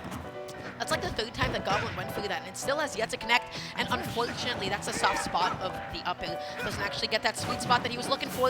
Okay, backing off. Don't look at this. Oh, the side B. He missed the side B read, but he got those two down tilt reads, which was really nice. Okay, letting Jake move around here as he can. Can either of them get the kill at this point? Is he the what? The hitbox extended on the block. Even Jake wasn't feeling good about that. Yeah. That was so funny. That was so funny. That was Goblin got that game stolen from him. I thought Goblin had that in the bag at that point, but Steve Lava. I mean, what can you do with Yeah, that? that was like not even like a situation that I feel like Jake was like anticipating in that moment, right? Because it's like, okay, I whipped this down smash, I got a huge win and a punish, and then all of a sudden the hitbox on it is huge. You also make it even more so active than it is before by hitting the block behind you, and all of a sudden what could have been Goblin's game is now all of a sudden Jake's. But now Goblin playing mad, 40%, but wooden tools. You can't SDI in on wooden tools. Exactly. I mean, wooden tools does such low knockback that you are just stuck in that position, right? You got to take the damage that's dealt. But look at the damage that Goblin is giving to Jake right here. Isn't that up B right there? Okay, the up tilts. Watch this. Look at the coverage. Yeah. So much damage, so much just consistent pressure. But tries to set up a tech chase there that time around. Jake just completely forwent that situation. Said, hey, no tech chase for you. Jump Anvil instead, buddy. Doesn't need... Oh, building a block right there. In order to get these materials and using the iron, trying to pressure Goblin in order for him to be able to get this material. So, holy, look at that. Yeah, that was also like a bit of a nasty position to be in because the only mix-up that you really had there was timing. No matter what, a well-spaced side B would have basically effectively have covered all tech options in that moment. And now finally getting the sweet spots of the forwards so that they can get like that third forward that they were looking for this whole time. Ooh, this is that sword into back air. You hate to see it. And look at Goblin applying this pressure with the forward air and the side tilt gear. Oh, wasn't able to connect with anything else and shielding the up smash. Okay, let's see what both of them do here. Building right here. Can he get materials? No. I do like the fact that Goblin is like really mixing up some of these approaches, right? Not immediately jumping in over the wall, just still using up that double jump. A little bit committal. Doesn't actually get the sweet spot at the back air. Committed too much off stage. Is Jake gonna find this ledge trap? Not quite. One little neutral just to get Goblin off of him and tries to go for the anvil into the back air combo. Yeah, I know. He keeps on missing these sweet spots, hitting the edge of the sword instead of the hilt, which is what you need with Roy. I mean, you need this kill potential. But look at that kill potential. Jake, Steve, up throw. Oh my god. If Roy wants anything from ledge, it's drop down, double jump, neutral and it's drop down, double jump, side B. So a dash back pivot grab, especially with Steve, is such a good way to counter that in that moment. But jab into back here, a little bit too far out, but good DI from Jake. Oh my god. Okay, yeah, no. You saw him hit that sour spot. Even that would have killed if it were otherwise. Okay, Jake decided not to get that craft diamond tools. Even though the sword broke the DBZ. Okay, Goblin surviving though. Yeah, Goblin 102%. Still not going to die to that diamond quite yet. Trying to set up a ledge trap here, but ooh, Jake getting a little bit lost in the sauce. Goblin just able to come back on with that high aggressive recovery. Now just waiting. Not rushing into that anvil, just saying, hey, you know what, buddy? You're up to some tricks. You're going to wait for that anvil to drop. I'm just going to let that thing happen. I don't want any part of these cartoons. Exactly. I mean, look at this. Jake is at low materials. Again, mining right here. Ooh, the iron stopping Goblin's dash tag right there. Oh, yeah. Oh, my God. Okay, Jake has so many materials right here. Goblin needs to avoid the diamond onslaught, or else being at 129, it could be the death right there and bring him to an even game, even though Goblin's in the lead right now. Yeah, but finally Jake is going to find that back kill that closes out that stock, and diamonds on deck. Goblin is using this as a huge opportunity to coach, and this is exactly what I talked about, how Goy is just so sometimes effective at calling out those mind cards. Only dealing 29%, Jake doesn't actually find the full extent of his combo, and what an awkward angle for him that up B. Yeah, no, I mean, look at that. Putting two uppies in, and Jake is at 93% here. The spike into the, oh my god, the second game. Look at that quick combo with the percentage and the knockback from that diamond. Again, diamond is such a scary thing to go against, man. That was pretty funny. It was. Guys, that was pretty funny. Oh, man. You got hit by that at like 1% and then you died. That's a little bit rough. That's Steve with Diamond. Like that's Steve's comeback mechanic. He has the best comeback mechanic in the game, baby. And just like that, Jake is able to take game 2. This is a best of 5 as we are into top 4. And I gotta say, if I'm Goblin, I'd be feeling like a little bit disheartened because all of these games have felt so doable, if not exactly in Goblin's favor. And it just feels like Jake is the one that's just like slightly coming up on top in a lot of these last interactions. No, I know. I mean, it comes down to the wire, and then Jake manages to do something with the diamond tools he has. Ooh, look at those forward airs that are right there, and the ups. Oh, look at these sweet spots. Look at the percentage Jake is at right here. Already at 74% right here. Yeah, 74, but going to be able to make back some of it. Gets the plat extension, but doesn't actually fully get that combo. But wow, Goy, in actually like his recovery animation of up B, he was able to duck under that initial scoop of up smash. And just like that, that's a Goy side B, baby. That's going to be a stock, and that's going to be Goblin with a gentle lead. Exactly. Delaying the last side B hit was able to take that stock right there. But Jake has stone tools, which means Goblin will have to respect him a little because, as you know, most of these tools do a lot of damage. But stone is like that mid-range where it does a mid amount of knockback, but also a mid amount of damage. So you have to respect it as well. Oh yeah, you know? absolutely. You got to respect all of Steve's exactly. tools. I feel like we can say that universally about every single one of these buttons. And now Goblin just gonna be backing off a little bit here, just gently approaching. And I gotta say, the way that they're just maneuvering around these blocks, just always being as ambiguous as they actually can be, never being too linear in these approaches, is kind of the saving grace of this game. Jake is struggling to get his hands, to get his voxels on Goblin. Ooh, I'm surprised Goblin didn't punish with a forward smash right there. I mean, Jake was just standing there at ledge for the DBZ moment. Goblin trading. Goblin's at 3 stocks still. Meanwhile, Jake is at 1, but having stone tools and barely any materials. What will Jake do right here? Oh my gosh, you know what? Couple of bad air dodges, that's what. Goblin just going to be capitalizing beautifully. That advantage state is so difficult to match. Just jumping in Jake's face, just saying, hey, you press the down smash, that's okay, buddy. With punish with a falling up air, huge damage avoided. And now Jake just trying to get any materials while he still can. Just backing off a little tiny bit, but right now what Jake needs most is a way to close. How does he take this stock? Ooh, you saw him trying to get the... There it is. Listen, Minecraft shenanigans, right? You bounce off that block, you go back, and it still has that golden hitbox, which means it does insane knockback and damage, which is what took Goblin's stock right there. But remember, Goblin still had 2 stocks. Jake still has a lot to go. Oh my gosh, that was beautiful. That was delaying that final hit of the side B just in case, just to catch whatever out of shield option that Jake has. Goblin crossed up Jake. That was crossed up in terms of his ankles, my friend. Yeah, I know. I mean, he did that twice. He took I think his second stock with that and taking that final stock too. I mean, as we can tell, Jake isn't expecting these delayed side Bs. I mean, like, he died, what, twice doing that? It's crazy. I mean, it's like really solid implementation, right? Because you want to be able to punish it out of shield, but then you also don't want to hold it so long that you might get shield broken by like the down angle side B. There's a lot of mix-up potentials. It's a fairly complicated situation. And speaking of fairly complicated situations, I gotta say, those jabs on Goy, that could have gone south so quickly, but I feel like maybe Jake needed one more jab, or I don't know, maybe you just gotta get an air dodge to get that spike. Doesn't need a read right there if you get those 2 up tilts into a block of smash. Again, Steve's building is crazy. Oh, yeah. It's like it's playing a different game. It's actually just playing a different game at that point, man. That's right. Right now, Jake is trying to get something going. Finally finds that forward. Such a good catch, but alas, that is a falling button from Goy. That thing is probably going to be safe enough on your shield, but that neutral, not that time. Ooh, okay, trying to explode Goblin at ledge there, not going to work. Gets gold right here. He can do insane knockback with that gold. Oh, decides to craft right here in order to get the diamond faster. Again, right there. Catching him with the mine card? Or not quite. Yeah, no, Goblin does not actually make it out of that sequence nonetheless. Think about how many ways that situation could have gone wrong. That could have been mine card into up smash. It could have been a spike. And in that case, Jake faded back and was still in a good position to get that anvil. I know all of a sudden, Jake is landing. Jake is going to get an up tilt, and that's going to be another Steve combo, baby. 56, hold that. Exactly. And take a look at that shield damage. You got to hold that as well. I mean, Steve has these golden tools. So now you get fast combos as well as the iron damage. Although you do have to manage what's it called. See the 2 forward smash? You do have to manage the durability of gold because it does, go away faster. It doesn't matter. It goes away faster, but so do Goblin stocks. Exactly. All of a sudden, 3 stocks to 1. Jake is creating a roller coaster up there and came back down and dealt 47%. This game is snowballing so fast. I know. Having diamond right here, Jake is at 3 stocks with diamond in stock as well as these diamond tools.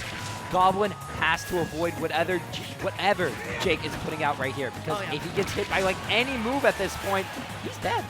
Yeah, and making it back on with that up B, but nice F tilt on reaction. They're just going to be stuffing out that neutral, get up 100% and diamond on deck. Jake is looking for a way to close out that stock, but Goblin is rushing with that neutral, but alas, he did not find a follow-up. I know. Okay, Jake having diamond right here. Goblin has to avoid having, and again, those 3 weak forward airs that I was talking about earlier. Okay, he might be able to make this back. He's getting the sauce. He's getting the motion, you and know? the most important thing, Steve does not have island, so that means you don't have to worry about any minecarts, you don't have to worry about any high recoveries, just gotta worry about that upbeat to the ledge. What's gonna be the ledge trap? Jab into the back air, only took 5% that stock. No. Okay. Goblin definitely has this. He just can't worry too much. You know, he needs to. If Jake can craft stone, this will go a little bit in his favor, you know? But he's having trouble due to the pressure that Goblin is applying. It's all about that island. Steve lives and dies by that island because side B is one of the best burst options. It's an incredible recovery option. And Anvil is just a big middle finger half the time. But, oh, Diamond on deck now. This could get scary. Oh, definitely. I mean, actually, no. Jake has no iron here. And Goblin is just chasing him around. The parry? Oh my gosh, I don't know if the goal was intentional, but still, F smash can be so deceptively safe. Sometimes you don't even want to risk it. Just barely avoiding that back air. This is so difficult. Goblin needs a way to be able to get in here if they want to get this game forward. Yeah, oh my god, trying to mix him up with the minecart to the left, to the right. Not going to work against Goblin. Oh my god, can Goblin take this game right here? That dash in, dash out to bait, pull out of shield option with it, that side B. Oh, this could be so bad for Goblin, but what an angle. That was an incredible angle. Still not going to kill. So close, being at disadvantage right here. You have one iron. What are you going to do? Pull out the minecart. Oh. You caught him? Oh my god. He recovers. Oh my god. And so does Jake, making it back on with that ledge attack. Right now, Goblin just looking for any way to close both of them a little bit antsy. You whip that. That was supposed to be a back end. What is happening? You just need one strong hit, either of you, to take out this game. Who's going to get it? That's the question. Goblin right now just mixing up the approaches as much as possible, just being so wary. That's a huge F-tilt. You set up that edge guard, but right now backing off just in case of minecart. That's it. Oh my god. Goblin closes out game 4 here, bringing it to a game 5, 2-2 situation. So well kept from Goblin. He had the situation under control the entire time, even when it looked like Goblin was not having it. Goblin still was able to take it and bring it to the game 5 we're about to see here in the winners finals. That was like one of the cleanest last stocks I've ever seen from somebody. Goblin played so evasively and more than anything was so cognizant of the game pace and was like, hey, Steve's got no island, cool. I know how to actually approach. Steve's got island. The way that Goblin also maneuvered around some of those minecarts, like especially rolling in on that bounced minecart on that one block, that was a beautiful interaction. But we don't have any time to talk about that. Game number 5, and Jake looking for that spike, but is going to end up whiffing it. I know, having wooden tools right here, you're going to see some heavy combos, but getting caught in the minecart, the spike? Okay, not getting a second spike. He saw him fishing for it. Ooh, and now being at disadvantage. Goblin has the pressure to put in with the Hilde hit attacks, you know? Yeah, the down tilts, the tech chases, the dash attacks as well. Goblin right now is just actually playing beautifully. Up to continue this juggle sequence, and not going to actually be able to find that whip punish on the up B, but that's A-okay. Still continues his entire pressure sequence. Jake is bleeding. I know, 116 while Goblin is at a solid 65, going through the block and getting that side B. All you need is a strong move. A neutral attack into back air. Ooh, catching the up B right there. Oh my there gosh. it is, the up tilt, getting that first stock right there. Goblin is the embodiment of positional pressure. The only reason that Goblin is able to get as many of the hits as they do is because of the way they aggressively dash in on your shield and then always bait a jump, always bait a roll, and then constantly punish you for it over and over again. 99% to 37, Goblin just carving themselves an opening with all these down tilts. I know. Okay, look at the pressure. Oh, look at how Goblin is trying to escape. Never mind. Jake being able to get that spike, recrafting the stone tools right here, building and mining. Okay, because look at the little amount of iron he has right here. Yeah, but just buying himself plenty of time to be able to do so. Yeah. But hey, at the end of the day, Goblin is still the one with a stock lead, albeit very volatile. Anything can happen in a Steve match. Still just directional, air-dodging past everything that Jake is trying to cook. Just slowing down the pace of the game. Yet again, Jake just wants to have maximum resources to be able to play with. I know. You can't let Steve cook, because then it's going to be like that Monday. It's like, why did you let him cook? Because look at this. Having Diamond right here, you have to avoid this. Because any strong hit at this point, a back air, forward air, at ledge maybe, anything. Yeah, just about anything, but oh my gosh, Goblin almost going to be finding that stock for themselves with that forward. Looking for the falling up air, but still fast enough. Up throw, not going to be able to do it quite yet. Looking for the jump call out. Lands back down, just looking to continue this special somehow. Goblin, if I'm Goblin, I'm chilling. I'm feeling pretty good about myself. I mean, you're at basically a full stock lead. And catching Jake with that up B, bringing it to 3-1. And Jake having Diamond. Again, you have like 2 stocks to work with. You're fine at this point. Take some risk. Why not, right? Absolutely, and Goblin is just doing exactly what they do best, which is just continuing this point of pressure as long as it can possibly last. That jab was like, yo, get off me. But if I'm Jake, once again, the issue, the same as last game. How do you exactly close? Steve has a plethora of those options, but there is one difference and one difference only, and it is just pure movement. The fact that Goblin can quite literally run circles around Jake, and Jake is prioritizing resources, means that Goblin is just never in a position to get hit. I know, but speaking about getting hit with that down tilt, you're letting Jake being able to get these materials, these Nair combos? Okay, no. Nair chain's not going to happen here. Jake's not going to let it the spike. Okay, not going to lead into anything. Having Diamond, full Diamond, you keep on seeing him replenish his Diamond over and over again while Goblin is trying to destroy the blocks, you know? When was the last time you've seen anybody live to 197 against Steve? I didn't even notice this should not be happening at all. But Jake is just more than happy to keep mining. That spike did not kill. That is a Goy at 225. I've never seen this happen before. Like, in any bracket match I've seen before. Okay, there we go. My bad, I jinxed it. But our 2-1 right here. Goblin still has space to work with. Speaking of space, getting in that side B right there, 42, and destroying the crafting table. Yeah, so huge. That was such a good idea because now you just force Steve to go into like that one input. Now, huge jabs, goes into that F smash, but then Goblin, yet again, that directional air dodge going to be keeping themselves nice and safe. Obviously, I mean, Jake now having Diamond, all he needs is a few combos just to get in that one stock that he needs in order to bring this to an even game, obviously. And you see him building walls and walls, getting this Diamond, replenishing it right here, that back air. Listen, you see him wanting these materials. When is he going to approach and when is he going to get in? That is the question that Goblin is thinking right here. Yeah, I don't know. Jake's playing like a capitalist, I gotta say. Like, how many more resources must you take before you actually start doing something with them? Jake, please. You're a whole stock down. You gotta get something going at this point. But, yeah, now we're actually seeing Jake turn it up just a little bit. Sets up that juggle situation. Looks for the jump call out. But alas, Goblin ended up jumping all the way over him. Tries to go for that dash attack, but such a big parry from Goblin. I mean, you saw him parry, not being able to punish it off anything, but still instilling fear in Jake, and that's what matters. This disadvantage, putting crafting table at low health. Ooh, getting caught in the minecart, and the punish.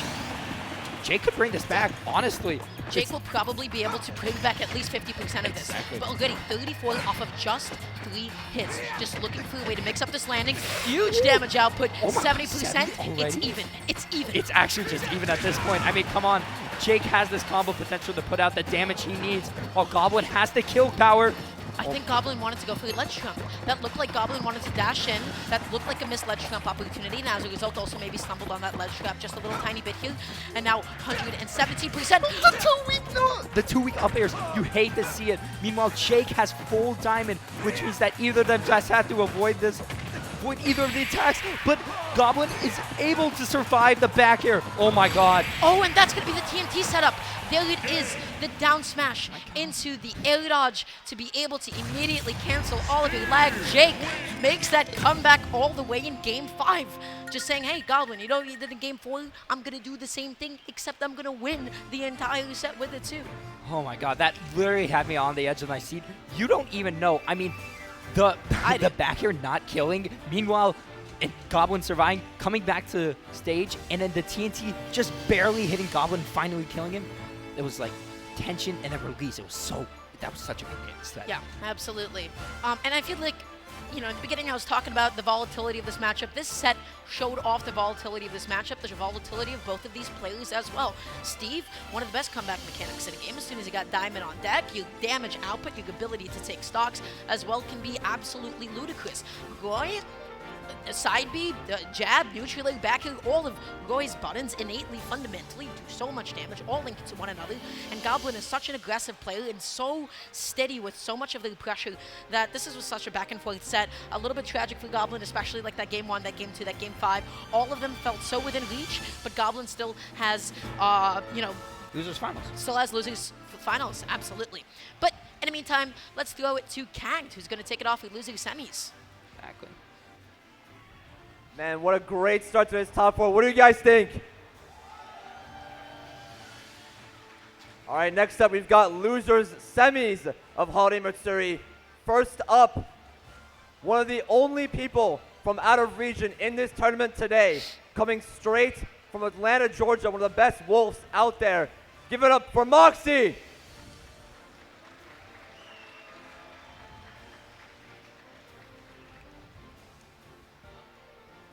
Can I also get one of the world travelers of Smash?